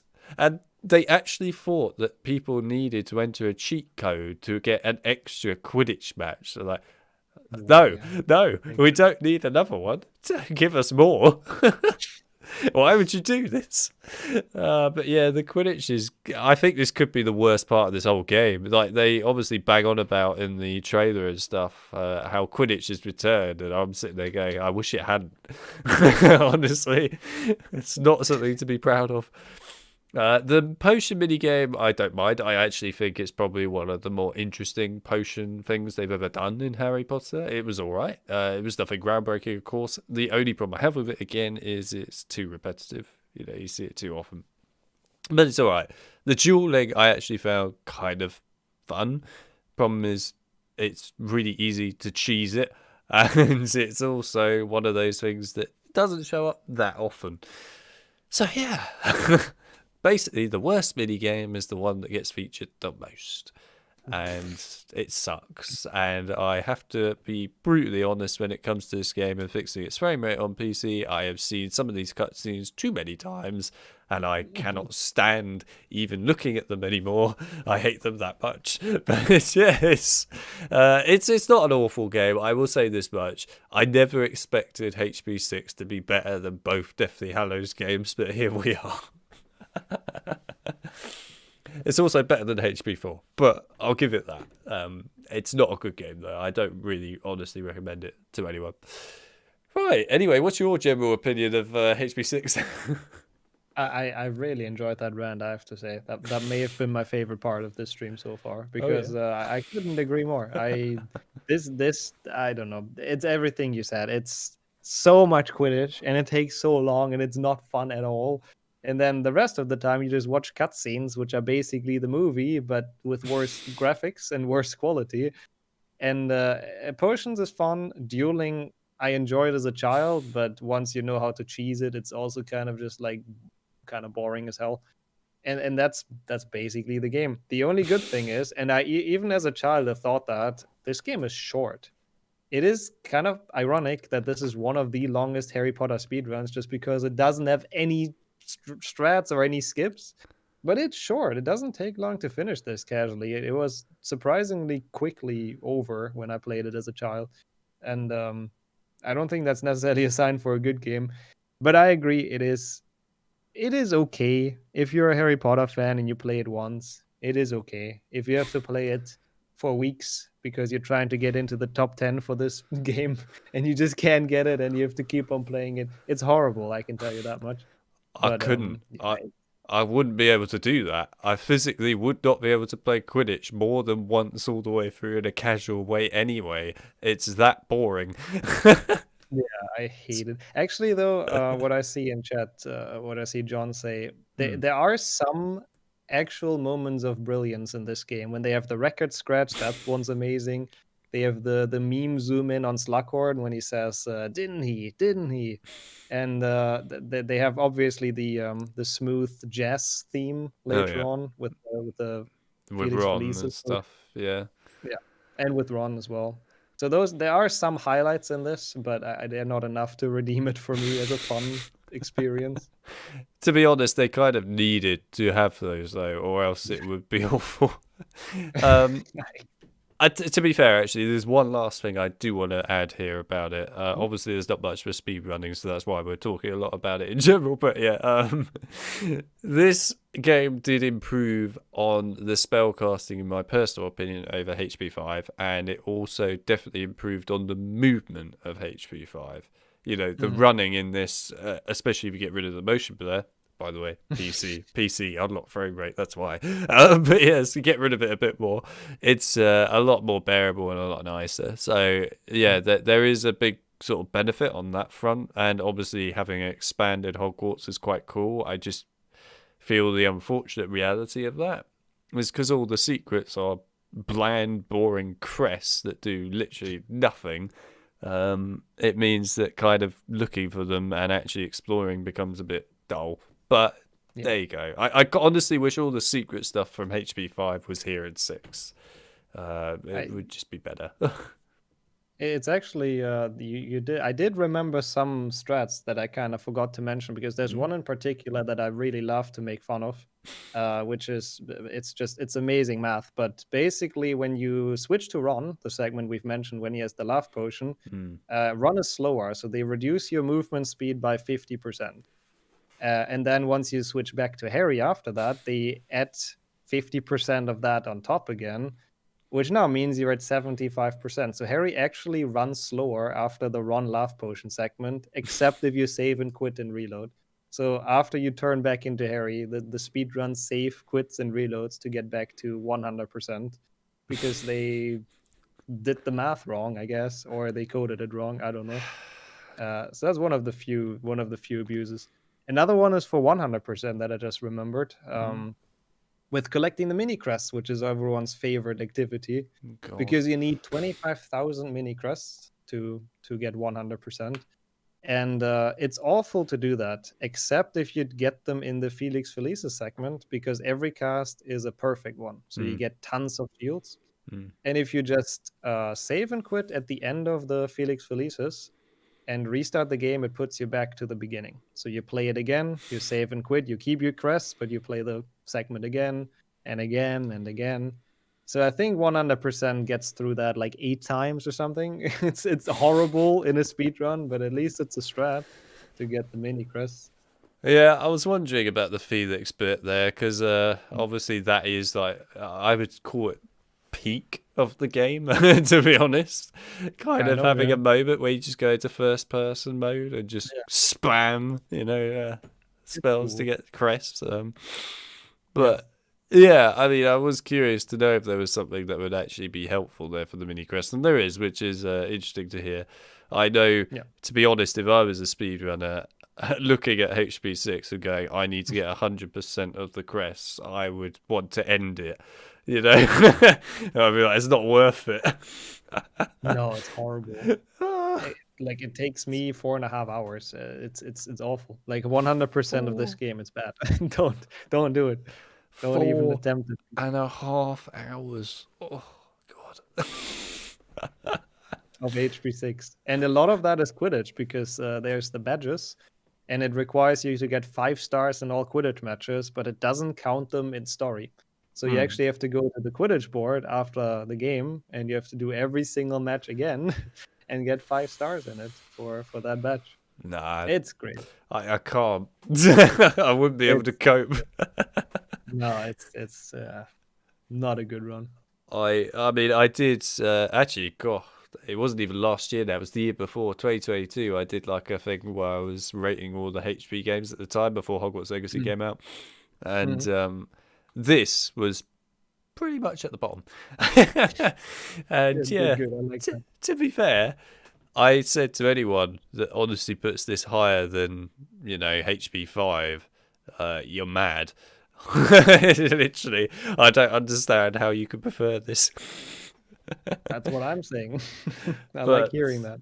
Yeah, I mean, it's nuts to me. I know one person in my life who said that HP 7 was a good game, and I don't know how they honestly believe that. We'll get to that in a minute. But yeah, either way, I love what Forgetful said.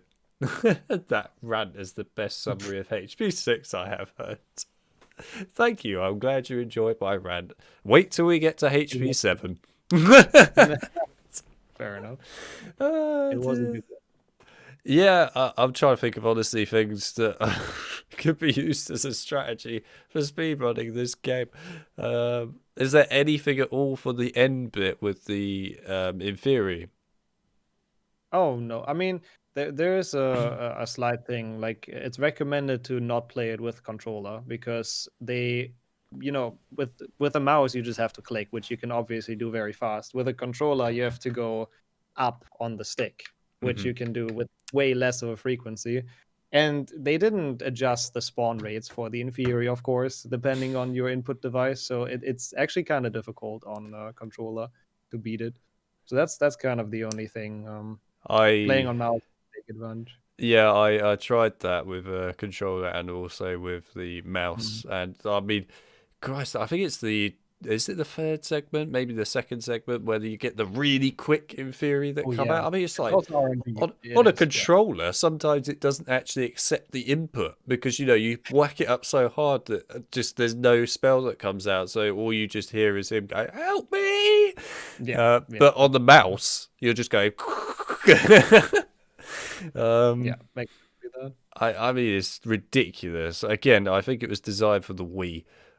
There's the Wii in mind where you just go like this constantly.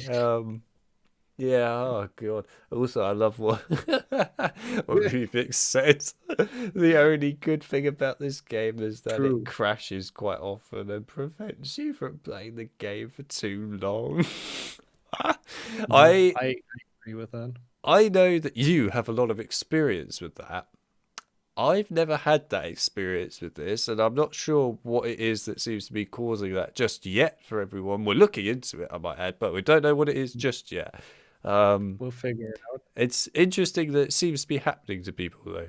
Has it been like a new recent thing there, or has that been happening for years with this game? Oh, I had it for a while. I don't remember when it started. I didn't have it in the very beginning, surprisingly, but yeah, since then, Hmm. a couple of years, probably 2 years or so. Hmm. Did Yeah, you like it. rebuild your PC though since doing that, or not? I did. I did rebuild it in 2021. Right. For Hogwarts Legacy, actually, because I think it was announced for 22 back then, Yes. which we both know it didn't come out. But yeah, I couldn't tell you if it started right after that, but I have the suspicion it is a hardware thing, that something just doesn't work out for whatever reason. I'm sure I'll probably look at it at some point and figure it out. But yeah, um, yeah, it's funny how all you speedrunners seem to have this issue with HP6, but then the people that are currently going around looking at it and improving Mm. it with frame rate and stuff have had zero crash issues. Yeah, that's good. Yeah, weird. It's great when we are the ones that constantly sit around mucking around with it and Mm. don't find the problems that everyone else does because we don't have them. Makes it even It's a more bit fun to unfortunate, fix them. of course, as always. Yeah. Oh Yeah, dear. there isn't much to say. There's one thing actually, which is an out of bounds glitch, Mm. but you soft lock when you do it. But the idea is to get a bench in the way of the path and then stand on top of it. And NPCs in this game are actually sort of intelligent, so whenever they come past an object that blocks the path, they actually lift it out of the way. Mm-hmm. So they use Wingardium on it and they lift you up with it, but then you just get stuck. Like you do get out of bounds, but then you can't move. So it's absolutely useless. So this Oh. game just doesn't want to get broken. It's horrible. Horrible. It doesn't want to get broken, yet it is currently broken for you. That's one hell of a Very. statement right there. Mm-hmm. Oh dear. Honestly, I can't even think of anything strat wise to even ask for this game because as soon as I saw things like you can't skip any cutscenes, I was like, I think this game's a dead loss for speedrunning. Oh yeah, 100% it is. Oh, actually, I'm curious. Is this the worst game to speedrun in the whole series? I wouldn't say in the whole series because, as you said, 6 PSP exists, for example, which we played the DS version quite a lot for the full series, which is the same basically, to my knowledge. Mm-hmm. That one is awful. There's also 7.2 DS, which is horrible. I don't know if you've ever played that one. Nope. Good, but like apart from the 3D games, it's very high up on my least favorite speedruns in the entire series. Now, the handheld sort of area that I played since the GBA and Game Boy Color ones were Goblet of Fire for the GBA and also DS, which I hate it. Then Fair I enough. didn't ever play anything other than PSP for the Goblet of Fire and Order of the Phoenix. And actually, sorry, HP6. I almost forgot that existed, even though you just said it. Yeah. But then, yeah, that was it. I never bothered with any of the other DS games, probably because I saw 4 and went, yeah, that's enough now. Understandable, honestly. And after 6 with the PSP, I thought maybe it's time to just end the handheld area for HP at this point. It's not looking good. And they should have. They really should have.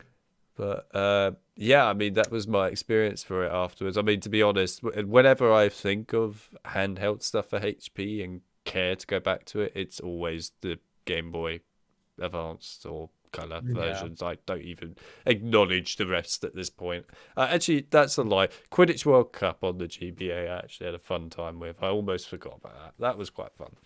I'll accept Fair that enough. one. I'll accept that one. Hmm. But yeah, Hmm. nothing else. Like 4 onwards, just nah. Don't worry about it. Anyway, any in particular questions about if you could honestly have any for HB6 chat? Any questions for HB6? Even I don't have any for this, so that's saying something. I have one. It's just, why does this game exist? But I think we can't answer that here. Mm. I mean, I get why it exists, but they should have let them make it in their own way rather than True. just to the movie. I mean, it was Yeah, doomed from the start just to the I movie agree. because the movie literally does nothing. I mean, honestly, This- if you go and watch that It film, doesn't. Yeah. nothing happens. It is. It has to add a scene that's not in the books with the barrow attack to make it somewhat interesting, and I hate that scene. Yes, well, honestly, the only good part, in my personal opinion, is the end. The end is Yeah, the only bit I care, even yeah, remotely about. Otherwise, if you watch this film, just prepare to snooze. yeah. Honestly, very fair. Yeah, it's a boring one. Even reading the book, I remember when I was younger, reading these is it's dull. It's not, something. It's like a filler. I call this the Mm. filler area. This is The where you filler just book. needed to put something there to Yeah, bridge the gap. I mean, yeah. Voldemort isn't even in this one. That proves the point. It's a gap filler. Oh dear. It's quite funny actually to me though, just before we move on to 7, how, you know, you have Voldemort in HB5 and Yeah, it's a big yeah, thing that he's just come back and everything and they're like, "Oh my yeah. god, he's back." And then you get to 6 and he just buggers off for a whole year, does nothing. He's just like, "Yeah, Death Eater's going to do some stuff for me. I'm just going to chill here with Nagini on the sofa and do nothing in my Mhm. house." It's just like, "What are you doing?" I thought you'd Yeah, be more, involved. it's really weird. I agree. It's a weird one. I've never quite It, got 6. I mean, we're at the point now where Dumbledore doesn't even open his mouth. So, yeah, yeah. We've been so there told. you go. Yeah, yeah. It's always spoken as well. It's great. Oh, They did dear. not animate. Right, I think it's time to, God forbid, I can't believe I'm doing this, move on to HB7. Uh-huh. Oh God, here it is, the one and only, the game that I wish didn't exist. Mm-hmm. I think we need to find the only good segment in this game. Where is it? I'm kind of curious what you picked out now. Well, there is literally only one good thing in this entire Oh, game that I can the deal with, start? Is it the and start? I'm sure everybody knows what it is if I can even find it. Where is it? There it is. There we go. I think everyone knows what it is.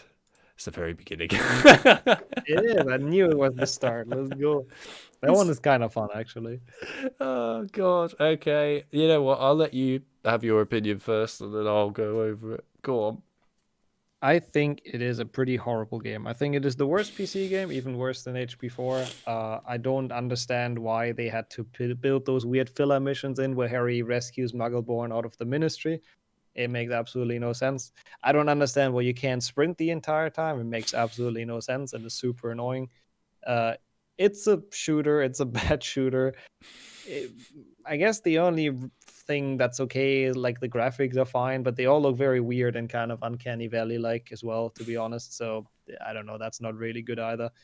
Yeah, this doesn't have anything casually. It's decent as a speed run. I'll let you know why, but now I'm curious about your rant. I never thought I'd hear someone say decent and HB7 in the same sentence. Mm-hmm. But here we are. The day has finally arrived. Yeah, what do I think about this? Well, it's definitely the worst game in the series. There's no questioning this. If anyone says that this is better than anything else, you're wrong. I'm not even going to question it. You're wrong.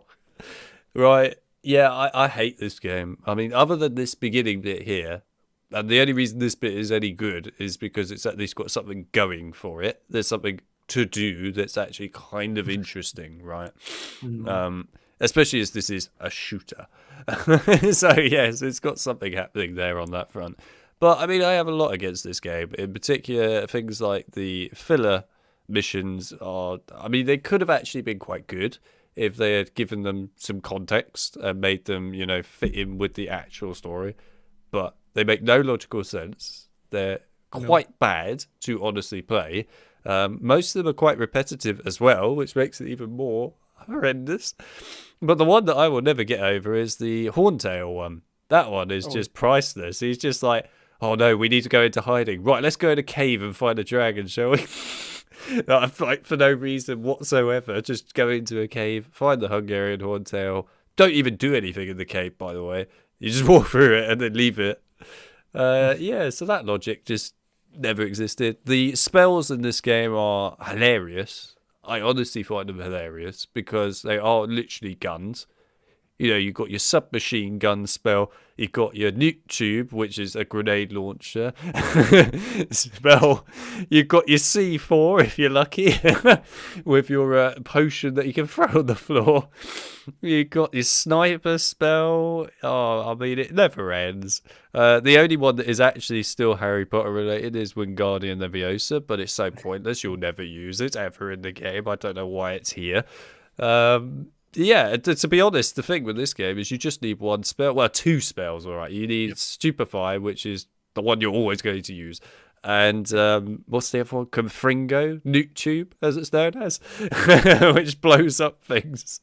And that's it.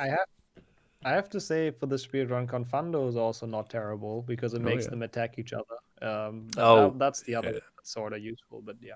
I mean, fair enough for speedrunning. I guess we'll get to that in a second. But I mean, if you're playing it casually, I don't think you need to worry. You can just run past most of the levels. You just run through them. You're like, I'm not fighting this thing. Yeah, the level design is terrible. The voice acting is on another level bad. The lip syncing doesn't exist sometimes. Also, I don't know if you've ever noticed in this segment, but the cars go the wrong way, and they're on it's really well, and they also don't move, which is great. Yes. You know why they don't move? Because the game wouldn't be able to cope with it. I know I spoke with you about this earlier regarding HB 7 and 8, but in particular 7. The frame rate in this, I know everyone's aware that it's locked at, well, I say locked. Okay, it has a cap of 30, but it isn't actually running at 30 most of the time. Most of the time it goes down to like 10 or 15 frames in some places on the PC port. Go to the Ministry of Magic segment where there's a lot of like Death Eater fighting in that. It will go down to about 9 frames at some points. It's that bad. It's so inconsistent and so poorly coded. It's just not even true. I'm amazed that this segment here actually runs at an okay frame rate. It's quite incredible, really. But yeah, I mean, there's nothing good to redeem about this game. Nothing. I can't give it any positives. Sorry, I haven't got any. I have an actual thing. I'm curious if you would have a theory to why that's the case. But I remember before we have a load list timer for this game, so loads get timed out, so different PCs don't play a part. But before we had that, we tried to figure out what resolution to play this game in. And if you play on low detail, it actually loads longer than if you play on high detail. And we are not sure why. Like the theory was that maybe they render the level anyways in high detail and then have to like scale it down, and that's why it takes longer. But it's so horrible. It makes no sense. I guess I could give you my theory. Again, I don't know unless it was looked into properly, which would be very difficult to do. But I could give you my theory from a game design perspective, which is basically they have forgotten to take off the high poly baked models of everything and basically put the low poly on top of it, but not remove the actual high poly. So in reality, you are actually still loading the high poly of everything. It's just, it's hidden, and instead you're looking at potato on top of it. What normally happens is, a lot of the time anyway, most of the models will have a low poly bake and a high poly bake. A high poly, of course, is when you see a lot of detail. Low poly is when it looks like, well, moldy potato or something, right? It looks awful. So, yeah, the idea is usually, in the low graphics mode, it's meant to load everything at a low poly, and the high poly stuff is gone. So my guess Mm. is, because of how well made this game is, which it's not, by the way, it's one of the worst PC ports I've ever seen in my life.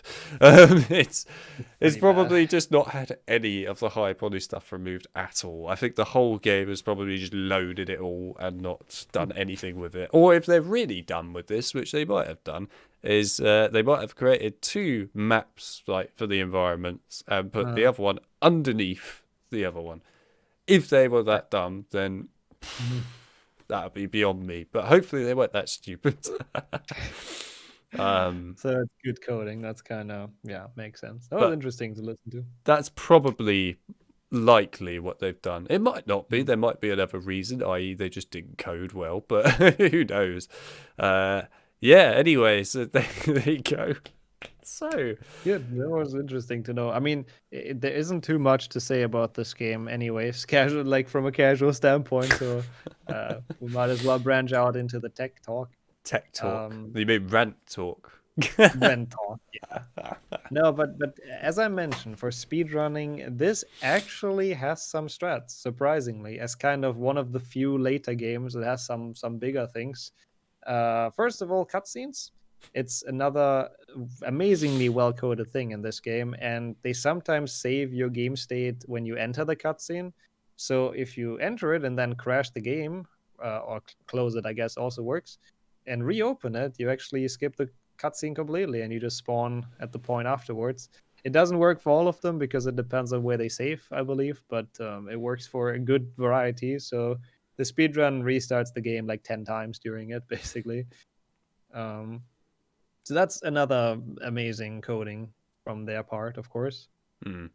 And then the most broken thing is that you can literally go out of bounds in this game in quite a few parts because they, I think, forgot to put in gravity. So what you do is there's, for example, a rock on the road or next to the road, and you can get on top of it and walk off, and you just keep on floating. You stay on the height that you walked off the rock, Hmm. and with that, you just go out of bounds in the level. You go to the end, trigger the final trigger, and you can skip very big parts of, for example, the Dean Chase segment. You can skip big parts of the end coming back from the Lovegood house. You can completely skip that segment. So it's good. It's a good game, but it's actually for the speed run because of those. It has some fun moments. Hmm. I mean, to be fair, the thing I could never get over with this game is how all of the AI, in Mhm. particular, seem to have this very specific pattern of movement, which Oh is to yeah, just walk forwards hunched like this. Even if yeah, they're yeah. like attacking you, they still walk right next to you. They're determined to walk next to you at all times, and they never back up. Like, even the ones that go into cover are just casting 50 Barrack Cow or whatever at you, right? Mm. I don't know what the Mm. spell is at this point that they're using because it's made up, but yeah, I'm just going to use COD gun names at this point. Might as well. But yes, The same thing. So they are the same thing. But yeah, yeah, it's basically what they're using, and they just never move, those Death Eaters. You could actually go up to them and stand next to them, and they will still oh, yeah. not move. They will just No. slightly turn and go. Pew, pew. But Yep. yeah, I mean, the AI in this is dreadful. The thing that I always found really hilarious about this, and I'm sure speedrunners use this 24/7 in this game, is that you can just run past all the enemies most of the Oh, time. Yeah, you could yeah. just run through the levels. Like, Yeah. what's even the Oh yeah. point? No. We don't fight much at all. There's very few segments where you have to fight. Even because I see Wrench mentioning it in the chat.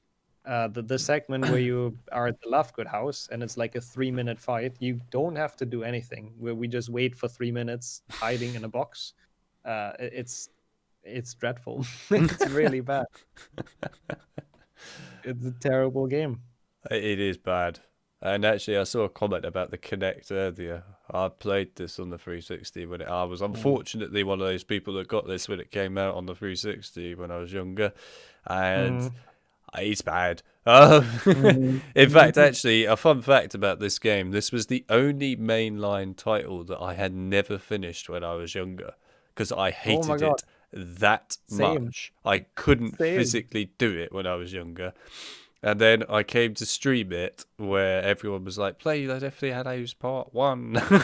Play it all the way through. So I did. And literally at the end stream, I was just sitting there going, how much more of this is left? I honestly cannot stand it. It is so bad.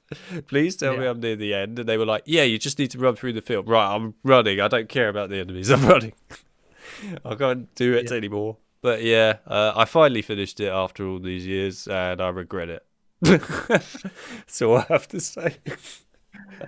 Same. It's been the same for me. I actually got to Malfoy Manor and then I just didn't enjoy the game anymore, even though it's been like 5 minutes away from finishing. But yeah, I've never finished it. I do have to be honest though, before I go back to the speedrun stuff for this, I never quite understood in the Harry Potter games series why the 3 games that should have arguably been the best games in the entire series, given the material that they have in them, Goblet of Fire, Deathly Hallows Part 1 and 2, are the worst in the entire series. I don't know how you can physically achieve that. It's really quite a feat to achieve something like that, where HP6, something that has nothing in it, is better than something that has endless material for games. It's something that's not comprehensible. Look at this in his cutscene. His ear is broken on one side, for God's sake. Look at it. One ear is flat and the other one's just flat out not where it should be. No, I agree. I mean, I think at this point they were just kind of stopped trying. They were just cashing in on the Harry Potter IP and that's it. Oh, 100%. 100%. But they should have been trying, because this is the bit where they actually should have put the effort in. Yeah, this is the bit where a lot happens. I know. It's a bit sad that we never got the finale it deserved, but yeah. Honestly, if I was Warner and I saw this as the end result of someone I licensed the games out to, I would never want to work with them ever again. I just wouldn't. I would look at this and go, what have you done? Yeah, honestly, that's true. That's awful. Okay, right. Before I never ever get off ranting about this, what other speedrun strategies are there then for this incredible masterpiece? I don't think there is much. I mean, the cutscene skipping and the out of bounds is pretty big. There's a nice strategy for the Polyjuice potion, where the idea is that you follow the 3 people, Catamol, whatever her name is, and Runcorn, and you're supposed to follow them until they're like in an area with no Death Eaters around, and then stun them. But it turns out you don't actually have to do that. So the moment they spawn in, we just stun them and cloak, and nobody cares. So you get those ingredients like super quickly. And apart from that, it's basically what you said. We run past most things. If it gets too much with the Death Eaters, even on easy, they can actually kill you somewhat quickly. Then we just use the smoke potion, Peruvian powder, I think it's called. Or just the hand grenade potion, whatever that name is. I don't know. All of it. So yeah, there isn't too much to it. It's a relatively easy speedrun to learn, and the later games of the series, they don't have much, unfortunately, to talk about. They are kind of exclusively run because people want to do Octafactors, which is all 8 games in a row, all 8 PC games. That's usually the reason anyone gets into those later ones. Yeah, I mean, to be fair, would you want to play this? No, that's the real question I have to ask anyone. But I guess, when it comes down to it, most people have played this the way it normally is, which is god awful, by the way, which you're seeing right now.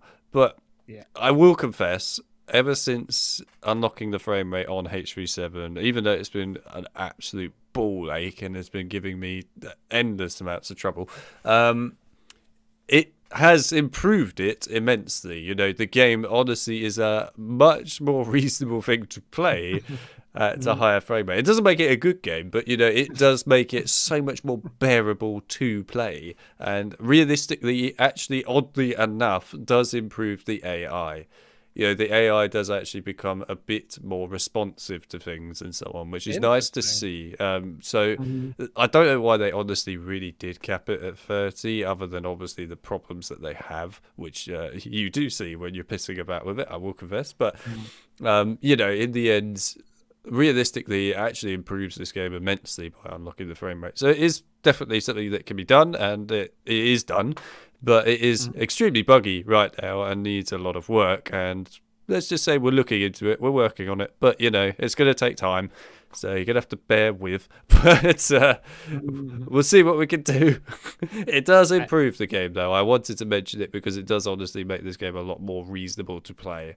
And I feel like, when it eventually comes to be and it works properly without crashing and all these other things, people will probably want to somewhat enjoy this game a little bit more. Also, Ron is Mhm. on fire. Mhm. Other than that, He yeah. doesn't care. This is fine. I have to say though, I thought the 30 FPS is because it's a console port. I always thought that. Well, that's Um, probably the main reason, but to be brutally honest with you, if you unlock it and look at some of the other problems with it, mhm. it's just not well coded, Mhm. honestly. I Makes really sense. cannot stress enough how bad this PC port is. Mm. It's terrible. It It's really pretty is. bad. Yeah. But yeah, it's something that can be fixed. It's something that will take time, sure, but it can be fixed. And as a result, it is a lot better and will improve it. Does it make it a good game though? No. But it's something that at least people can bear with a bit more reasonably, I guess is the best way of putting it. Yeah. Also, the Vaseline, as I call it, bit here, where you put the invisibility cloak, which is just Vaseline, on your screen. Whoever decided to make the cloak look like that, what's wrong with you? Why did you Yeah, do that's very that? weird. It's very weird. Yeah, I mean, to be fair, is there anything else to mention regarding this masterpiece? Well, since you've mentioned the cloak, Hmm. it's a very small strat, but it's the one thing that came to mind for me. Since this game doesn't have infinite sprinting, it's always sprint, he needs a break, and then you sprint again. Hmm. It is actually surprisingly faster to walk with the cloak than doing the non-sprinting version. So it's absolutely horrible, but whenever you move in the speedrun, you sprint, put on the cloak, sprint, put on the cloak. It's bad, but it is a tiny bit faster.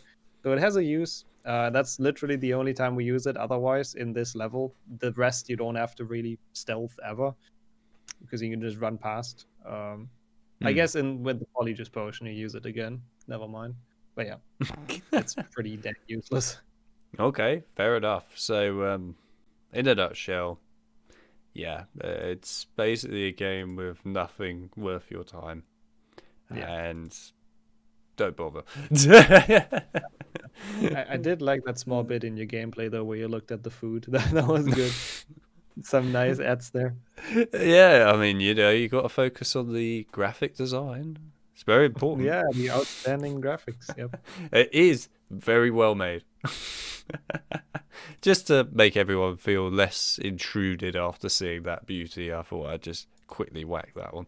Right, anyway. Mhm. Yeah. Okay, so in order to talk about the Deathly Hallows Part 2, because I have never actually recorded this, Oh, I've only interesting. streamed it, mainly Uh, because I refused to record it until we sort out the frame rate on it properly. I cannot be bothered.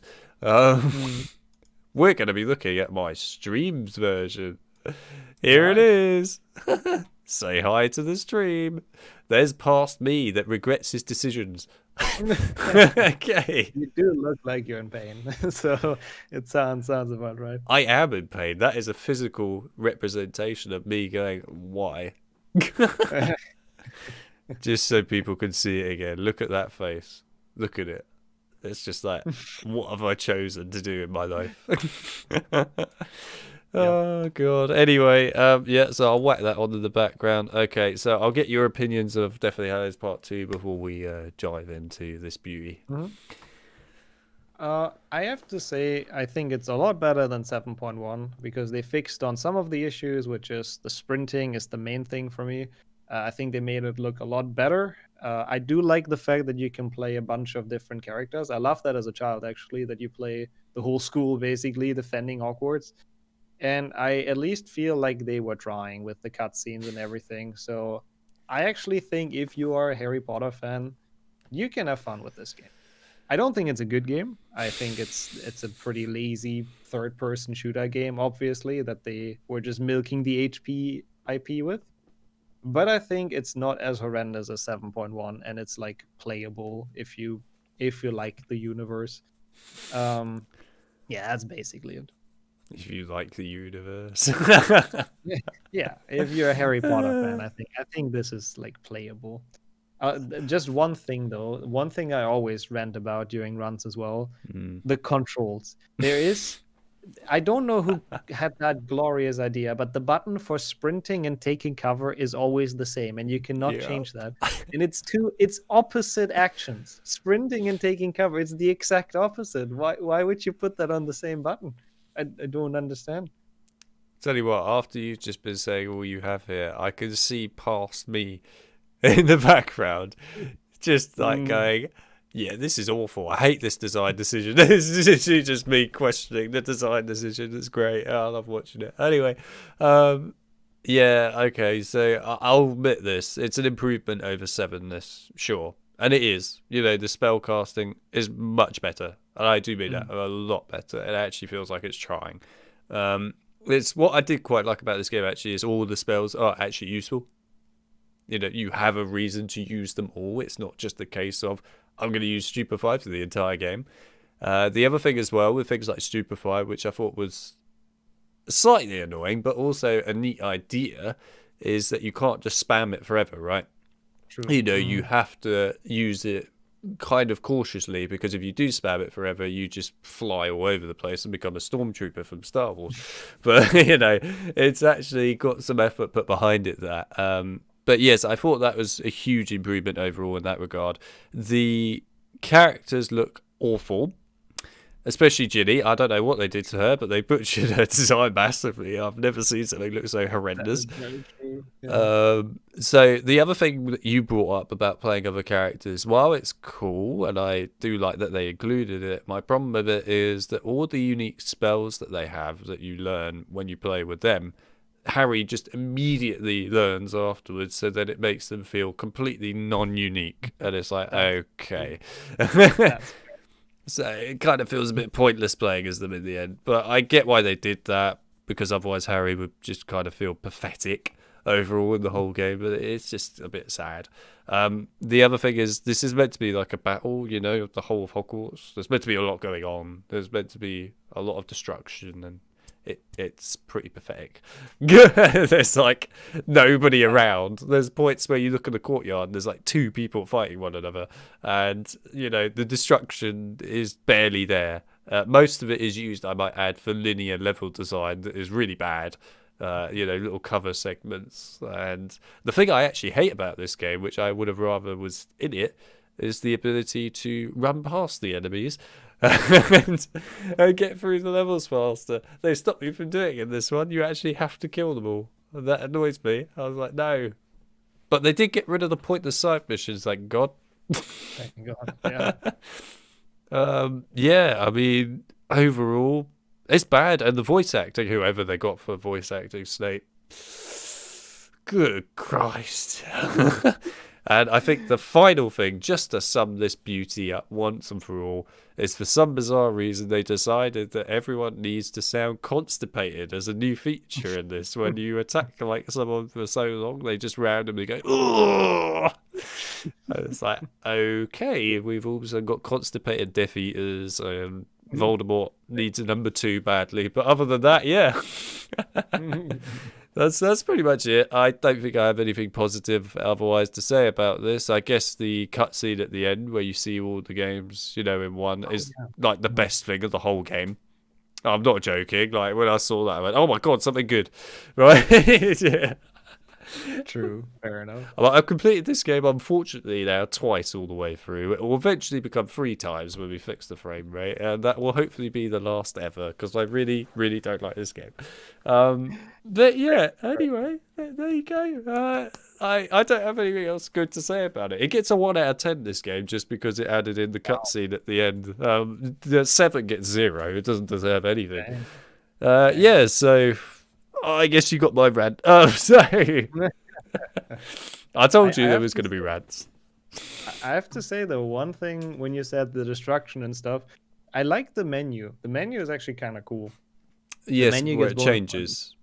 Yeah, it gets more and more destroyed the more the game progresses. I always like that. It was kind of cool. I mean, this is such a small thing, though. It doesn't really make the game better, but still kind of cool. Such a small thing. I like it. It is cool, I will admit. I agree with you on that. The other thing, actually, was 7. We didn't mention it earlier. A lot of people don't know this, but if you pause the game at multiple points throughout the story, it takes, like, segments of the story and makes it into some, like, creepy voice that's talking in the background. It's like it's meant to be a Dementor effect, I think, where the Dementors, make you feel horrible thoughts and that, although it doesn't quite make sense in that context, but whatever. The point is, it actually is quite cool, and it makes the game have its horror element that it should have throughout the whole game, but whatever, it's there, and yeah, it's something that's quite neat, but I wish it was actually in the gameplay and not the freaking menu. But other than that, yeah. Fair. So, I guess let's go into the speedrun strats for this game. Are there actually any at all? There are a couple, but first of all, because it was kind of interesting when you said that, there are some enemies you can run past. They fixed it in some areas, but there are still a good chunk where you can actually just choose to not fight them. So I'm sorry to tell you that you've played more than you needed to in your casual play. But yeah, so those still exist. So we have those in the run as strats. Apart from that, it's a lot of minor things again and small cutscene skips. There's a very interesting one when McGonagall fights Snape, and there's a cutscene in which he teleports behind her and throws a bench. But if you actually back up all the way to the wall, he can't do that. The cutscene never plays. He never teleports behind you because I guess you're at the end of the hall, so you skip that one. It's like smaller things like that that add up throughout the run. There is a save and quit. Mostly to get Ron and Hermione to catch up because they're really freaking slow in this game. So sometimes you just arrived at a door they have to open, but they're kilometers away fighting people. So you just save and quit and they spawn next to you. Apart from that, there isn't too much. Oh, there's a sort of a funny story about a skip. You probably remember the segment when he has the resurrection stone and the ghosts at the end. Oh, yeah. We just walk through the forest, and I actually thought casually that is one of the better segments. There isn't anything really going on, but it's somewhat atmospheric in a way. And it turns out that it's actually faster if you hold forward and right at the same time and walk sideways. So even that small segment that was kind of fun gets ruined because you just look at the side and you don't see anything. I preferred that segment before where you get the Death Eaters just going, he's actually going to kill himself. I'm like, I really wish I could when playing this game, to be honest, guys. Yeah, that one's also good. That one makes so little sense as well because, like, they have heard Voldemort. He wants Harry to go to the forest, and they still attack him and try to stop him from going to the forest. I don't... It makes no sense. Oh, it makes a lot of sense. You've got to pad out a game somehow. I guess. Yeah, it's also the one segment where they have those weird slow motion deaths. I don't know why, but whenever you kill someone, they die in slow motion for whatever reason. Yeah, I know what you mean. I mean, to be honest, the constipated bit got... I mean, that's enough as it is. It's so unnecessary. I don't know who thought that was needed, but it really wasn't. And the thing is, I get what they were trying to do. They were making it so that the characters were angry, but they're not angry. If you look at them, they are physically constipated. I mean, you can tell that they are having a tough time shifting something out. It just looks that way every time. It looks dreadful. And I don't know who thought it was a good idea to put it in, but they shouldn't have put it in. It was a terrible thing to put in. It really was. Like 100%. of all the things you could do to try and make the game better than the previous one you just made, that was an utter disaster, which you did probably think was even more possible to get something worse than Goblet of Fire, but here we are. Of all the things you could do, you just put in people being constipated. It's like, okay. Yeah. It's a lot of questionable design choices in this game. I mean, there's one thing that's the bane of every 100% speedrun, because they locked one collectible behind having to be able to apparate. So you only learn apparition in Hogwarts, in the Battle of Hogwarts, and there's one collectible in Hogsmeade that you need it for. So you cannot get 100% on one playthrough. So you play the game, you start it again and with New Game Plus just for this one collectible. And I don't understand why they've done that with one item specifically. It's such a weird choice. All the other ones you can get on your first playthrough. So that's why that skip would save a shit ton of time if someone finds a way to get into that on the first playthrough. I think, to be brutally honest, they probably were going to do that more in the game and just either ran out of time, or, to be honest, just went, no one's going to use this.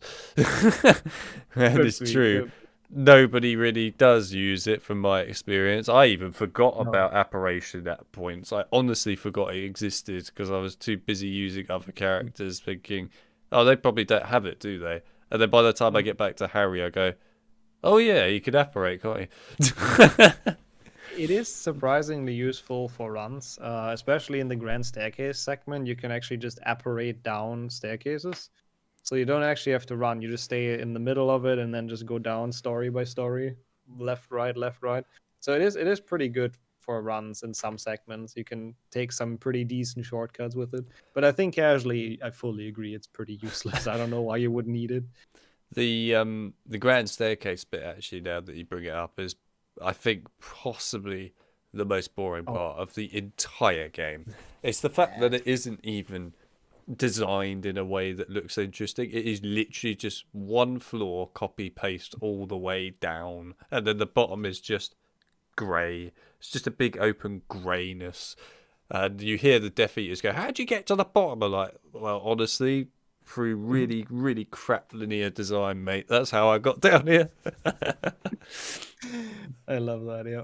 Very true. It's quite funny, like, whenever I talk about Deathly Hallows games, everyone always gets a laugh because they just know that they're in for a treat. It's just me basically destroying them in every possible way. I have nothing good to say. No, it's good. I enjoy those rants a lot. I mean, a lot of it I fully agree with. And to be fair, there isn't much to talk about speedrun wise. As I said, they're kind of the filler games of the series. People really only run them much if they want to do an octafactor. Even though HP7 has a surprisingly, like, it had some surprisingly active times where people were actually running it quite a bit, just to get good times as well. But they have kind of passed now as well. It's been a while now. I wouldn't be surprised, by the way, if people actually clip all the rants for HP6, 7, and 8 and just share them online. I actually wouldn't be surprised. It's probably going to happen. Probably happen with 4 as well. I'll probably wake up tomorrow and be like, oh, look, there's me ranting about HP8. I wouldn't complain. I'd be like, make sure you're at EA while you're at it. They might learn. Yeah. Oh, man. But, yeah, I guess, to be honest, really, there's not much I have to really ask regarding this one, because, to be honest, all the things that I would have asked, like the collectible stuff, you've already answered. I guess the only other thing, really, is stuff like the things where Hermione, for some bizarre reason, walks up to the door and goes, it's advanced magic. I can only open it with advanced Alohomora. Like, with Alohomora. Hang on a minute. That's from HP 1. 20 minutes to open it. Yeah, it's She's not even opening it. She's just going, woo, for fun. She doesn't even draw Alohomora. But, yeah, anyway, my actual question regarding it is, you know, a lot of that can take forever for her to open the door. Is there anything that speedrunners have achieved, like the spider segment, for example, in the Chamber of Secrets, which, by the way, doesn't make any logical sense that they're in there. But anyway, is there anything that anyone has managed to do where they managed to somehow, like, glitch through the door, like push Hermione with a spider into the door so it just opens automatically. I wish that would be great. Like some of the sections are based on once you killed all the enemies, it progresses. Like in the chamber, you can actually save some time if you just spawn camp the spiders. Basically, it doesn't work for all of them though. Like in Streets of Hogsmeade, all the doors take forever, no matter how quick you are. So no, not really. There isn't really anything impressive here as a skip. Just kill stuff quickly and hope for the best. You need It's not. you need a dev menu where you can just go door delete, door delete. Yeah, that would be great. Actually, I mean, oh, go on. Sorry. no, sorry, I wouldn't. I was about to start a new topic, so. Oh, I was just going to add actually regarding the door thing that Wrench made a good one, which is just Bombarder the door in. Yeah. It's not even in this game, is it, Bombarder? There's Confringo. Yeah, it's I guess, Confringo, isn't sort it? of Which is similar. just the same thing, just YouTube. But anyway, yeah. Anyway, go on with your topic.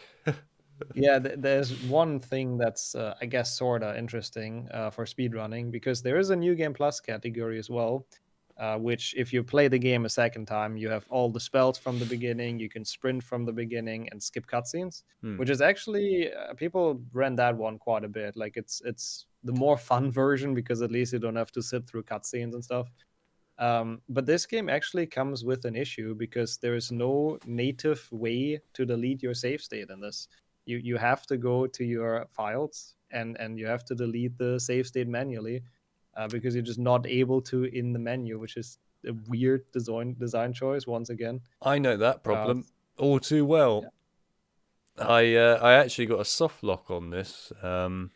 This was after streaming when I was looking at it for frame rate. I got a soft lock where Hermione was stuck by the door in Gringotts, doing the thing, and she just literally nothing ever happened. It was just stuck forever. And even if you tried reloading it, of course, there's nothing you can do. So the only thing I could do to fix it was delete the save and start again. But I couldn't actually just do a new game over the top of that save. It wouldn't let me. It just crashed the game. So I literally had to go into app data and then EA and find the freaking thing and delete it from there. I'm like, wow, this is great design. Great design. That's what everyone has to do before every speedrun, basically. You have to go into that folder and delete that. Otherwise, you're going to run New Game Plus, and yeah. Utterly ludicrous. I mean, that's just not even trying. I'm sorry. The fact that doesn't even work, to try and start a new game over the top of what you already have doesn't work, is actually not trying. That's almost like creating a game that basically shouldn't be played. And to be honest, I think it's pretty accurate. But yeah, okay. I mean, I have nothing else to add for this disaster. No, I think I'm out of fun facts as well. And speedrun strats are not that many anyway. So yeah. I guess if anyone has any questions for 7 or 8, I don't know how you would, but if you do for speedruns, just list them in the comment section. We'll address them. But there is one last game we're going to touch on, and then we're going to move on. And you get to see my funky desktop background now. Enjoy. It moves. Ooh, that's cool.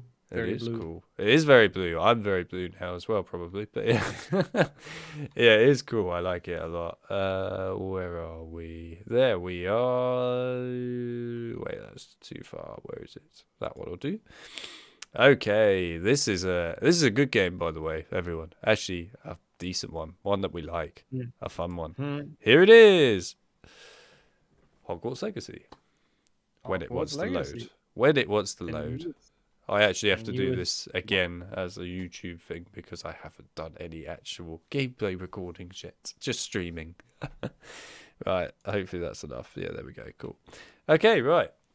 Hogwarts Legacy. So, of course, I don't know quite what's been found or what's done yet regarding Hogwarts Legacy because it is very new. So, it's a tough one. And also a vast improvement to the series that actually makes it, decent to come back and play Harry Potter games. Mhm. Yeah. But yeah, I guess there's a lot to Hogwarts Legacy. It's not quite like the other Harry Potter games, in my personal opinion, right? Where you got the past ones, where it's kind of a bit more, how should I put it, linear in its sort of way of doing things. This one you can choose, what quest you want to do, so you can go do side quests a lot as well as main quests, like all the way through, etc. And then of course you got the like chests or whatever around the world to find. Now, I guess before we get into all the speedrunning of that, it's finally loaded. Mhm. What, in your personal, like, general opinion, do you think of this game? And I'm very curious to hear this from you, especially as obviously you've grown up with the Harry Potter games, you've like played the living hell out of them, and it's Mhm. years later that we've got this game, which you'll get my opinion in a minute, but. What do you think of this? Are you happy with Hogwarts Legacy after all these years, and do you enjoy playing it overall? Yeah, so I mean, obviously, as you said, this was the absolute dream when they announced it and when the trailers dropped. The game we've all been waiting for, I think, for quite a few years now. And I would say overall, I really liked it. I think it's a really fun game to play, especially if you're a Harry Potter fan. Once again, but just overall solid. There's parts I like more than others. So what I really, really loved was walking through the castle again with its actually many, many secrets and Easter eggs. Like there's a ton. Also, even to the games, which I loved. Um, Most famously, Peeves going naughty, naughty, you get caughty, which my favorite line, which he also says in PlayStation 1, I believe. Yeah, somewhere. Hmm. One of the games. So really, I think it showed that the devs like the universe, that they've played the other games, and that they were very well versed in the lore. So Hogwarts and Hogsmeade, man, it was such a good time when that game came out, and we could actually discover those and walk through those and look at them in amazing graphics. I love that. Um, the only thing that fell a bit flat for me in this is actually the plot, I have to admit, because it's a bit like, hey, random main protagonist without a backstory knows random new magic that we've never heard of for random reasons that are never explained, and has to stop a random bad guy because other random people tell him so. Like it has basically no connection to the main franchise plot wise, which I'm sure they've done on purpose. But still, I've always found it kind of weird. Nothing gets really explained. It just all kind of happens. And then it's also pretty linear. Like, hey, there's a bad guy. We beat the bad guy. Yay! It's very predictable, a bit straightforward. Apart from that, though, I think this game was basically everything I wanted. A cool Harry Potter game with a lot of canon spells, references, cool areas, even though some of the open world I thought was a bit unnecessary because there wasn't really much to do. But Forbidden Forest, Hogsmeade, Hogwarts, all the secrets, the lake, all the references was really, really fun to discover.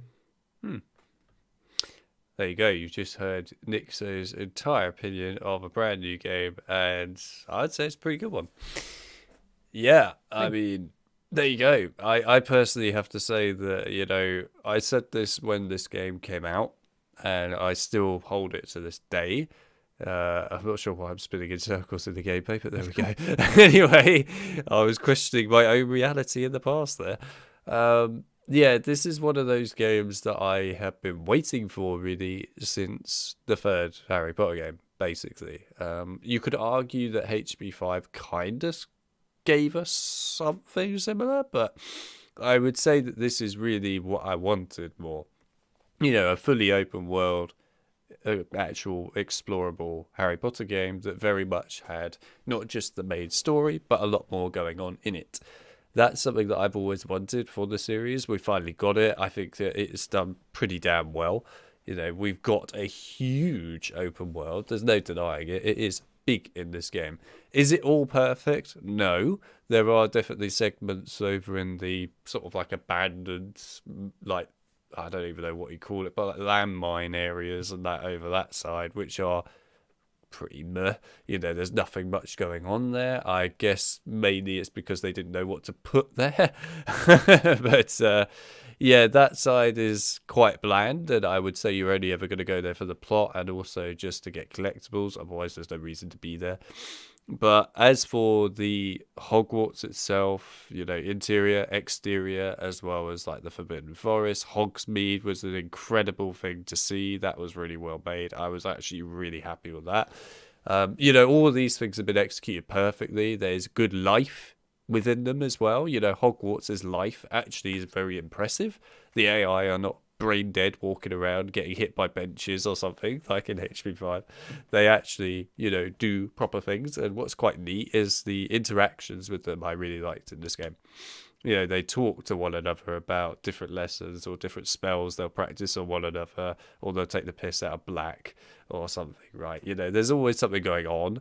And likewise the actual environment of Hogwarts, there's life all the time, whether it's a gargoyle talking, a element of the pictures moving, or a door opening, whatever it is, right? There's always something going on, so it always feels like there is something happening all the time, which, by the way, is a hard thing to achieve in open world games because that doesn't always happen.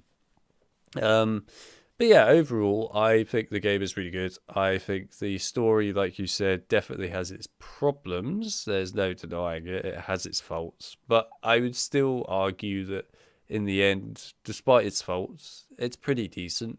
It's a decent thing to play through. It has a decent sort of fight at the end, which is quite entertaining. But is it something that I want to go and play lots and just for the plot itself? Probably not. But, it's interesting. I also like the fact that they make it so that you have to play as each house to experience part of like a specific bit of the plot. I think that's quite neat, just changing it up a bit.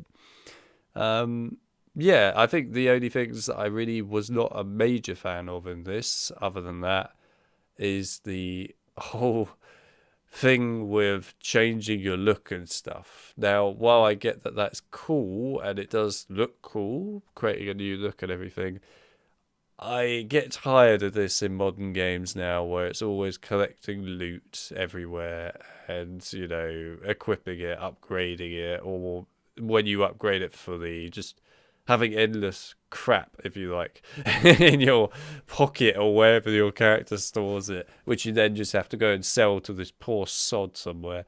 Yeah, it's unnecessary, and to be honest, I thought that was just a bit pointless, especially as that is a huge part of the collectibles. To get all the chests, you're going to be getting this stuff that you don't need a lot of the time. Yeah, it's a shame, but there we go. Either way, I still think it's a really good game. I think they did a great job here. I hope that in the future with Hogwarts Legacy 2, whatever they call it, it will improve on the areas that didn't do so great and will make it, the ultimate game that we've been looking for. But I will say this much. After the Deathly Hallows games, this is like a miracle. It really is a true miracle. So yeah, I do have to say that this is improved. It's got something going for it, and that's what I like about it. And it's something I can go back and enjoy at least. But yeah, onto the speedrunning side of things. Now, I know you haven't played this tons for speedrunning yet, but obviously you have some experience in the speedrunning side of it. So I'll let you take it away on that front, first of all. Yeah, no, I mean, I have done a fair share of runs. I held the any percent record for a couple of months. So I have done a bit, but it's an interesting game for speedruns because it's still very long. We have two categories, and the main one is the one where you defeat Renrock. That's the one most people do, and after that it ends. Because after that, the other category has to get to the House Cup, and it takes so long to grind the level for that. Like you need level 34 to get even start that quest, and it's just awful. It takes so much longer. It's like a 3-hour difference, just this one quest at the end for the run.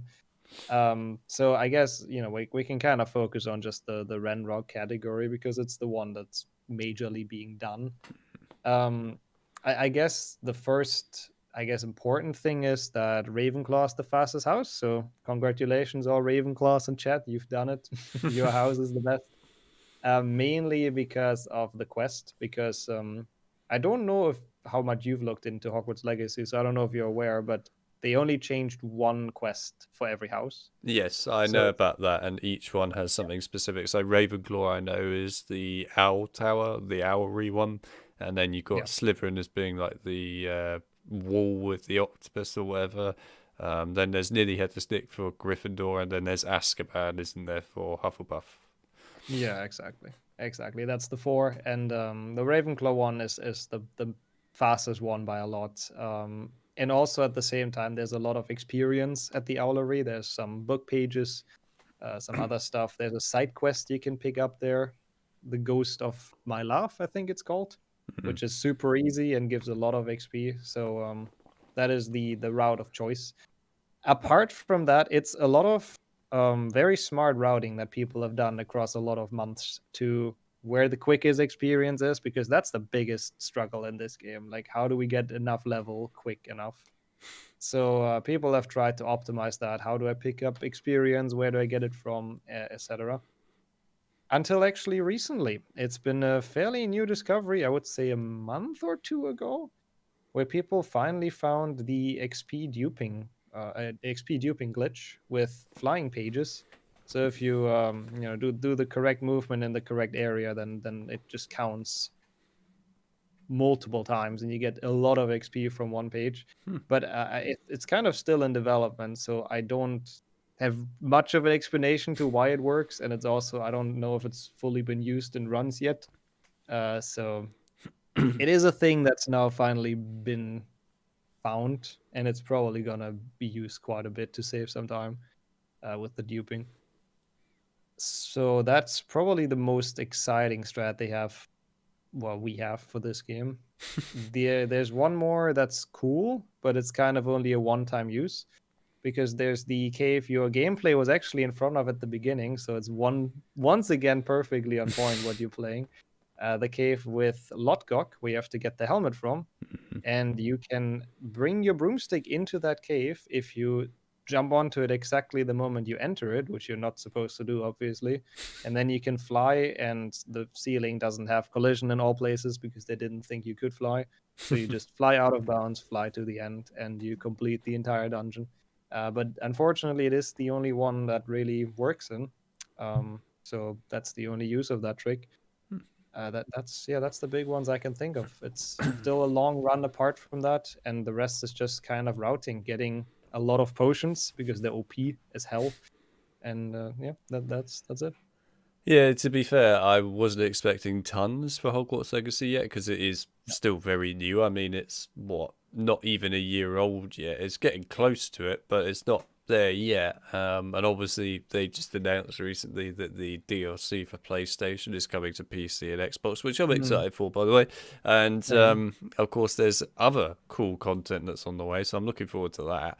But yeah, I wasn't expecting anything too groundbreaking. But it's interesting to hear things like that with the cave, where you can Mm. take the broom in and kind of abuse that. Yeah, Got to it's, be it's a careful cool. saying these things, by the way, because they'll patch it. Yeah, we thought that. Yeah, but like that's actually that's a very good point you touch on there. Because the way we've done it for the leaderboard, they it's basically you can play on whatever version you want. We found a way to downpatch on Steam. It works relatively well and easily. Hmm. So most people just kind of play with, I believe, the version after the first update or something. Mm-hmm. So that's the one that's currently being used for speedruns. Mm-hmm. Because there is another skip that they actually did patch at some point, which is called the Weasley's After Class skip, which is a very short mission, pretty much in the beginning of the game, where you just have to talk to Mrs. Weasley.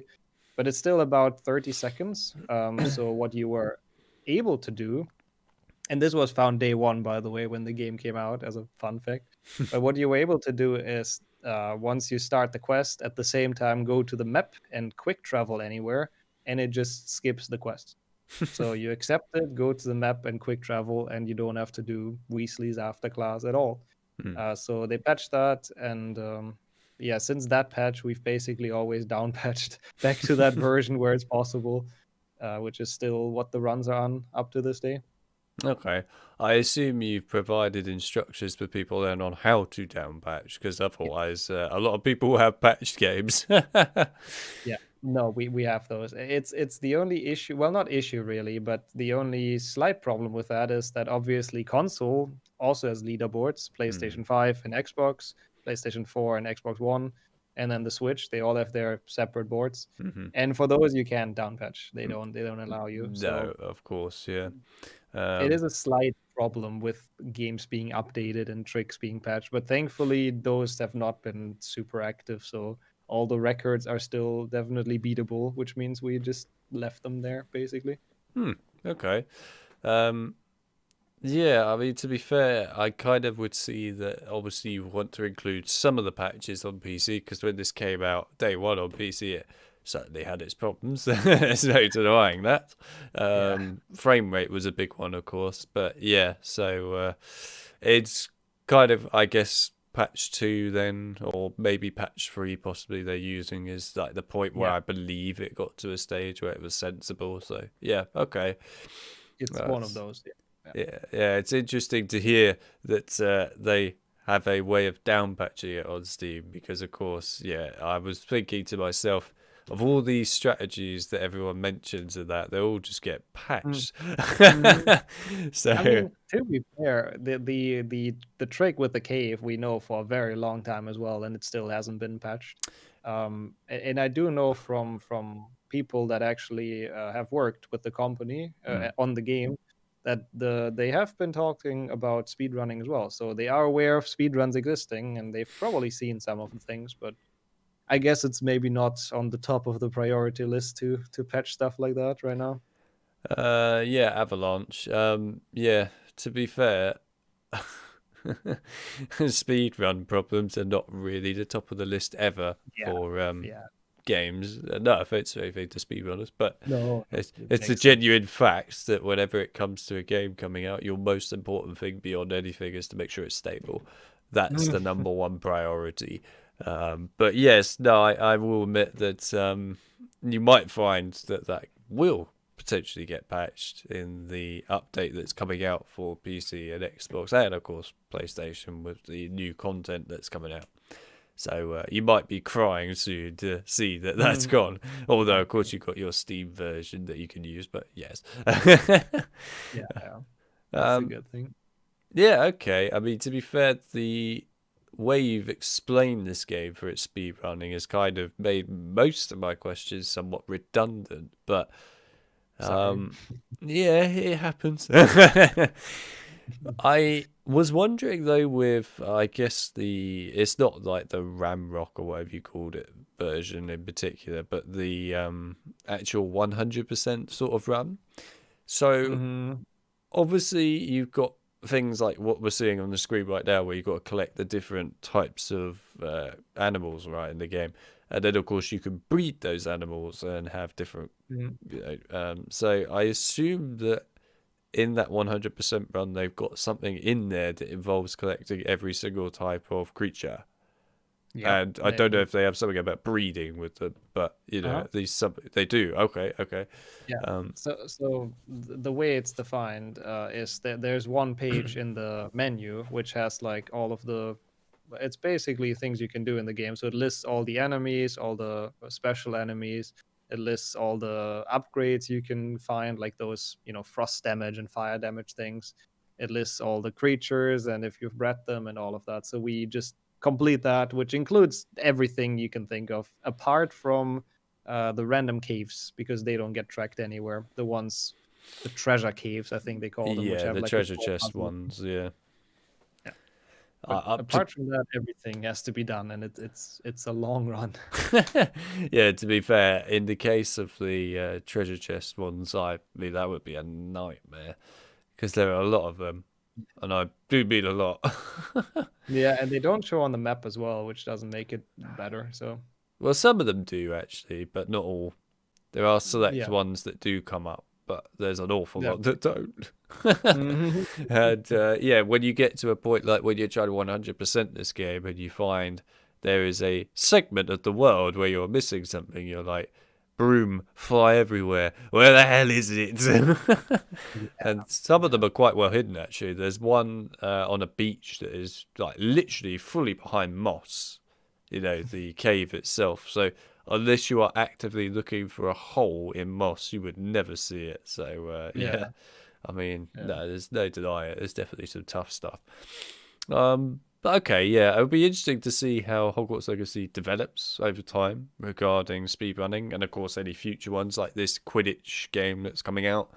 I can't remember what it's called, Quidditch Champion, I think it's called. But yeah, see what that's like. I know what you mean, yeah. Yeah, see what that's like going forwards as well.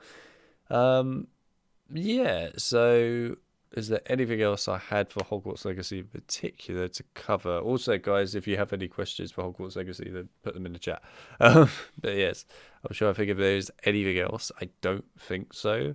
Other than so obviously, I know for the speedrunning server, you've got obviously speedrunning channels and things for each of the Harry Potter games, and of course you've got the 6th gen server and stuff like that, right? So where do you keep Hogwarts Legacy? Where does that live at the moment? So people are aware. It does have its own server, so it's basically the same way to find it on speedrun.com. If you go to the game, it's just linked there. So that's fully for Hogwarts Legacy. And it's actually a very interesting thing that the communities are really not that... They don't have that much overlap, surprisingly, to the old games. There's a handful of runners, I mean, me included, obviously. And then just a couple more that also run Legacy, but it's a surprisingly different community, I would say. Equally as nice, absolutely, but yeah, so it's completely its own thing in its own home. But yeah, if you want to stop by, always very welcome, of course, to learn this game or any of the other Harry Potter games, because that was obviously part of the goal of this stream as well. Maybe someone after listening to this, after hearing about the strats, feels like they want to learn some HP speedrunning. Would be great. Yes, well, I'm hoping that some of the things that were mentioned today for each of the games will actually help people with learning, some of the great strats that are used for some of these games right now. And yeah, I mean, honestly, people will hopefully take from this for all of these games actually that there is something at least to learn for most of them. It's questionable when you get to 6 and that, but there is something there at least, which is good, and I'm glad. I was actually going to ask you just before we conclude with Legacy here and sort of end it. Obviously, we haven't covered things like the DS games or the Lego games such as Lego Creator or Lego Harry Potter Years 1 to 4 and so on. Now, obviously, we're not going to go into a lot of depth with that, and I haven't really got any questions for them because I wasn't going to cover them myself. But I will ask you, is there anything in particular from those specific games themselves that you want to particularly cover here today that you find important? I mean, the handheld ones, we've covered 5 GBA, which is another 220 speedrun, the safeguard. We mentioned it at the very beginning, and honestly, that's kind of all there is to the game. It's a terrible game, and I wouldn't recommend anyone to play it casually.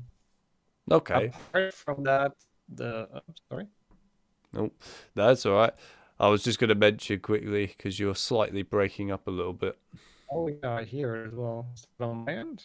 Oh, it is. It is from your end, yeah. Uh-oh, I don't know where that's coming from. Well, I'll make it short. The Lego games are a gigantic thing. They have a lot of strats. It's actually really, really probably more than we should cover right now, given how late it is. But they are very fun speedruns. It's another community entirely again, but they have a lot of really broken stuff. And I am probably also not the best person to ask about those because I've only very slightly dabbled in them. So if you don't mind, I don't think I would cover them too much personally. No, that's fine. I wasn't going to say cover them lots. I just was literally saying if there's anything in particular you want to bring up for any of those games, then feel free. But if you don't, then there's nothing to cover. That's fine. But yeah, okay, brilliant. Connect Harry Potter next, everyone. No, that's it. Yeah, so we've gone through all the games, and of course, there's a lot of games in this series, as you know, a lot to cover here. And to be fair, we tried to go through it as quick as we could. Granted that some of the earlier games, there's a lot of them, and there's more to them. But either way, I hope that this has been interesting for everyone and generally given you some general backsight, I guess, to all the Harry Potter games, including Hogwarts Legacy as a bonus, if you like, for this, as to what the speedrunning community is doing with them and generally how they are. Hopefully also, if you're going to be interested in getting into speedrunning yourselves, then this is your chance now to obviously have a go. And you've just been given great tips from nixxo himself on how to actually get into them and use some of the best strategies. So, hey, what can I say? You've already been given a head start.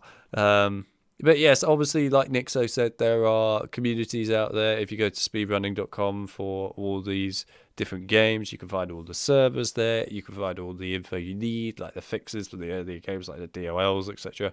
That will all be there for you. Everything is all simple and explained regarding how to speedrun the games if you want to have a go at that yourself. And yeah, honestly, there's some pretty cool stuff to learn from this, and even I've learned some very intriguing little bits today. Also, just to make it easier for everyone when it comes to watching this stream back again, so you can obviously come back and look at certain bits, what I'll do is I will, probably tomorrow, I will add timestamps into the stream so that you guys can just skip to your specific game that you want to look at. So, I'll put it like HP1 PC, 2 PC, etc. So, it's easy for you to find what you need. And likewise, then it should make it easier to find the strategies you want. And of course, if anyone wants to clip us having a rant about certain games, then feel free. But, yeah, either way.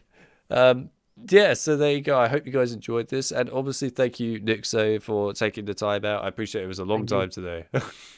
Oh, it was really fun. No, I mean, thank you very much, honestly, for allowing me to have this platform to talk about HP speedrunning a bit and maybe get some people interested. I had a blast. It's the first time we've ever talked in person for people that are unaware, and it was really fun. So thank you so much for having me. It was really amazing, and yeah, I had a good time, and hope everyone else had as well. Thank you for watching, people. And see you at some speedruns maybe at some point. No, I'm glad to brought you on. And yeah, he's not lying, by the way, when he said it's the first time we've spoken today, like properly, like voice to voice, face to face, if you like. Although for him, it's mostly been 3 dots on Discord. But yeah, either way, yeah, no, I always said to you guys, as I know a lot of you from my fan base anyway, have always asked me to do something with nixxo. It was about finding the right topics to try and go into something with nixxo, as I quite like to find the right things to cover stuff like this. And I know that a lot of you want me to have a go at speedrunning against nixxo one day. There's a possibility, it could happen. Maybe, depending if I have time, which is not very often, I might add anymore. But we'll see what happens. Either way, we'll find a way, I'm sure, in the future to do something with nixxo again, even if it isn't speedrunning. But yeah. Thank you everyone for coming out today. It was awesome to have both communities from nixxo and also my own come together and actually chat with one another as well. And yeah, of course, if you have any other questions that you didn't get to ask in the stream today, then feel free to either just put it in our Discord servers asking it, or you can also leave a comment on the stream and obviously, we'll feedback. But yeah, if you want to check out nixxo himself, if you haven't already checked him out or know him at all, then all of his links are down in the description, so you can go and find everything you need to from there. Other than that, I'm knackered, and I'm sure that nixxo is too. So I think I need to go to sleep. I need to do a run, go to bed. But anyway, thank you everyone.